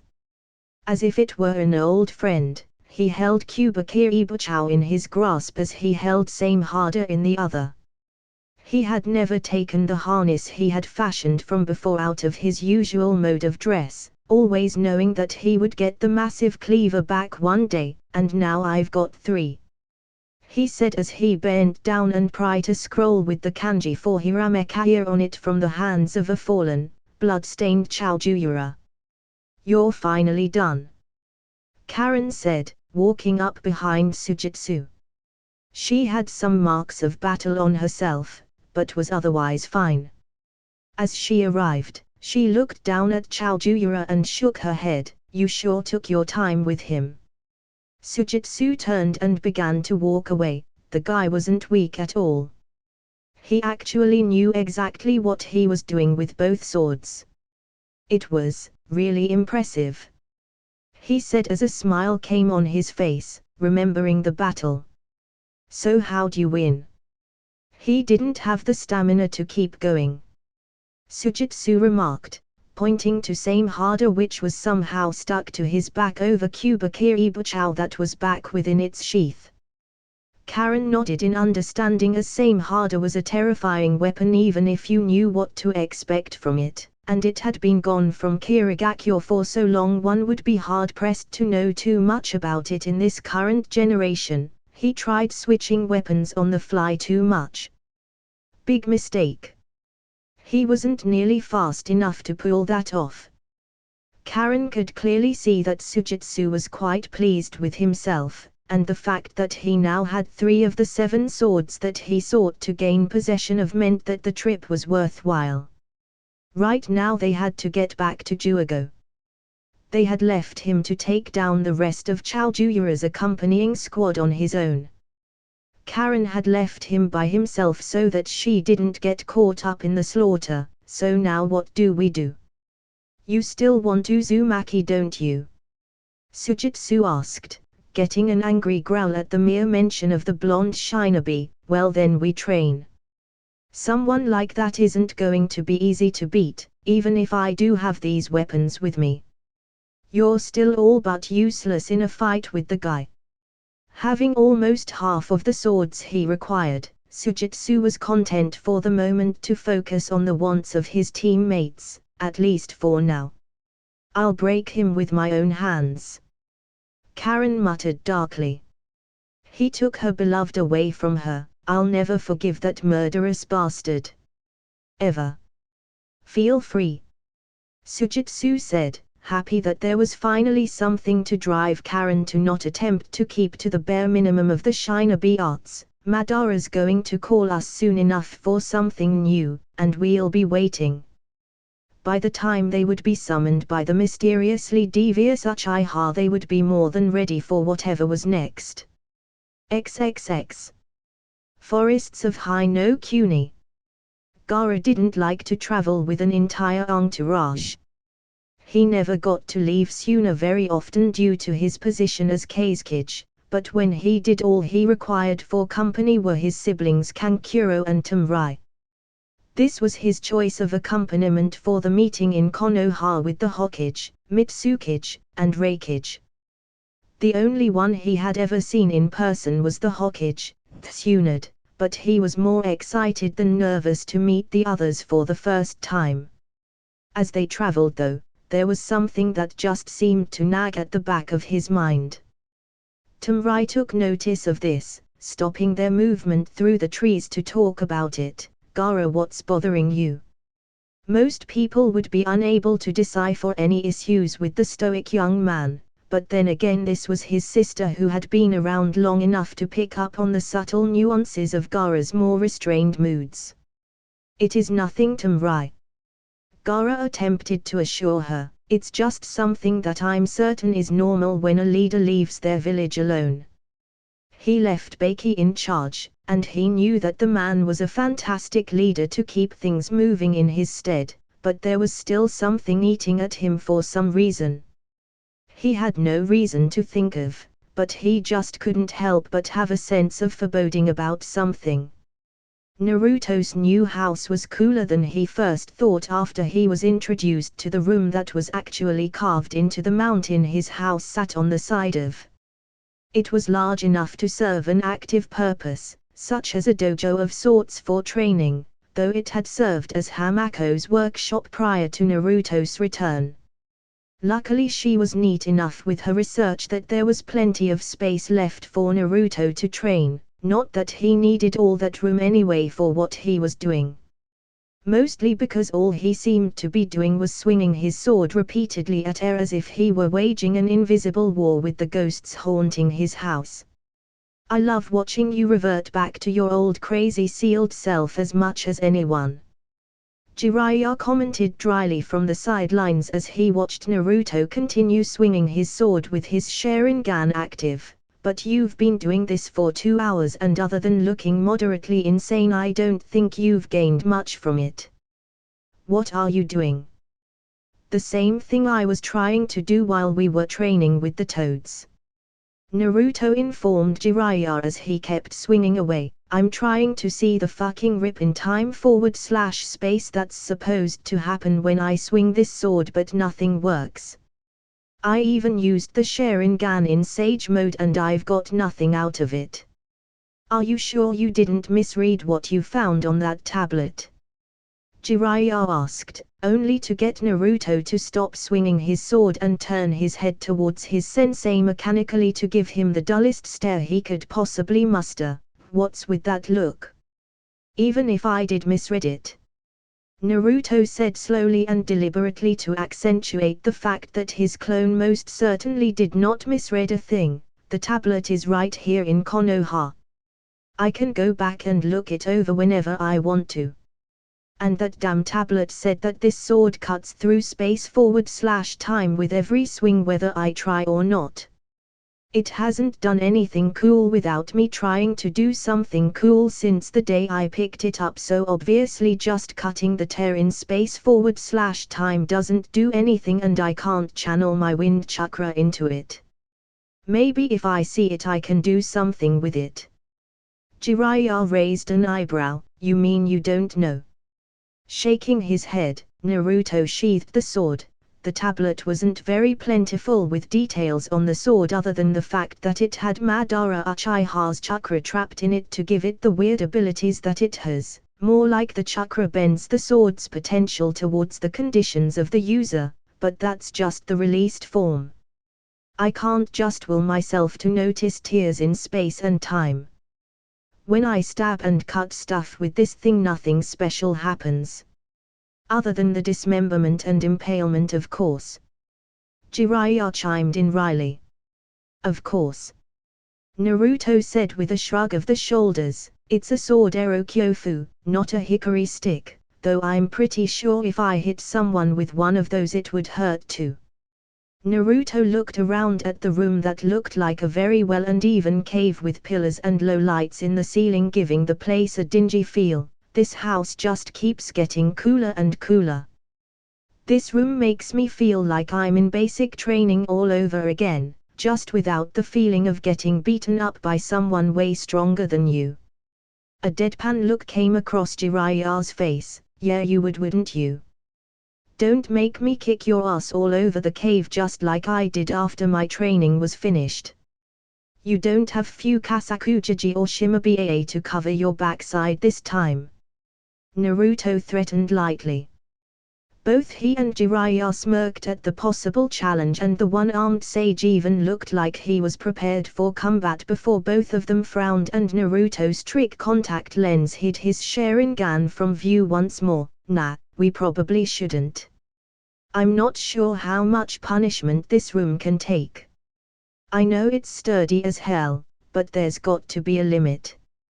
He wasn't sure if he could damage how deeply rooted into the side of the mountain his house was, and he didn't want to test it even though he was certain that it was at least as good as the evacuation shelters within the Hokage monument. The room they were in was for light training only. Jiraiya settled down from nearly coming to blows with his godson with the looks of a pout on his face. Yeah, if we kicked it into high gear enough to make it fun we would probably mess each other up too badly, and Tsunadime would kick my ass to the border if I injured you before the big meeting today. With that over with and done, Jiraiya and Naruto filed out of the training room back to the main part of the house halls. Where'd your little servant girl go? You can call her by her name, you know. Naruto muttered with a tick mark on his head before he stood in front of the large window in his living room and looked out onto the village. Hamako-chan has errands to run. She does tons of things all over the village to take up her time. She works at the academy helping Iruka-sensei. She's Tsunade-chan's aide sometimes to help out Shitsune-chan, and she does other stuff that she doesn't even tell me about, because I keep forgetting to ask about all of the stuff she does. If I really wanted to know where she was I would just use my communication tattoo and talk to her. As Naruto opened the window and stepped out onto the ledge, Jiraiya scratched his head curiously. So that's why she was out and about so much when you were gone. Well, I'll be damned, someone keeps busy. Naruto hopped up onto the safety railing in a crouch at that point. So you're going to head out now? No reason not to. Later, Kyofu. Naruto said, giving a partial wave to Jiraiya before hopping off of the ledge and using his Harisusagan, burst limit, to casually hop his way down to the ground safely, eventually obscuring himself from Jiraiya's view in the trees. Bring back something alcoholic, Geiki. Jiraiya yelled out the window as he was sure that Naruto heard him unless he was actually trying to rush to Tsunade's office. After a few moments of getting no reply he let out a sigh and grumbled miserably, "He didn't hear me. Grab the scroll in the pantry, dumbass. We stole like 6 full cases of sake from Gamabunta's storage before we left the mountain." Hearing Naruto's voice boom over a rather far-sounding distance, Jiraiya perked back up curiously. "Huh. I guess he did hear me." A grin then formed on his face. "Well, seeing as I have no relevant purpose to serve during the meeting time, I believe it's high time I get drunk on super strong sake and pass out somewhere strange." With a devious chuckle he slammed the window shut and headed towards the kitchen to find his choice drink. XXX. Hokage Tower, Tsunade's office. Apparently Tsunade had no problems with Naruto's favorite entrance to her office being open, as he jumped right through the open window right over her head and landed in front of her desk before turning around to face her. "I'm ready to roll, Tsunade-sama," Naruto said, operational mode turned on for the sake of the meeting. "Down, boy," Tsunade joked with a small grin on her face as she shut the window to the office. "Did you have fun showing off just now? You look like you had that move planned out for a while." A small smile appeared on Naruto's lips at the Hokage's prodding. "No way, showing off is totally unprofessional. Besides, someone else would have needed to see me and pay attention to me for it to be showing off. Nobody saw me jump into here but you." "I actually saw it too, Naruto." The attention of both Naruto and Tsunade turned to the corner of the office where Tenzo stood leaning against the wall with his arms crossed. Instead of wearing his Anbu armor the way he had been the last time Naruto saw him, he was wearing the normal shinobi outfit for Konoha forces above the level of Chunin, long-sleeved black shirt, black pants, and the flak jacket, so it kind of counts as you showing off. Mokuten no Tenzo, Tenzo of the wood release. It's been a while, hasn't it?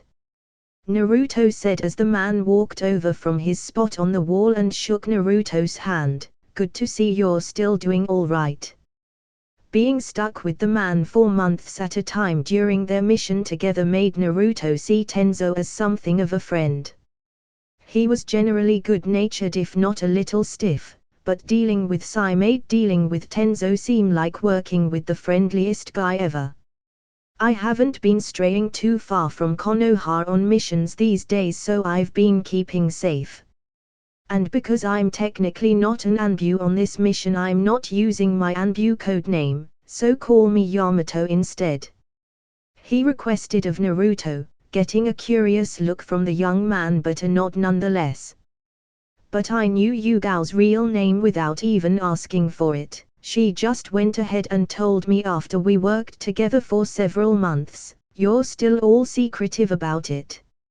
Naruto thought dryly of his last mission with Tenzo/Yamato when he worked with the purple-haired lady Anbu Yugao Uzuki during the raids on Otogakure bases. Okay, sure.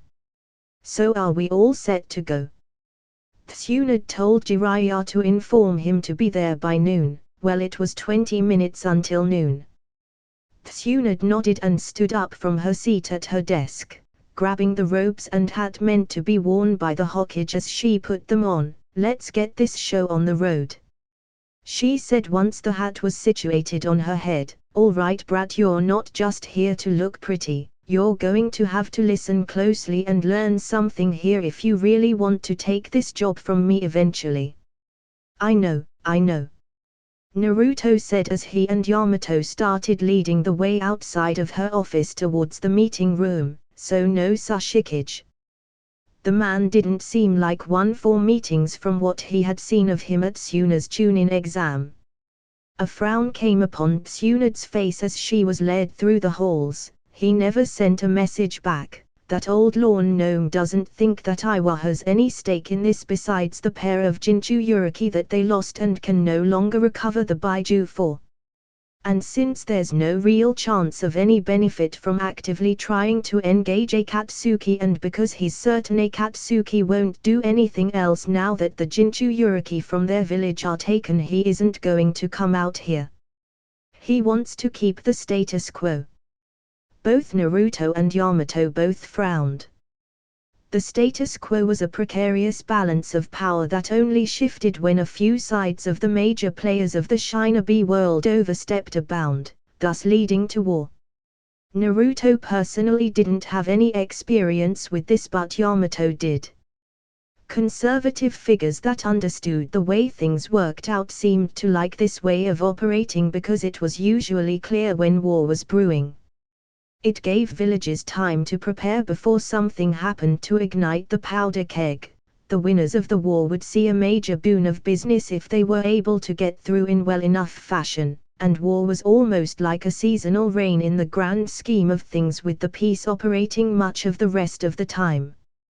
This was how the first two world wars waged internationally began between the villages. The third one came by way of a combination of the aforementioned periods of build-up and the exuberant searching of Tsunagakure for their son Dame Kazekage after his disappearance. Too bad that great way of working things won't exist at all if all of the Baiju are captured. Naruto thought to himself sarcastically as they eventually came to the meeting room doors. The two random Konoha ninja guarding the door moved aside and allowed Tsunade and her two escorts entrance to the large room that had been specially set up with one very large table for the four separate village leaders and their bodyguards. Tsunade took her seat at the farthest chair back in the room with Naruto and Yamato on both sides of her, and as the time ticked down to noon, the first of the foreign village leaders entered through the doors. The Raikage was the first to arrive, led into the room by Shi and Derue and followed by even more ninja. Naruto raised an eyebrow at that before realizing that Tsunade probably didn't say how many people any of the other Kage-level shinobi could bring for security. There were 5 more that followed him in, but only one of them actually caught Naruto's attention in any significant manner. Yujai-chan, Naruto said to himself quietly once he caught his glimpse of said girl bringing up the rear of the Raikage's entourage. As the Kumo group finished entering the room, Yujito managed a healthy smile and waved Naruto's way that managed to get a smile out of Darue and a roll of the eyes and a scoff out of Shi, who then caught an elbow to the ribs from Darue, who said sorry, though unapologetically. After taking a moment to glare at Shi for his unneeded wordless interjection expressing his dislike of how Kumo's Jinchuriki liked Konoha's Jinchuriki, Yujito turned her attention back towards Naruto. Her eyes softened on her fellow demon container when she saw him smiling back at her. "We can talk later," she mouthed to him silently, getting a grin and a nod from Naruto as the Raikage took his own seat. The next to enter was the group from Kirigakyo. The Mitsukage gracefully made her way to her own seat as she was followed by Ao and her own entire Kiri contingent numbering 7 strong. Without a word, but with a pleasant smile on her face underneath her hat, she took a seat. Tsunade was rather pleasantly pleased to get the chance to speak with a fellow female Kage in person, and from just her entering the room and the way she carried herself it was evident that the woman had no lack of faith in her strength. As far as Naruto could see, Mai was the same as she was when he had first met her. Trying to look the woman in the eyes forced a feeling of trepidation to settle under him. Most lesser people that tried to make eye contact with her probably either found themselves unable to do so, allured by her pretty features, or intimidated by the power just radiating from the shine of her eyes. A combination of both would probably be the safest bet though. Soon thereafter, Gaara, Tamarai, and Kankuro made their arrival, and despite the fact that they were rather happy to see their Konoha-born friend Naruto in attendance, there was a time and a place for socializing, and this was not the time. There would be plenty of that later. "I'm glad to see that everyone who responded positively to my request for a meeting arrived safely," Tsunade said in an amicable greeting. "I hope your stay in our village has been and will be pleasant, but I believe it's time to get down to business." She looked around the room and brought up something else. "While I left no directions on how many were allowed to be brought along for security purposes, I would like to request that only 2 of your selected bodyguards remain inside the room for the meeting. They can remain just outside and the door will stay locked, but this is a rather privileged conversation." The mustache of the Raikage wrinkled momentarily before he barked out his order, "Darue, stay here. Yujito will stay as well, since this meeting partly revolves around something involving her in the first place." The head of a gestured towards the door and his other underlings began to head towards the door. "Ao and Tsurugi," Mai said calmly. The rest of her group then headed towards the door as well. Ao stayed by her side and another man moved to her other one. Tsurugi was a man wearing the kirihitiet. He had long dark hair, a beard, a scar over his left eye, and wore clothing that looked similar to Ao's, only Tsurugi wore a flak jacket. Because Gaara only had 2 with him anyway, there was nothing for him to say other than to begin the meeting when the door shut once again. "Well, I'd like to say first off that it's actually quite pleasant to meet another fellow Jinchuriki in Yujito-san," he said with the smallest of smiles. "You as well, Kazekage-sama," Yujito said with a slight bow. "Yes, well anyway," I said, getting the attention to direct towards him, "I guess it was high time something needed to be done about these terrorists Akatsuki." Uzumaki's intervention in Kumo in keeping Yujito out of their clutches was a wake-up call. "They've infiltrated our village to reach Yujito and we still don't know how." Tsunade frowned and nodded. "Yes, they've done the same here in the past just before I took the title of Hokage, but we believe this could be due to the fact that in the past members such as Itachi Uchiha and Orochimaru were among their ranks, former Konoha shinobi. Someone else as well, but we can ease into that bit of information." She persisted with her original point, however. "With that in mind, they could have obtained entry to our village that way. I can't explain how your village was breached though." Gaara pressed his hands together in thought as he attempted to speculate. Akasuna no Sasori had his own network of spies and sleeper agents hypnotized to only react to Sasori's presence himself. We didn't discover this until after his demise, when their brainwashing wore off and agents were found all over our village. He was a missing ninja for around 20 years prior to his death, so it wouldn't be that far-fetched to assume that he had sleeper agents in most if not all of the shinobi villages giving information to Akatsuki.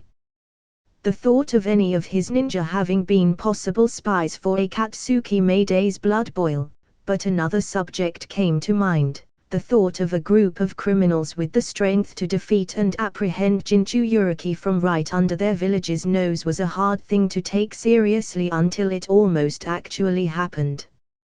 Who are they all? Tsunade eyes turned towards Naruto. Naruto, if you wouldn't mind. You've fought the most of them, so your input could be used here. In response to his leader's command, Naruto rubbed his nose and prepared to speak up. Out of all of the members so far I've fought, each one of them except for one that I still don't know anything about, not even his name or appearance. He started listing names off on his fingers. You already talked about Sasori. I fought his partner Deidara as well and killed him. I fought Kakuzu and killed him. I fought Haiden and we still have his head in interrogation. Hearing that, I let out a laugh and all of the others in the room not from Konoha looked at Naruto in a confused manner. Once Naruto's expression didn't change in response to the others, I stopped laughing. Seriously? Naruto said in a dry tone, his head's in interrogation right now. All he does is curse at everyone and we can't pry into his brain with any ninjutsu. But aside from him there was Kaizen, who is dead, Itachi Uchiha who I defeated a while back, and then there's the leader and his partner. Mai listened closely to the entire rundown of Akatsuki's ranks and decided to speak at that point. All of those ninja are some of the most infamous names in history. Who could possibly lead a group like that? A man that can take down Hanzo apparently, and Jiraiya and Naruto as well, at the same time. Tsunade said with a serious look on her face. A shocked reaction swept through the room at that fact. Yujito and Temurai had known of Naruto's defeat due to the missing in action notice that had gone out shortly after the botched infiltration of Amigakure, but they hadn't known exactly what had happened. Someone could defeat Naruto and Jiraiya at once, and that was disconcerting news to say the least, because Naruto himself was supposed to be something of an army killer and Jiraiya was a well-known juggernaut. Naruto narrowed his eyes at the reminder of the most crushing defeat of his life. One of them is named Kanon, a kunoichi from Ame with the ability to fight using paper as her primary weapon. The leader himself is named Pain, at least that's what he calls himself, and I don't know what his powers really are. I didn't fight him long enough to get a good look at all. And every single shinobi in Amigakure follow them like God and his angel. Thank you Naruto.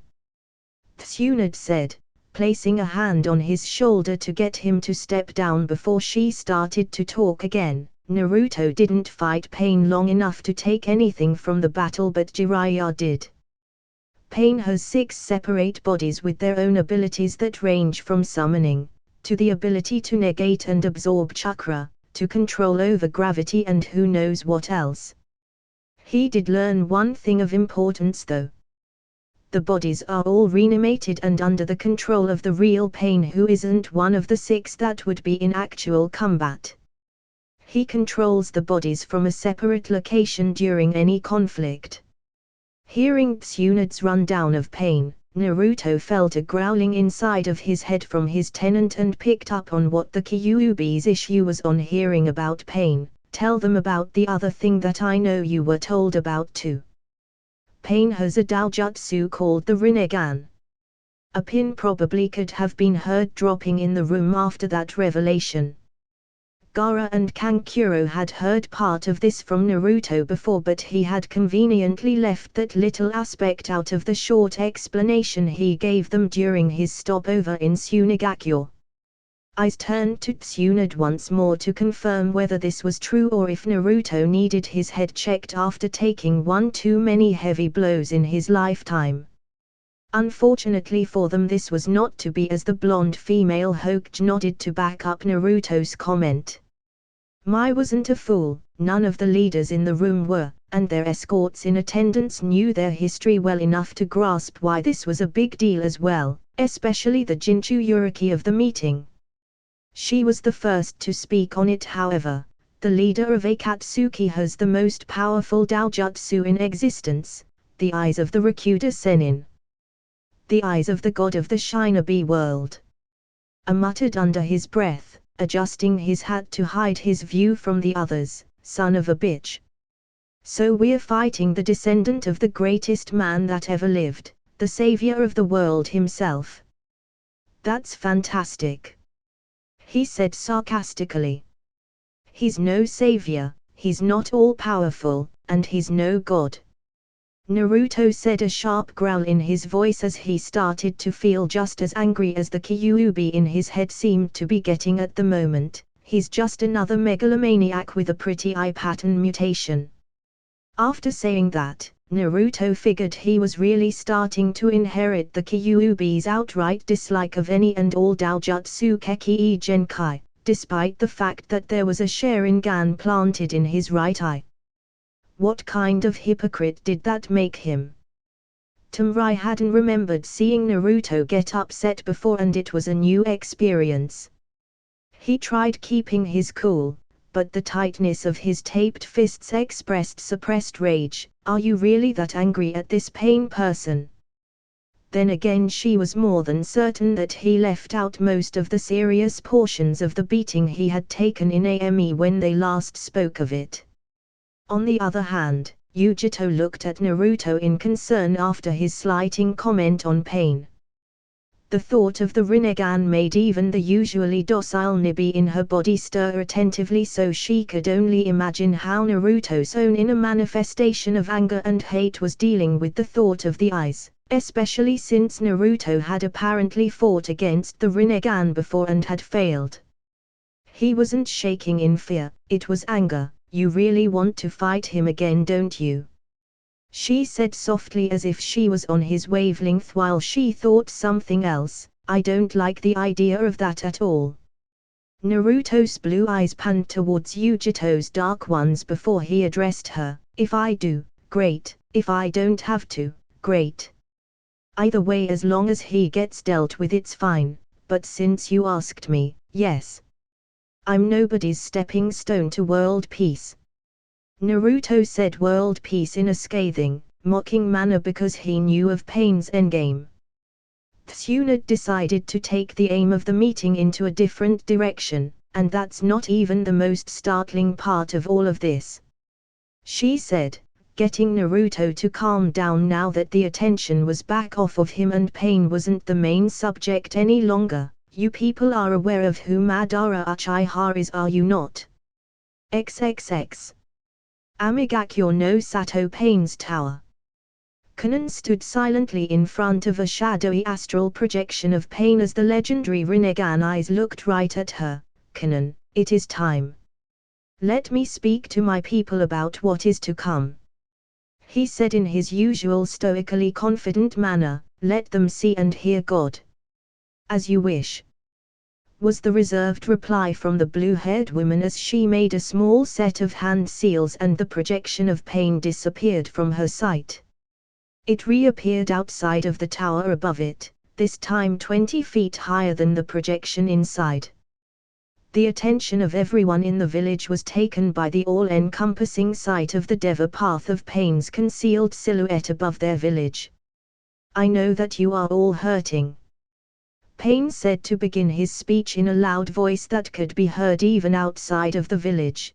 The destruction caused by the Kyuubi Jinchuriki has taken some time to fix, and the loss of life occurred during the same event still leaves scars in the hearts of many of you.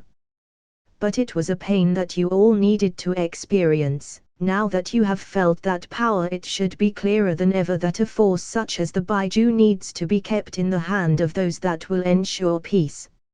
Our hands. A cheer among the more battle-hardened members of AME's shinobi force went up at the concept of finally having the power to mold things in the ninja world after years of just existing and surviving through the wars and battles of the other villages. Those that weren't ninja cheered at the thought of having battle no longer touch them ever again due to Pain's peace. It is time for the world to change. Time for the power-hungry and short-sighted fools of the 5 great shinobi nations to take consequence for their past actions, and if it is necessary they will feel the wrath of God firsthand. Pain's ripple-patterned eyes narrowed over the village, getting another loud cheer from his people.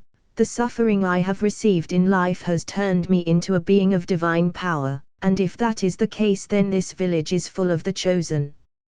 No other village could possibly show the rest of the world the true pain that comes from war and conflict, and thus this will be the village that will lead the world into the new age of true peace. Another thunderous roar of approval went up from the Amigakure populace in response. As Pain's speech continued, Kanan stood right at the exit of the upper levels of the tower to listen to the speech and to take in the response from the villagers. The eyes of Pain closed as he continued speaking. I would be remiss to lie to you and say that it will be easy. I must be honest to my people. Many of you may die in our endeavor, such a thing will happen in any struggle. But you are the driving force behind the future, and nothing worth doing is ever easy.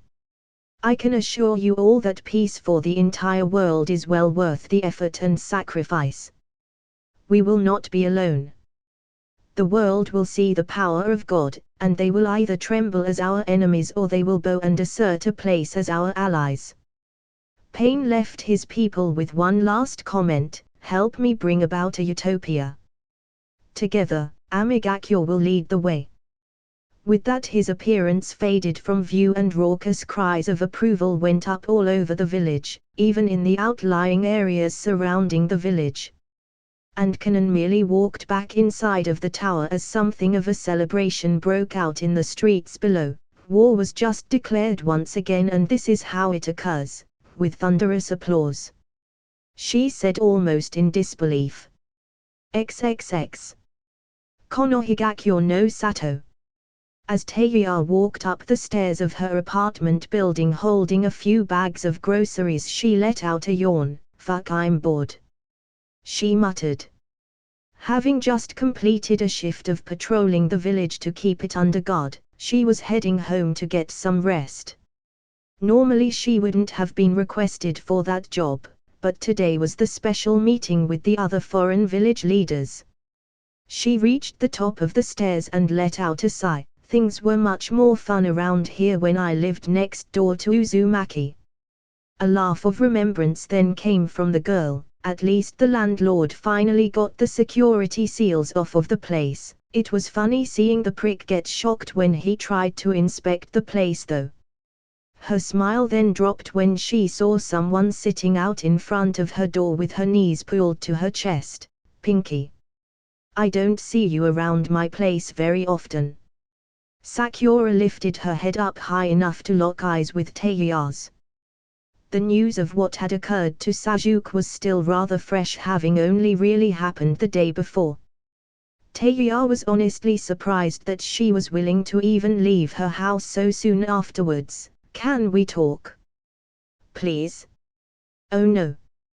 Teiya thought with a frown on her face. Don't tell me she's going to come in and get all weepy and emotional on me. Why Kami, why? Still though, Sakura was a friend of hers, and if nothing else Teiya had learned enough that friends helped friends during her time in Konoha. Thus she pulled Sakura up to her feet and unlocked her apartment door. Yeah, sure. Come on in. She said in a defeated voice. Not even considering turning the invitation down, Sakura did just as Teiya asked and sat down at a table in Teiya's kitchen as the former Oto ninja started putting her things away. I just bought this shit, so don't think I'm going to offer you anything to eat or drink. You're shit out of luck today if you thought that I would. Sakura just stayed silent while Teiya set her groceries away. Not wanting to pry, or even really talk about Sakura's feeling in the first place, Teiya just let her be and let the silence between them stand. Finally Sakura spoke up as Teiya was stocking things into her refrigerator. Are you happy that Sasuke-kun is dead? He was the entire reason that you wound up caught in the first place. No. Teiya said, not turning to face Sakura before correcting her. Uzumaki is the entire reason I'm here in the first place. I could have beaten the lazy-ass Narukid and his Akimichi buddy and moved along. I never really liked the prick though, but then again I never really liked anyone I was forced to work with in Otogakyo. Heh, I barely like the friends I even have now. She joked before getting serious again, and I won't lie and say that the bastard stopping my heart with electricity made me like him either. I'm not petty enough to think that a random death would make me satisfied though. I really thought I could do it, you know. Sakura said lowly. I thought I could find a way to bring him back to the village, but he wasn't willing to even listen at all. And when it came to it, I couldn't stop him either. I'm sorry because you got hurt when I was too weak to do anything. Teiya let out a groan. Enough with the apologies, sugar princess. I already forgave you after I finished healing. If he didn't want to go, then I don't think either of us really could have stopped him even if you had fought perfectly. Orochi Pedo probably worked that jerk to the bone, training his body up and pumping him full of drugs to get him to the way he wanted to be to take him over. Why did you care so much about bringing him back anyway? I was in love with him, at least I think I was. Sakura tried to explain before shaking her head. I don't really know, and I guess I never will now. It still wasn't very clear as far as Teiya was concerned. Yeah, but why? She asked in a more urging manner. The guy didn't give you the time of day. I heard that he never said any more than 10 words to any girl in this village a day, even you, and he was on your squad. I hated my team, but at least we spoke. And the lack of interest never turned you off of him. Things started to feel akin to an inquisition for Sakura, something she wasn't entirely good with. Thus she turned it on to Teiya. Oh, and what about you and Naruto? I know you care about him, so why do you feel that way? She said, hoping that Teiya would deny it and begin an argument the way she expected she would. All that happened was Teiya giving her a small smile and sitting down across from the table with Sakura. She didn't seem to take offense to it at all. She actually seemed happy to talk about it. Do you think that I have a problem with admitting that I'm into that idiot? Not even a bit. I've had more than 3 years to come to terms with it. Well, despite being rather brash and violent most of the time, Teiya was at the very least comfortable with herself and who she was. It was kind of a stretch to believe that she'd be in some sort of denial or have some sort of embarrassment about who she had a crush on. Plus there was also the fact that she had no trouble mentioning the fact that they had sex in passing. So, why do you like Naruto that way? He beat you up twice and almost killed you before, didn't he? Shouldn't you hate him? It's a part of the job, Pinky, and we were on opposite sides. Teiya said dismissively as she pulled at her shirt to show Sakura a scar on his shoulder. I'm part of the reason he has that nice little scar on his eye, and he cut me pretty badly on my shoulder where I still have a mark. But when he captured me, he went out of his way to make me feel comfortable, to talk to me and keep me company. When the backlash of losing the cursed seal hit me, he was there to try and make me feel better. He was the one that got me out of lockup by putting his name on the line to vouch for me, and he helped me get used to Konoha. Yeah, I gave him information on Orochi Pedo to spite the bastard, But Uzumaki didn't treat me like a means to an end, and he didn't just abandon me after he got the information from me. By this time, and even at the time of her arrival in the village, Naruto and Teiya were actually pretty well-known figures in Konoha, because Naruto was a Jinchuriki and Teiya was a defector from Otogakure. Thus it was also fairly well known exactly how close the two were, and because Anko had become a friend and training partner of Teiya's as well as having a big mouth, everyone found out when they hooked up the first time as well. Teiya pointed directly at Sakura, getting her full attention and getting her to stop musing over Naruto and Teiya's relationship. I can even tell you the exact moment where I knew it happened. Sakura looked at Teiya hopefully, making Teiya grin at her toothily for what she was about to say, but I'll be damned if I'm just going to tell you something personal like that. Sakura's head dropped on the table before snapping up suddenly. You won't tell me this, but more people know about the fact that you two had sex than people know that Asuma-sensei is the father of Kuinai-sensei's baby. I didn't put that out there. Teiya said, crossing her arms and turning away. That moody bitch Anko did. Me and Uzumaki got her back though. She turned one eye back towards Sakura at that point though. So do you hate him? Do I hate Naruto? Sakura asked, trying to confirm Teiya's question. No. I don't hate Naruto. He's stronger than I am because he can actually do what he has to do as a ninja. I would have to be ungrateful to be that way. He's the entire reason that I got training in the first place from Tsunade Shishao, and right after Sasuke escaped he warned me that he would kill him if he ever got the chance in the future. Besides, he apologized to me for it. Why me? Who else would he have said it to? Teiya said with a raised eyebrow. He sure as hell wasn't going to pray to the Uchiha prick for forgiveness for killing him, and it didn't matter to anyone else the way that it did to you. Do you really want my advice? Sakura let off a shrug. She probably would have voiced a no, but she was sort of envious of Teiya. She seemed to be more thoroughly at ease with herself than Sakura ever was, and she hadn't really changed her base personality ever. She knew how to do her job like an experienced vet from the day they had met when Sakura was still a rookie. She didn't need direction in her training because she already had her focus and had gotten stronger by seeking things out herself. Teiya was tough, it was as simple as that. Fine, I'll take the silence as a yes. Teiya said dryly, move on for fuck's sake.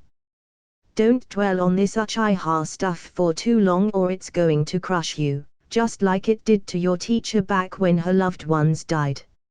If you stick to the past and what could have been, then you won't be able to shape what will be, and then will that leave you? She then waved Sakura off. Now get the fuck out of my house so I can take a shower and get some sleep.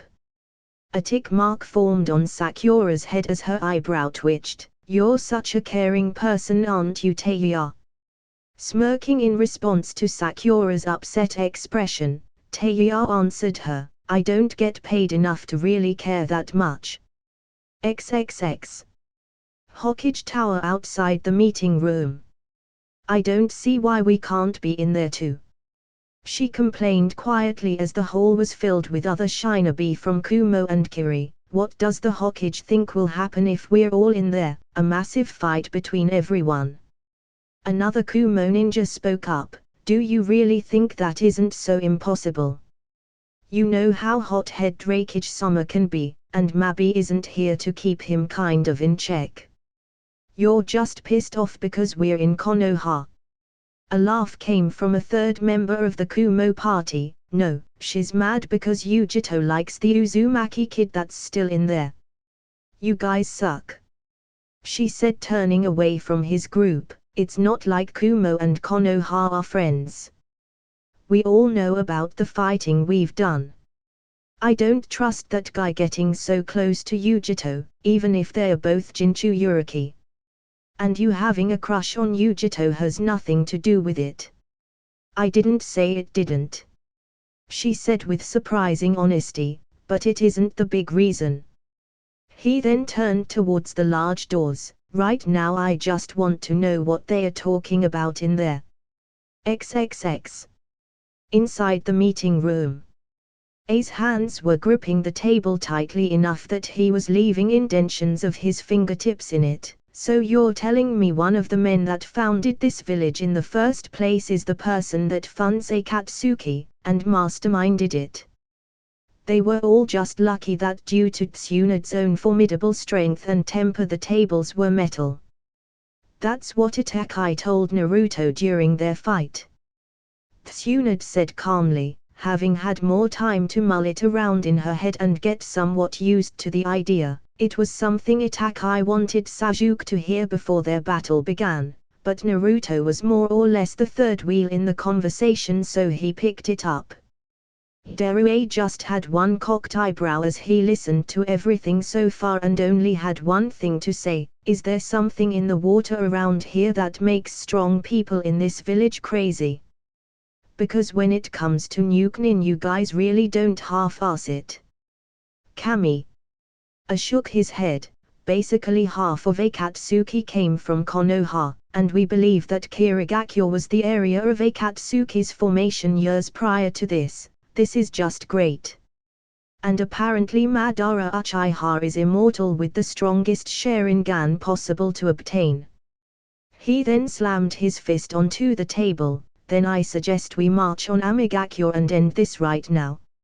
Send in a force to defeat this pain and Kanon and keep the AME shinobi around them occupied while we do so. Mai seemed to be thinking this over. An attack directly on the village. Do you believe it would be so easy? It was a possible way to handle the situation. Rather brutish in her opinion actually, but it was still something that always had to be kept in mind in case no other options could be determined. A frown came over Tsunade's face at the concept of invading Amigakyo. She had been alive long enough to know just how harshly the AME forces would respond to such back when Hanzo was in control. Naruto, what do you think? You were the last one there besides Jiraiya and he isn't here. At the beckoning of Tsunade, Naruto tried to dredge up everything he had gotten out of his infiltration of AME. A direct attack even with all four of us wouldn't be easy. I'm not even sure how possible it would be. Amigakyo itself is surrounded by water 2 miles out from land, and that land had villages surrounding it on all sides with tons of shinobi stationed there too. No matter what, it would turn into a siege because they would see us coming the second we entered the country. It's locked down tight. Yujito heard him clearly. So you're saying we couldn't do it? Not even with all of us attacking together.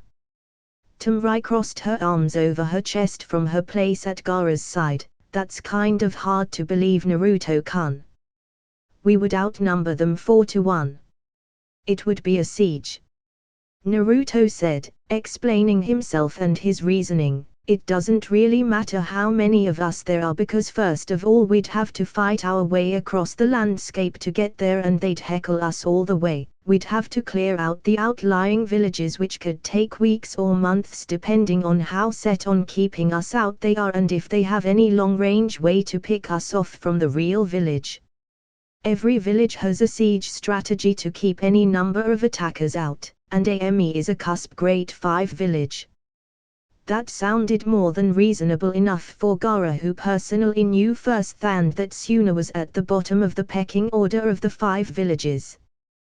The only thing that had kept AME from taking Suna's spot in the past was the isolationist attitude that the last leader of the village Hanzo held. If AME truly is surrounded by water, then the only real force that could be assured a real chance to cross the waters to get to the main village would be spearheaded by Kirigakyo. AME's entire ninja population could then focus on defending against just them. Once they rebuke a few advances against attackers, it would turn into a battle of attrition that would end up hurting both sides equally. We have 3 Jinchuriki though, not even counting Keisuke or not.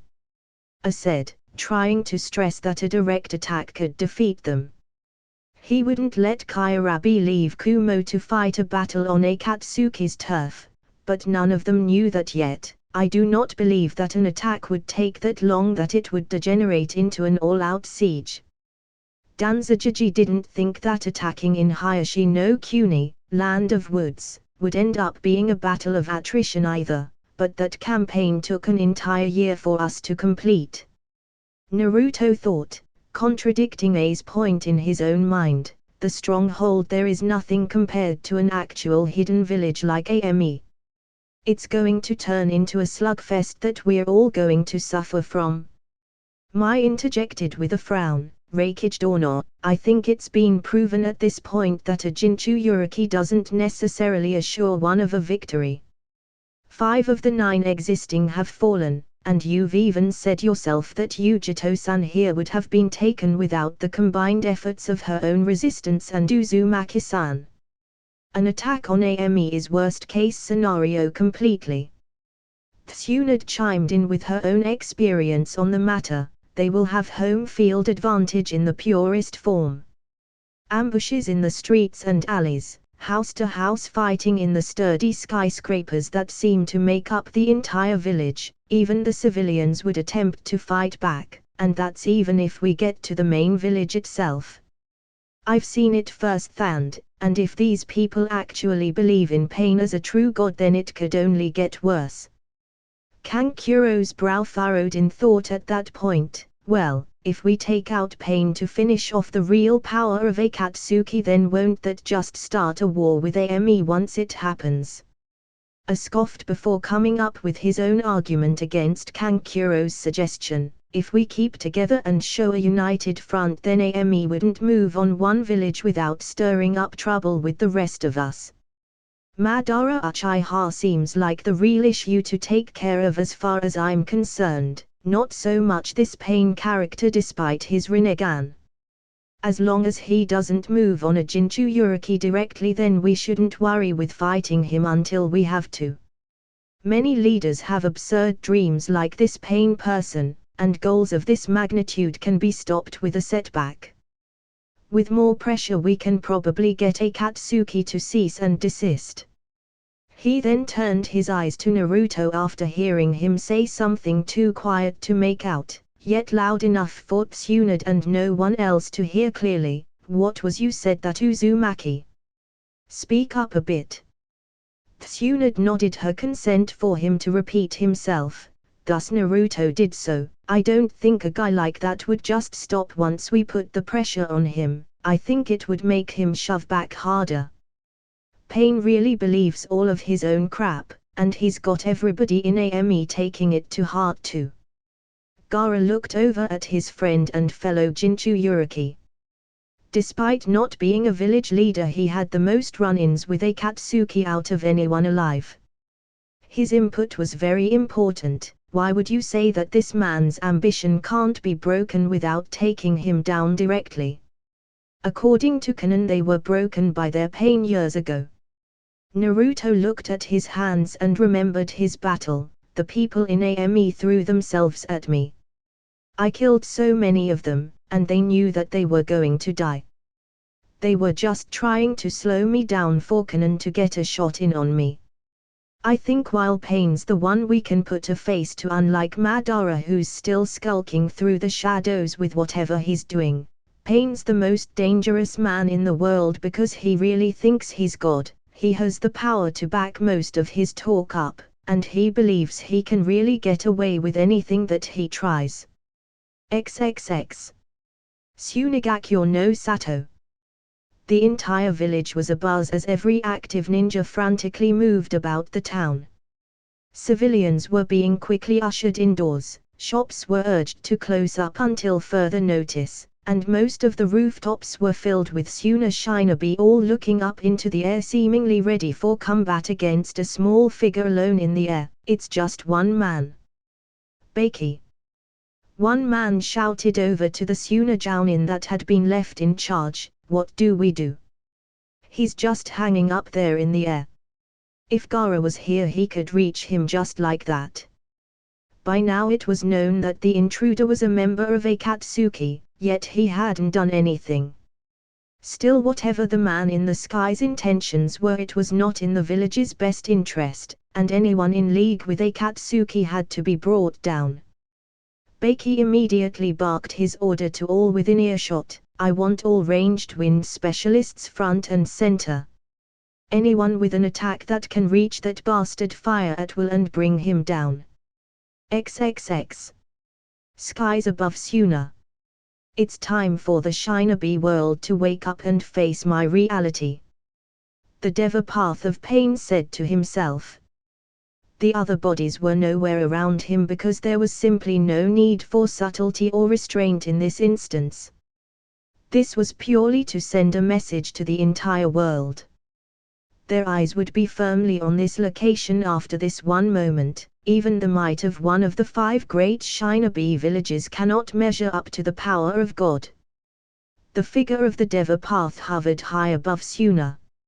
He was well aware that his presence was noticed and that the forces below were mobilizing for his neutralization. It was just too bad for them that they simply would not get the chance to do so. Though my lifespan will shorten, it is a small price to pay for the world to experience a hint of my pain. The Deva Path said as its hands extended down, taking aim at the village as a whole. It is a necessary sacrifice.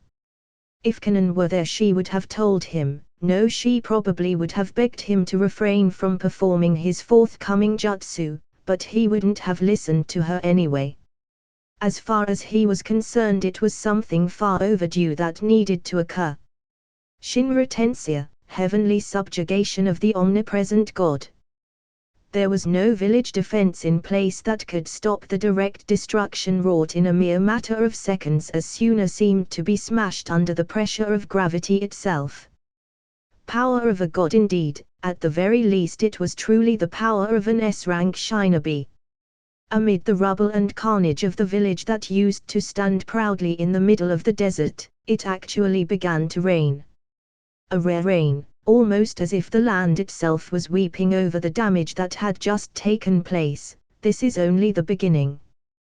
The first day of the meeting drew to a close and the 4 hidden village kids in attendance left to return to their lodgings until the next day. In the end it left Tsunade with her 2 bodyguards for the meetings, Naruto and Yamato, and Gaara along with Kankuro and Tamrai in her office to discuss amongst themselves. "So aside from you and myself, Naruto," Gaara said, starting to speak, "there are Yujito-san and the Reikige's brother as the only Jinchuriki left to take. We still have Kaizame Hoshigeki's corpse, but we haven't learned anything from it yet. I do not think we will reveal any secrets of an Akatsuki nature from his body, so we are planning to release it to the Mitsukige to do with him what she will. A gesture of good faith for the alliance." Tsunade nodded. "Same goes for us as far as Hayden's head goes. Interrogation can't bring up anything from his mind. I knew that such a powerful group of shinobi wouldn't be easy to pull information from. All the same though, we've been stuck waiting for them to make their moves since day one. Orochimaru was easier to go on an offensive against than Akatsuki. Sometimes Naruto wished it would just be that easy, that there was just an instant win button, but the world didn't work like that and there was no such thing as a glorious march to victory in a war. He wished that there was some place to find and charge down to finish off Akatsuki. Even if he still wasn't able to do so, he wished there was one. Amigakure was the only place he figured there was that could be seen as an active Akatsuki stronghold, and heading there even with an attacking force would be a daunting task. Being reactionary had almost bitten them in the backside repeatedly, having to wait for very dangerous and scary people to make the first move, but there were no real alternatives. The one time anyone tried being active against the Akatsuki, Jiraiya lost his left arm and Naruto took the beating of a lifetime that neither of them should have walked away from. So there are no known locations of activity. Gaara questioned. You haven't been able to pull anything at all from Haiden. Knowing enough about this situation since he was the one that brought Haiden's head to Konoha in the first place, Naruto answered, nothing but abandoned little hidey holes with nothing there. All Haiden ever got as far as information went were marching orders, go here and kill that, or go there and take that Jinchuriki. He was never told any plans in advance, which was probably for the best since out of all of the members he would be the easiest to take alive due to the difficulty in killing him. Haiden's a bust on the information. Talk about a buzzkill. Kankuro said, rolling his shoulders out. So now it's like all four of our villages met up at a joining path in the tunnels of a spooky cave, just to face down a big dead end. Great. All four of us stumbling around in the dark trying to find our own asses. Sounds like fun. Tamrai flicked her younger brother in the side of the head to get him to behave somewhat. He has a point though. All this alliance is doing at this point is just specifying that there's a problem out there we need to work together to solve. No one knows anything that the others didn't beforehand. That much was evident by the basis of the meeting that had taken place that day. All that had occurred was basically the laying out of the four attending villages' run-ins with Akatsuki. Still, it's better to have each other covered than going forward with a knife always at our backs. Yamato commented, even when Kirigakyo didn't have to help us. With no Jinchuriki, they don't really have a stake to protect in this. As far as the day's events went, it was enough until tomorrow. The talks could resume then. There was no need for Konoha and Suna's leaders to talk amongst themselves as if it were a private conversation. Naruto, would you mind having the Kazekage and his siblings stay with you until the end of the meetings? It would probably be a more personal touch than letting them stay in a hotel. They didn't pay me back from the last time they stayed at my house. Naruto said with a roll of his eyes and a smirk, yeah. No problem. Tamrai-chan needs to watch out for Erokyofu, but I think Gaara can scare him into behaving. Other than that, it should be great. XXX. Amigakyo no Sato Pain's tower. It is done. The projection of pain said to Kanon by way of the communication jutsu. Suna has been made an example of that. The rest of the shinobi world will follow. Kanon's eyes widened. It hadn't been 3 hours since his little rally with the citizens of Ame. He already finished in Suna. Wait, he didn't. There was no way he used that jutsu to finish in one fell swoop. Nagato, tell me you didn't use that jutsu too. An example needed to be made. Pain stressed with eye-narrowing emphasis, the will of God must be carried out by any means necessary. Kanon. As I speak to you now, there is nothing wrong with me. I will return soon, and I will be anticipating the response from our to-be allies in the coming days. This will reach the ears of every shinobi village in the world in a matter of hours. By sundown, I would wager. They will know of my power and would be fools to choose not to side with us. This is the opportunity they have all been waiting for. You've started a war, Nagato. Kanon finally voiced out in hidden concern. You've brought war to Ame. Isn't war what we were trying to prevent from happening to our people again? Yoriko said. Pain said, shutting his eyes as he continued to speak, that if the world is to understand the futility of war, they must experience it in its full breadth. In his words, if we're to understand each other, first we must make them suffer as we've suffered. He spoke with complete confidence and belief in what he was saying. This is the only way possible. It is the best way. Amigakyo will never be harmed. We have far too many buffer nations that will be on our side for them to easily advance on our village. They too must understand the true pain of war if anything is to change, and things will. And the Jinchuriki? Kanon asked. almost dreading his answer at this point. No matter what he said, it seemed almost guaranteed to sound twisted. The plan hasn't changed. Payne said, as a matter of fact, things will possibly be easier now that war will be rampant. And once all 9 have been captured, we will use their power to end the war and show everyone the horror and desperation that needs to be felt for our goal to be achieved. With the most powerful ninjutsu ever conceived. There was still nothing reassuring about the current plan of action. And it actually seemed more disconcerting than ever in Kanan's mind. Mass destruction was his big answer. Maybe the fact that it was so close at last was the thing that truly gave her pause. But this couldn't have been what Yoriko ever would have wanted. Peace wasn't real peace when everyone was dead by the time it took hold. XXX. Kawa no Kuni to Nigakyo no Sato. Sunset was at this point touching the village hidden well among the many valleys of the river-filled country.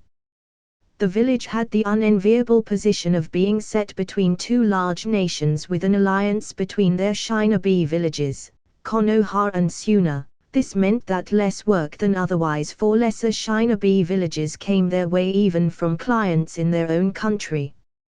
Due to the lack of easily obtainable missions, the Tani ninja became something of specialists in espionage and the more clandestine aspects of the shinobi arts, such as trapping and ambush, able to make it seem as if their targets were taken down by very skilled bandits instead of by trained ninja, something they had developed by design to keep from being scrutinized and eventually wiped out.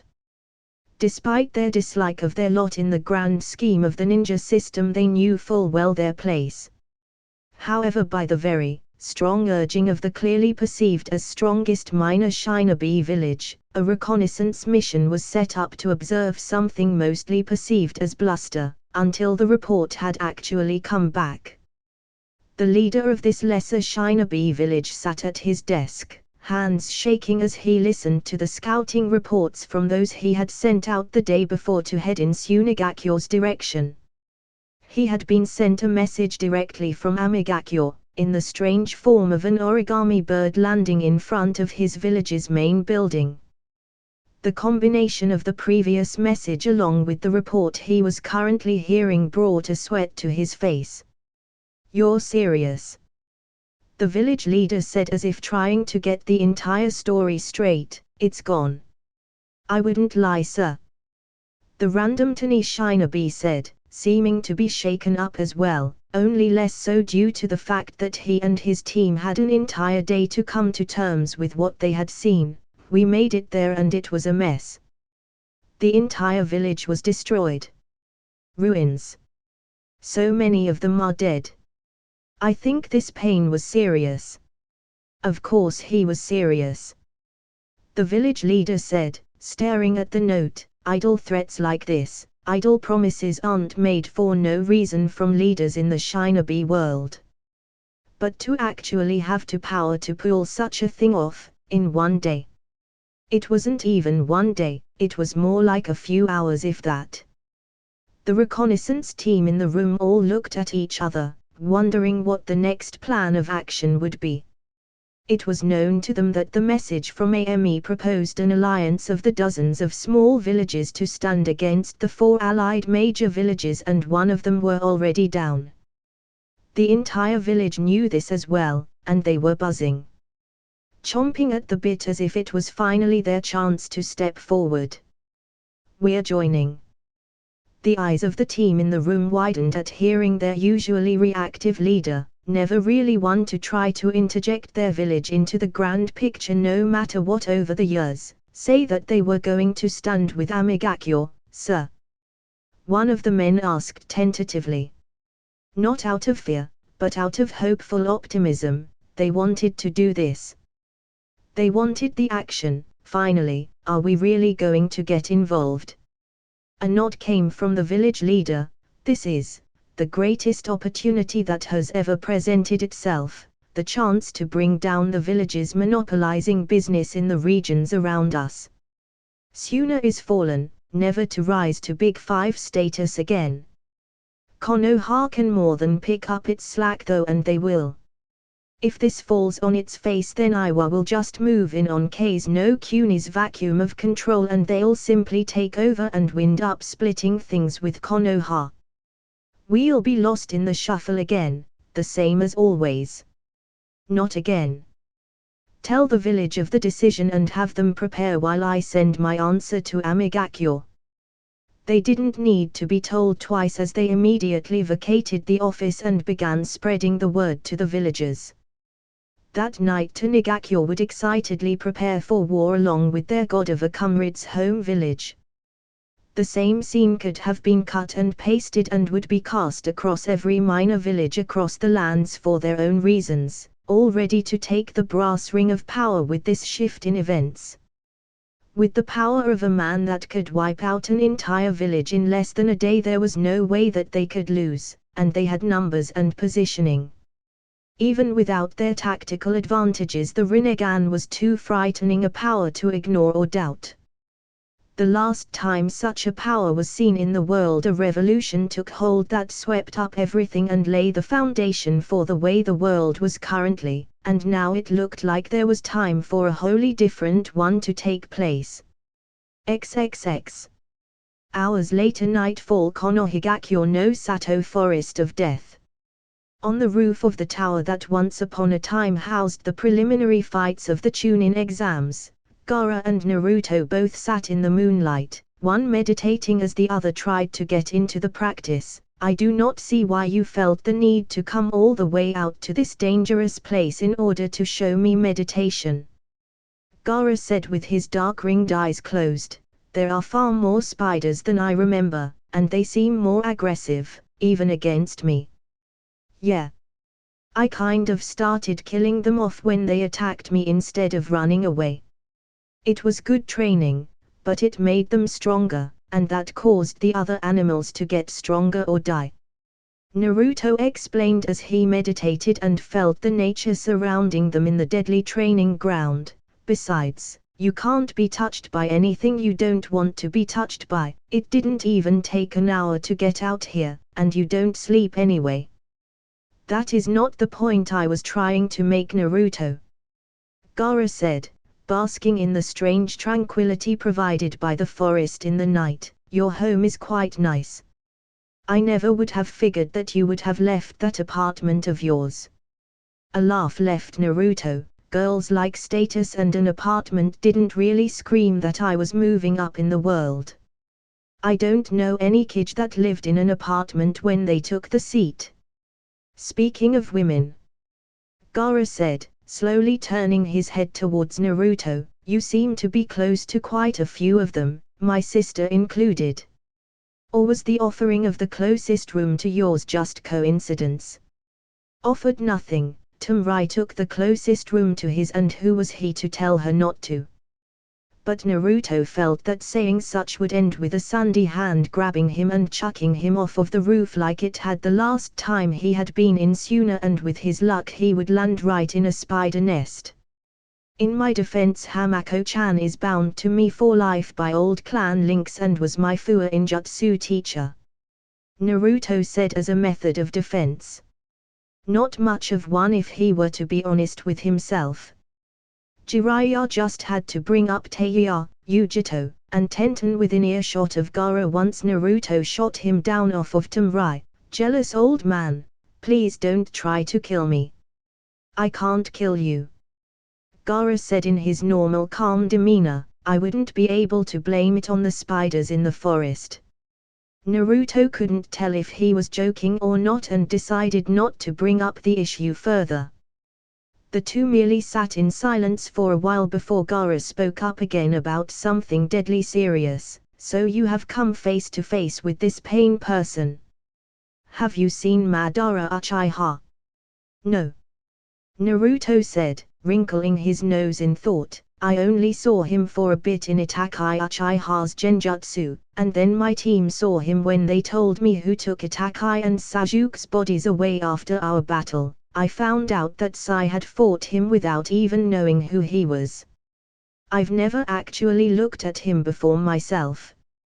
He could feel the kyuubi in him stirring at the mention of Madara, but not much else than that. I know it's hard to believe, but there wasn't any reason for Itachi to lie to me and Sasuke. He didn't even have to say anything about it. I have no choice but to believe in you, Naruto. Gaara responded, it may sound outlandish to consider that Madara Uchiha is alive, but you would not lie about something like this. Still, I believe the active threat that we can see is what should be focused on first. Both of them then tensed up when they sensed an arriving presence until Naruto settled down. No, I know who's coming, Naruto said, just as a swirl of ink appeared right by them. Hey Saikuhai. What are you doing here? It was kind of far out of the way for Sai to search for him. He could have just waited for him to get back to town or told Hamako, who would have then told him. Sai stood up from his crouch and looked over at Gaara before paying attention to Naruto. Naruto-senpai, there's news. And none of it is good, I'm afraid. It's quite important. He blinked with his usually placid expression. Have you been out here all evening? Maki-san and I have been searching all over for you. We've been here for a while, just catching up a bit. Naruto said, what did you need to come find me for?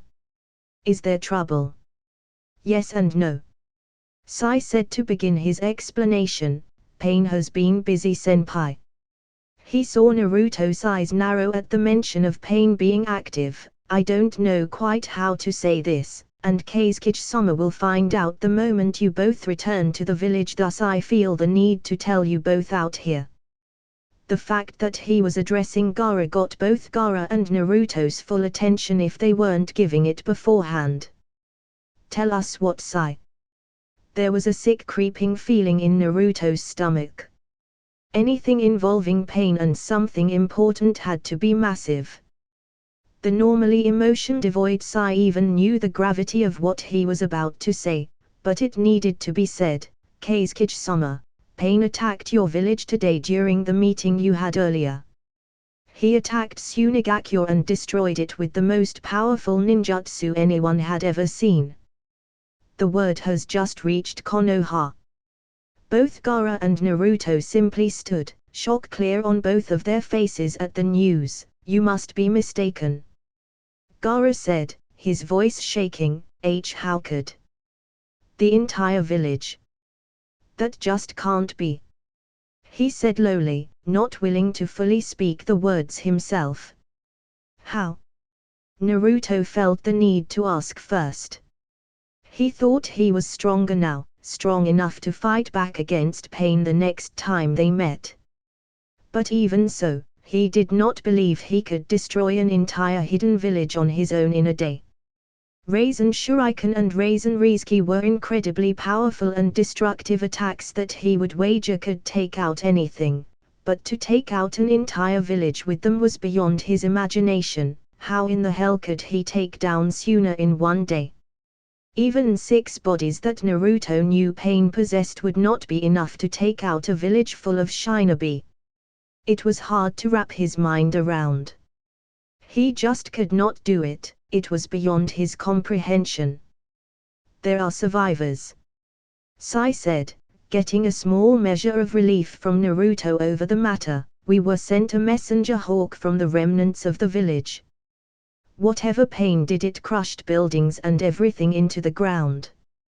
The destruction was complete, but the people that were close to the ground were saved by the soft sand they found themselves pressed into. It was the only thing that kept the death toll from being higher. Thousands have been found and pronounced dead, but there are still searches going on for people. Naruto started pacing around the rooftop. This is crazy. He attacked a hidden village and he got away with it. By himself. This wasn't right. Did he attack for Gaara? Or did he already know that Gaara wasn't there? This means war, Naruto-senpai, Sai said resolutely. This cannot stand. Hokage-sama is already mobilizing a force to go to Suna to assist, but you know what will happen, don't you? Of course he did. It was a premeditated attack on a village in the alliance that Konoha treasured more than any other. Not retaliating against Amigakure would be akin to letting them get away with murder, literally, previous issues notwithstanding. This just couldn't be swept away like the illusions of Ame's connections with Akatsuki in the past. Now it was clear that Amigakure was the seat of Akatsuki. Their leader was the person that had control of the village, it was blatant. As Naruto turned to Gaara, he then saw that the Kazekage was no longer standing where he had been. As a matter of fact, he wasn't even on the roof at all. Gaara. Naruto quickly tried to gather nature chakra and reach out in order to sense Gaara, only to feel him moving away from the tower at a rapid pace. Damn it. Gaara, wait for a minute. He made to leave the roof before stopping and turning to Saikuhai. Go to Tsunade-chan and tell her that Gaara's leaving the village by himself. Sai nodded and took off in the exact opposite direction from Naruto as the blonde went to locate his friend. He couldn't just let Gaara head off on his own. This could be what Pain wanted. He could be trying to lure Gaara away as a trap. 3 days from Konoha to Suna, and there were plenty of points to ambush the distraught Jinchuriki that he would possibly never see coming in his current state of mind. Even with a minute head start, Gaara was heading out at top speed right out of the gate.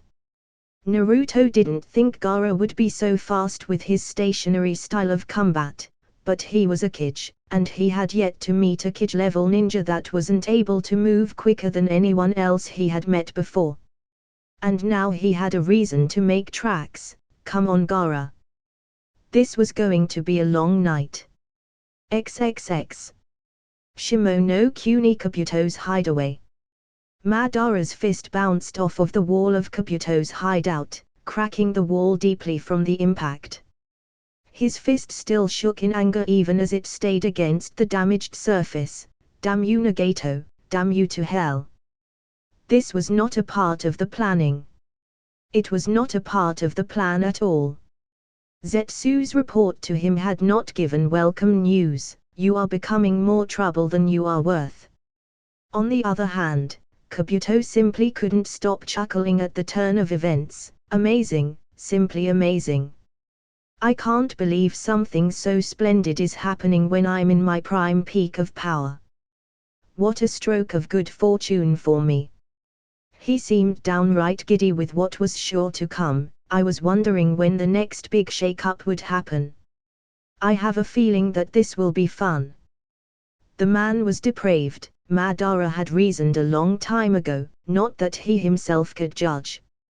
He had his own laundry list of schemes and manipulations that he'd hold up against any treacherous act ever committed by anyone else. Still, Kabuto's apparent amusement at his plans being further muddled didn't bring him any amusement himself. You find this amusing, Kabuto? Madara asked with a hint of danger in his voice should Kabuto answer incorrectly. Still, the Orochimaru integrating shinobi didn't seem to care too much at the chance of threat. Yes, I do, I really do. He admitted freely, and why wouldn't I? Every era has been defined by the threat of war. The chance to make oneself legend on the battlefield. Each war has caused a shift of society in our world, a turning point if you will. The first war established the separate villages and who was meant to dominate. The second war set up the general distribution of funds and power to those villages, and the third war set the nations into the current stagnancy we have now. Madara was beginning to get impatient with Kabuto and his apparent ramblings. And your point is that this is the end? Kabuto said gleefully, that everything we've come to get used to in our system is going to shift completely. He gestured grandly around them as if there was something to see or they were outdoors. No matter what happens, things will never be the same again. How could anything possibly go back to normal? Every minor hidden village sick of being overlooked will either win or find their livelihood taken from them once and for all. They'll be crushed into oblivion for their insolence. The large hidden villages must choose once and for all whether or not they truly want the world, or they will be destroyed for their complacency, and one already has been. It's fantastic. How could something like this excite you? Madara asked, legitimately curious on Kabuto's mind state. Maybe Orochimaru's cells were messing with his head. Either way, it was strange. You're talking about something akin to anarchy. Kabuto finished Madara's sentence for him. Yes, I am. And what's more exciting than that? Not knowing what will come next, always keeping your ear to the ground and your eyes to the sky, because anything can happen. It'll be like the never-ending clan wars of the past all over again. If Madara's face could be seen underneath his mask, it would be evident that he was frowning. The days of the never-ending wars between the clans were the last thing he wanted to return to. He wanted the world. He wanted the world under his control, docile at last. No one ever trying to step up and change the way things were again. His true peace. And he would do whatever he had to in order to obtain that. But he needed the Baiju first. He was sorry to say this to Kabuto, but by the time this war was over, there would never be another war again. There would never be another madman like Nagato wishing to morph the way of the world again, because in order for true peace to exist, there could be no free will to create such a wish. He would hypnotize the world. Until then, Madara would use Kabuto for what he wanted, and he would let him bask in the insanity of the coming days. He would let him enjoy himself, since he would never enjoy anything again once his plans were complete. He didn't have to fight this war to have his own stake in it. But he did have an army that he was building up just in case to enforce in his new world. Nagato had to be disposed of prior to anything, however. He was no longer able to be manipulated. He no longer would take Madara's orders. That much was clearly evident from his maverick actions that could not possibly be defended.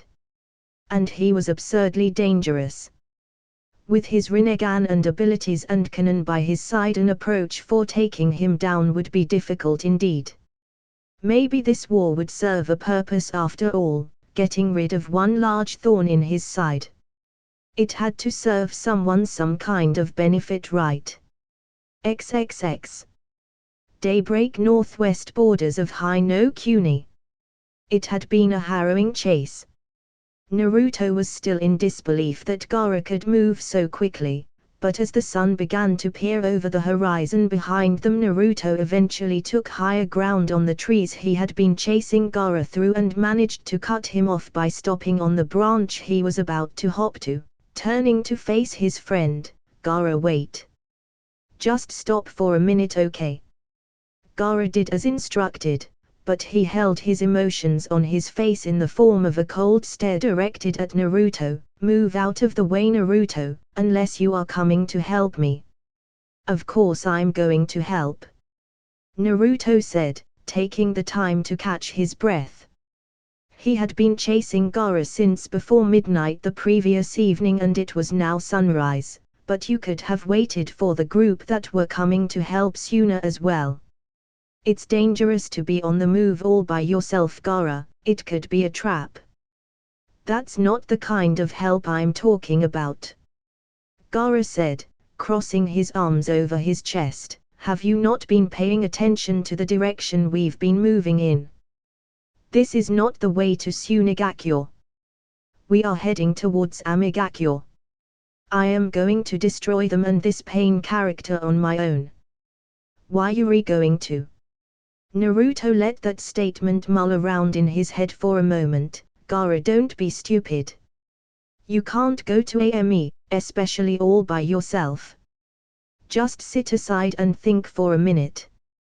Calm down, we can sit and talk about. Before he could finish, Gaara's sand emitted from his gourd and slammed into him, knocking him from the branch to the ground below. Gaara just looked down at him and put his sand back inside of his gourd. Talking got us into this in the first place, Naruto. We took far too long to act on what you had told us about Ame. He said resolutely, if you are not going to help me, then either go to my village to assist them or go home. I must do this. He began to jump through the branches on his way to Amigakyo's country once again until he was stopped again.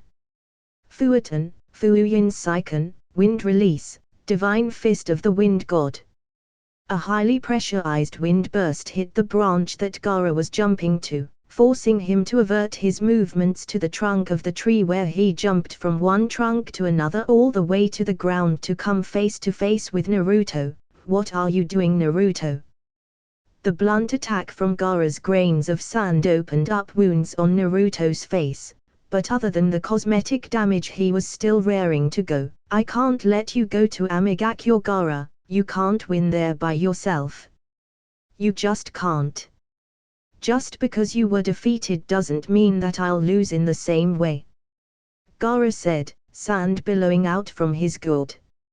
You're right, it'll be worse.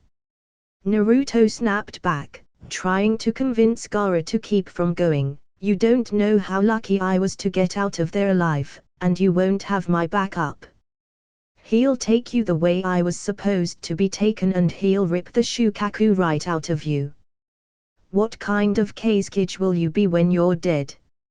A shake of the head came from Gaara as a tear slid down his face. What kind of Kazekage am I alive, when I wasn't even there to protect my village? This is all I can do for them now, Naruto, get their revenge. I understand, Gaara.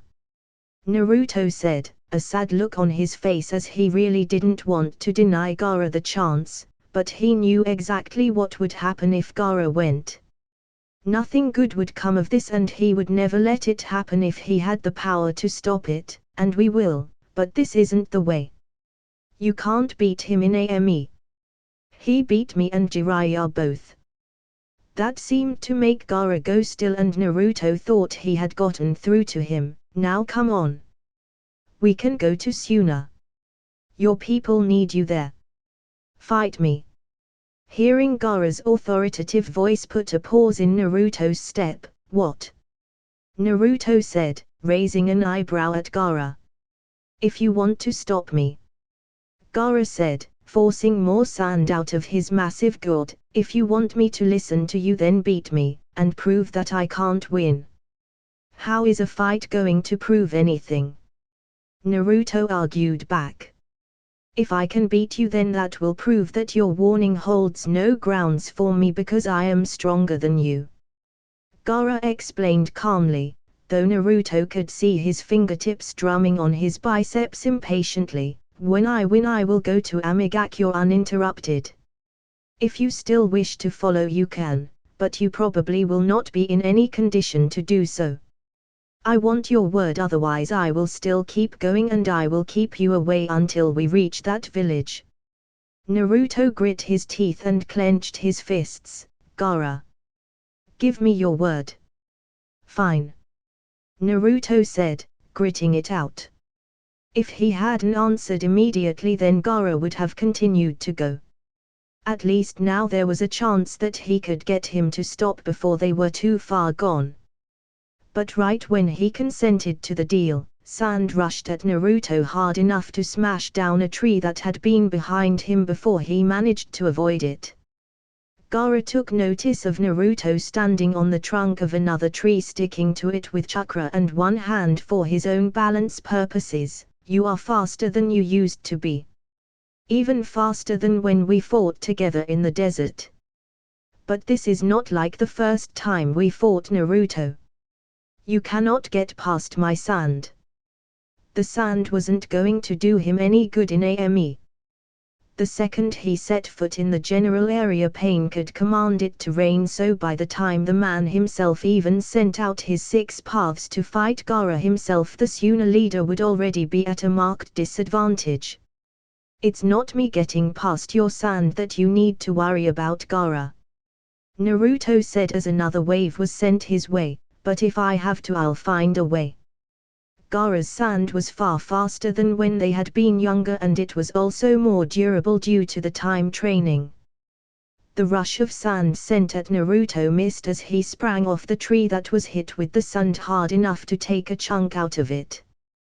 Gaara had yet to move since the fight began as his sand took up a position in front of Naruto as if he were taking aim at him. Renden, Suna Shiga, successive shots, sand drizzle. Multiple bullets of sand flew at Naruto as he tried to fire at him. The repeated shots of sand forced Naruto from jumping to and from tree trunks, dropping down to the ground to attempt an actual attack in response once he finished his hand seals, Raiten, Kaksen no Jutsu, Lightning Release, Live Wire Jutsu. From Naruto's hands flew lightning that trailed along the ground towards Gaara. If I can't go through or around your shield, then I'll go under it. That can't be your best. Gaara said as he proceeded to use his sand to lift himself off of the ground to render the electric attack useless. If you're not willing to fight me the way you're supposed to fight, then I'll just end this now and move along. Did you know that I can make more sand no matter where I am? As he asked that question, the ground began to rumble before it swirled around like a massive sinkhole towards a center. Naruto felt his balance disrupted as he saw sand beginning to file up from the swirling sinkhole as if it were a mixer. He was not about to risk getting sucked underneath the ground by Gaara's sand even if Gaara wouldn't finish him afterwards. He was not going to let himself get buried. Kazekage or not, he was going to find a way to fight against his friend if it would keep him from walking off to Ame to die. You are not safe, Naruto. Gaara said before actually using his hands to try and guide all of the sand he had been creating under the ground at once. Ryuusa Bakuryua, quicksand in the style of a waterfall. The sand proceeded to tower upwards and crash towards Naruto like a tidal wave. He needed a diversion to avoid a buried alive fate. Fuatan, Kamikaze Hashira, Wind Release, Godwind Pillars. Naruto spun around swiftly to kick up a quartet of steadily growing tornadoes that began to move together just as the wave of sand hit the combination of tornadoes. From the tornado, Naruto shot up into the air, avoiding the sand wave as it broke through the wind jutsu he had created. Gaara looked up from the destroyed forest area, looking more like a desert now that his sand had knocked so many trees down and had manipulated the landscape. He raised a non-existent eyebrow as he saw Naruto just standing there in the air. You can fly. Kind of. Naruto said, staring down at Gaara with his strange eyes, one yellow and toad-like with orange pigment on the outside while the other one remained as blue as the sky. It's my Harisusagan, burst limit, but I have control over the air bubbles I stand on while in Sage mode so that they don't burst from my body weight. So it's really just walking on air as long as Sage mode is active. He didn't know if the Kyuubi had a limit to how long it could keep taking in nature chakra for, but he'd cross that bridge when he came to it. I see you are getting serious. Gaara said as the sand underneath him began to rise into the air. This Sage mode seems powerful. And you're here fighting me instead of helping me sack Amigakure to put an end to all of this. A motion of Gaara's hand had the massive amounts of sand below him that had transformed the battlefield stirring up towards Naruto in a method of attack. Going to Ame won't do anything. That place is a fortress even when war wasn't coming.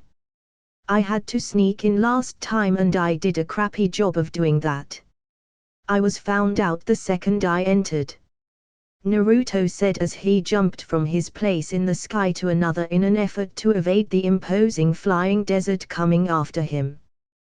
There was no way they were going to get anywhere close by themselves in wartime. Naruto was literally running on the air. He had the exact same ability to move as he did on the ground, step by step, only he had more options while in the air to move up, down, all around, whatever. Still, Gaara's sand could find a way to trap him even in the sky, especially with the massive amount of sand he was using. Sick of being on the defensive, Naruto had to find some way to get to Gaara directly, something he was hard-pressed to do without resorting to overkill measures. If he had to throw a Raisin Shuriken or Raisin Rizki at an ally, there was something wrong with him. Massive tendrils from the sand in the sky flew out at Naruto in an attempt to grab him, but he darted around them like a gnat, moving in and out and avoiding capture while steadily moving himself closer to Gaara, who struggled to catch Naruto out of the sky. He's so fast. It's difficult to surround him with sand. He knows to watch his back as well to avoid getting caught.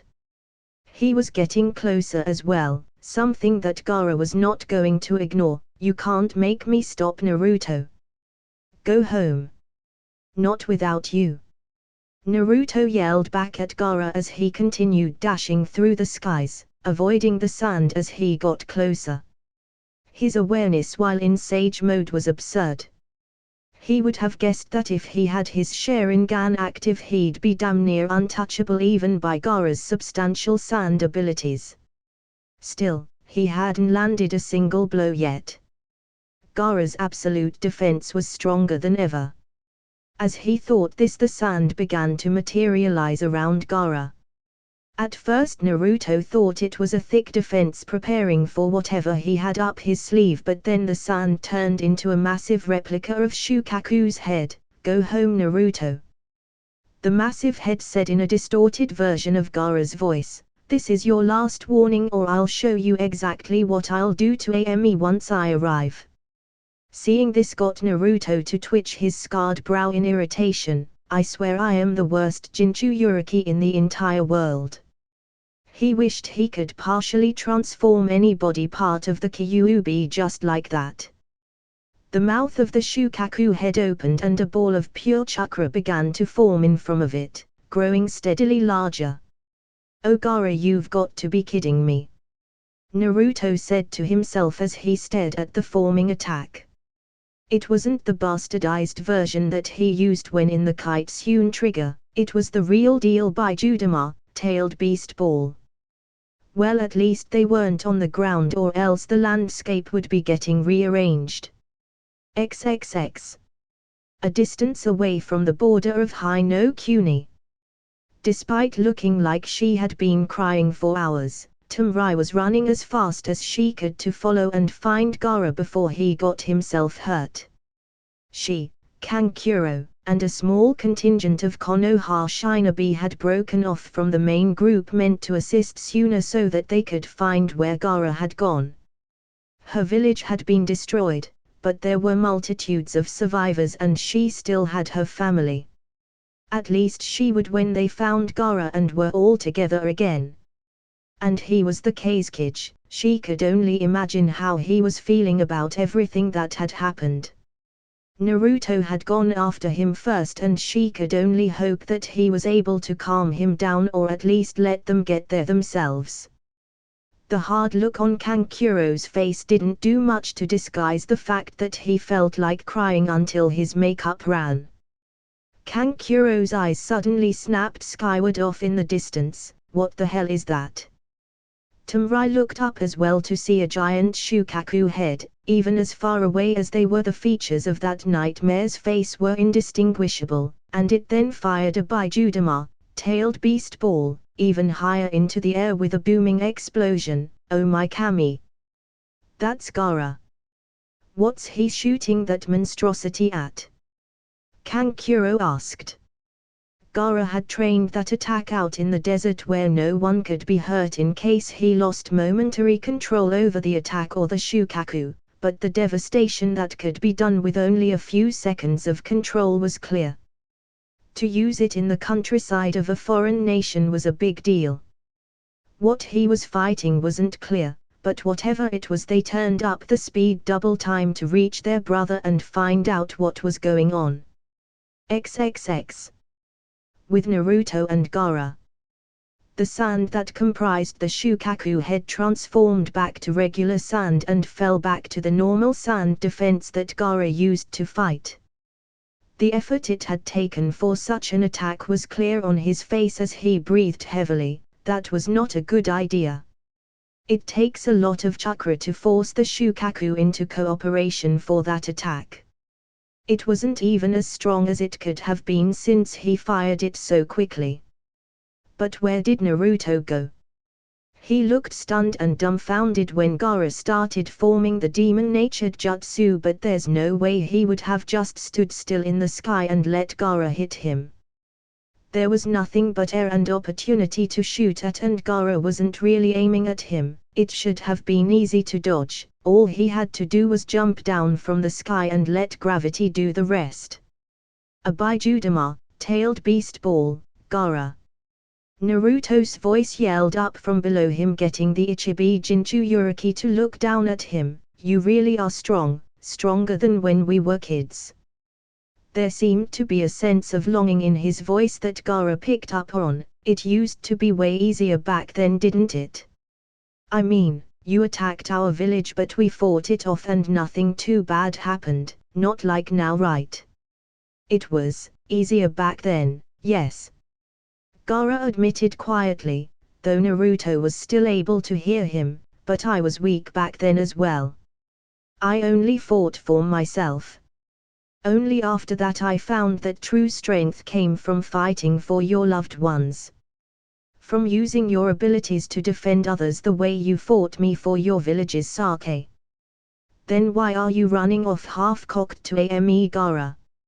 Naruto said with a hint of desperation in his voice. That's not going to do anyone any good. Lead your people. Go home. You're their Kazekage and they need you, they're hurt and scared. Going to Ame is just so you can fight and make yourself feel better trying to tear them up. But that's what Pain wants. Right now you're being selfish. I failed them, Naruto. Gaara screamed down at him before the dam broke and tears started streaming down his face. I hate myself more than I hate Pain, more than I hate Amigakure right now, because if I was there it never would have happened. I would have stopped him. He wouldn't have touched a single person if I were there. And I'm going now because if I can't do to him what he did to them, I'm not worthy to be their Kazekage. Killing him won't bring anyone back. Naruto shouted right back up at him, the sun bathing the both of them in the light. Killing him won't bring back a single building, and that's if you even get it done. He'll beat you, Gaara. He's got your weakness in his back pocket. What were the chances Gaara would enter that country and it wouldn't be raining? Not good if one were to study Amigakure's meteorology. But you're half right about something though. If you do this then you're not worthy to be their Kazekage, because you're just going to run off and destroy shit all because you're mad. That's not going to help anyone and it'll get you killed. A heated glare came at Naruto from Gaara as the sand began to whip around his body angrily before turning into one cascading wave that was meant to crash down on top of Naruto altogether. Give up on trying to stop me, Naruto. Hearing the manic tint in Gaara's voice snapped something in Naruto. It was as if Gaara wasn't even trying to listen to reason any longer. Maybe Danza had been right, emotions were a pain, fine. Run off and be stupid just like Sasuke did. Naruto shouted up to his friend, go ahead and go to Ame to get what you want. Forget about the people that need you and your own responsibility just to go off and kill some asshole with a god complex. That'll make you just like your name says you are, a self-loving carnage. That remark made Gaara's impending attack stop in the air as he looked down with a shocked expression on his face. It wasn't wrong of him to want revenge, was it? It was human nature to wish to harm the person that hurt the ones you cared for. Didn't Naruto understand that? It seemed like Naruto had always been someone that could understand, so why didn't he understand this? I wish I could tell you I knew how you felt, Gaara. Naruto said honestly, I'm not a Kage, and Konoha's never had anything happen to it like what happened to Suna. But don't do this. The people come first, and they need you more than they need revenge right now. We'll get it, I promise, but it's not the time and AME definitely isn't the place. Gaara's hands shook as he tried to battle with himself over whether to go or whether to stop. I shouldn't have to be told things like this. Gaara said, visibly struggling with the decision. I'm the Kazekage, I should already be able to make the right decisions without being advised, especially by a foreign shinobi. With that being said, the sand dropped to the ground and Gaara took care not to drop the sand on top of Naruto himself. Able to sense that Gaara's chakra was no longer controlling the sand, Naruto gave the cue for the Kyuubi to cease sending him chakra for Sage mode, turning his change die back to normal. You all right in there, Kyuubi? I have had an itch on my nose for the last 10 minutes. I don't know how you can sit still for as long as you do to gather this crap for your training. The Kyuubi griped as it shut down the connection between their chakra networks. You should have blown that sand rat to hell since he wanted to challenge pain and go so badly. Whatever. Naruto thought back, ending the conversation as Gaara drifted back down to the ground, his sand back inside of the gourd now that the scuffle was over. Are you okay now? He asked the seemingly docile Gaara. No. Gaara said honestly, but the Shukaku was influencing my state of mind at the time and tried to take advantage of my desire to tear pain asunder. I am still angry and I still desire his death, but right now I will go to my village, or what's left of it. A village isn't a bunch of buildings, Gaara. Naruto said as they began to walk in the direction of the High no Kuni /K's no Kuni border. It's the people that live there. And there are still supposed to be a lot of them there that need you. I know. Gaara said before looking at his hands that were still shaking. I just want to kill him so badly. There was a moment where I just wanted to crush you and move along. I'm not entirely sure I can even blame that on Shukaku either. He shook his head and let out a desperate sigh. Gaara. Both Tamrai and Kankuro came into sight, yelling for their younger brother upon sighting him.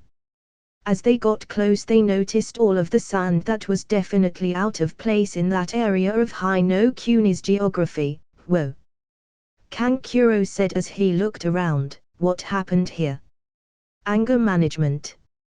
Naruto said, patting Gaara on the shoulder a few times before shifting the sword on his back and walking away from the young kid. Tamrai walked over to Gaara and wrapped her arms around him in a hug as Kankuro walked over to do the same. Deciding to give them the moment that they hadn't been allowed together the previous night due to Gaara's impulsive flight from Konoha, Naruto just sat off to the side while the three siblings grieved together over the fate of their village. They would see it up close and personal for themselves soon enough. XXX. Konohigakyo no Sato Hokage Tower Tsunde's office. Sai knew that it wasn't the best idea to go to Tsunade on his own, but it was an order from Naruto to inform her that Gaara was gone to head off by himself. But when she asked him to stay after sending Shitsune off to mobilize a squad to head off with the siblings of the wayward Kazekage, he knew there was something up. So there he sat, right in front of her as she had her own place at her desk just appraising him. A normal person would probably have been intimidated or at least somewhat unnerved, but then again Sai didn't feel emotions like that. Also he said. It had been hours and the ever-patient shinobi had to wonder just what Tsunade wanted with him at a time like this, even though there was not much she could do at a time of duress such as the one currently taking place. Tsunade finally opened her mouth to speak after quite a while of saying nothing. I'll just cut to the chase and say what I need to say. You don't seem to be the type to beat around the bush, so I'll just get right to the point. I know of your connections to Danza just like I am aware of Naruto's and your other teammate. Sai said nothing, something that Tsunade would have guessed as much about, but she continued, Are you able to speak for yourself, or has Danza done something to keep you from doing such? This is an order from your Hokage, you know. Sai blinked but nodded. Yes, I can speak, but only because Danza-sama is truly dead. If he were alive, then the seal he placed on all operatives would have kept us from speaking freely of him or Root. He believed it was for the best that our existence isn't known by all, the less the better. I am willing to cooperate though. What is your purpose? Tsunade asked.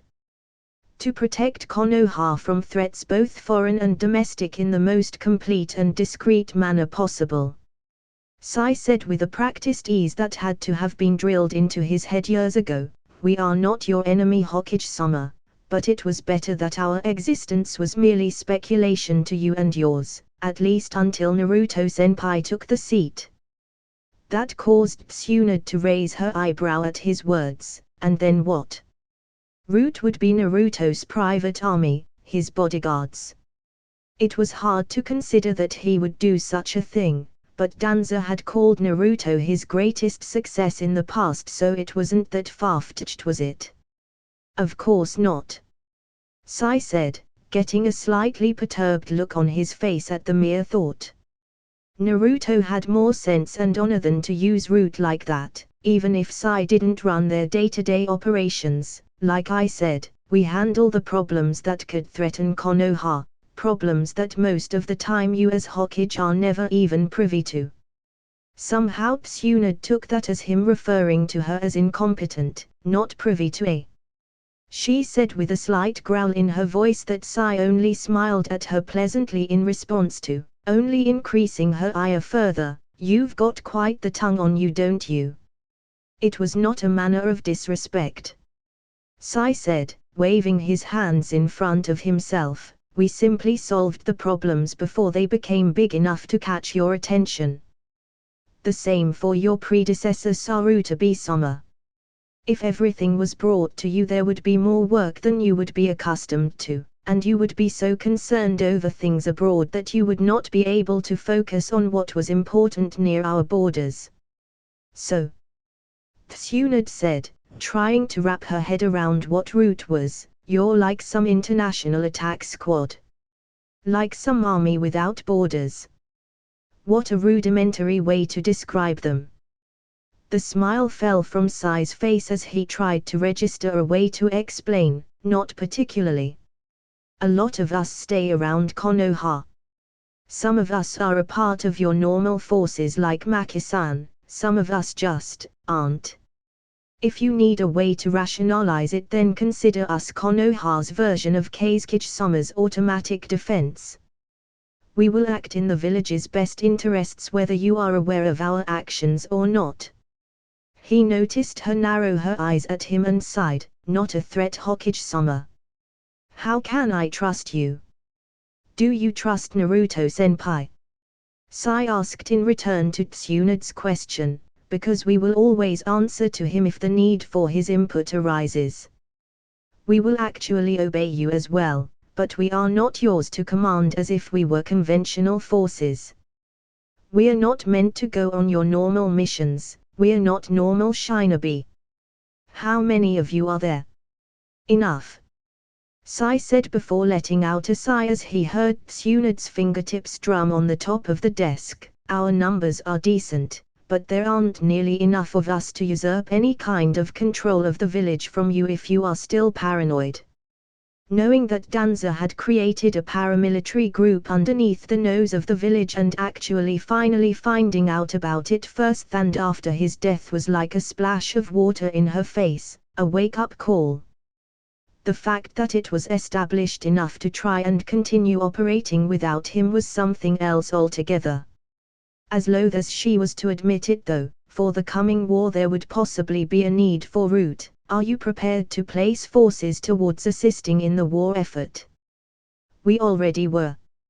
Sai said matter-of-factly, much to her surprise. Danza-sama has kept eyes on multiple minor villages around the borders of the country for years. Spies have sent some very concerning news. He had Tsunad's full attention since she had actually sent Jiraiya out for a quick trip to pick up some word on the rumblings in nearby areas. Every minor village in High no Kuni's immediate vicinity are preparing for war, and it's not against AME. Our allies. Don't particularly exist anymore. Sai said before she could question the loyalty of the allied minor villages. This is their chance. They don't want to sit under Konoha's thumb any longer and get the scraps of our business. Takegakure and Kusagakure were among the first to line up and throw their lot in with Amigakure after news of the attack on Suna broke, and many others nearby fell in line right along with them. Are you serious?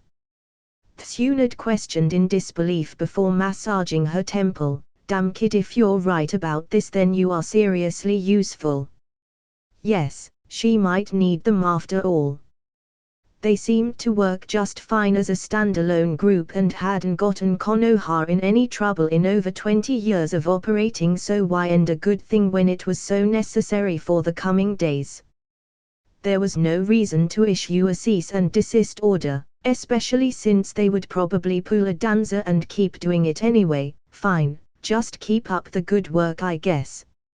And if you do anything that would endanger the village.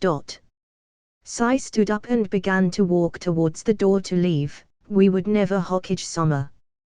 Maybe one day we'll prove how useful we are to Konoha, but until then we'll just keep working. He opened the door and turned back one last time. It was the promise we all made when we joined in the first place. We'd do what we had to in order to keep the village safe from the shadows. He gave one more of his pleasant-looking smiles. You'll pick up some rumblings from us here or there, he said before shutting the door behind himself. With that little meeting over, Tsunade turned around in her chair to look out the window at the village in the early morning. Every little bit helps, I guess. A tree can't really thrive without strong roots in the end. She would need to wait for word from Jiraiya to confirm what she had just been told, but with their allies turning to take their shots at Konoha's throats there was no reason not to take on a comrade-like route, especially since they were technically already on the same side and their foreign friends seemed to be prepared to fight them for the lion's share. The treacherous ungrateful fools didn't know what they were getting themselves into. But they would sooner rather than later. A part of Tsunade wondered how many wetwork operations Root had planned even at that moment. She hoped there were enough to make those turncoat bastards pay. No loyalty among the thieves, murderer, and spies in the end it appeared. It was a good thing the other Kij decided to leave a few delegates behind once they decided to head out for their own villages at first light, just in case something similar would happen to their villages in their absence. There were plans that needed to be drawn. And at the ending of this part everyone. Hope you like the video. Like, share and subscribe the channel and also tell me your recommendation in the comment section down below. Thanks for watching.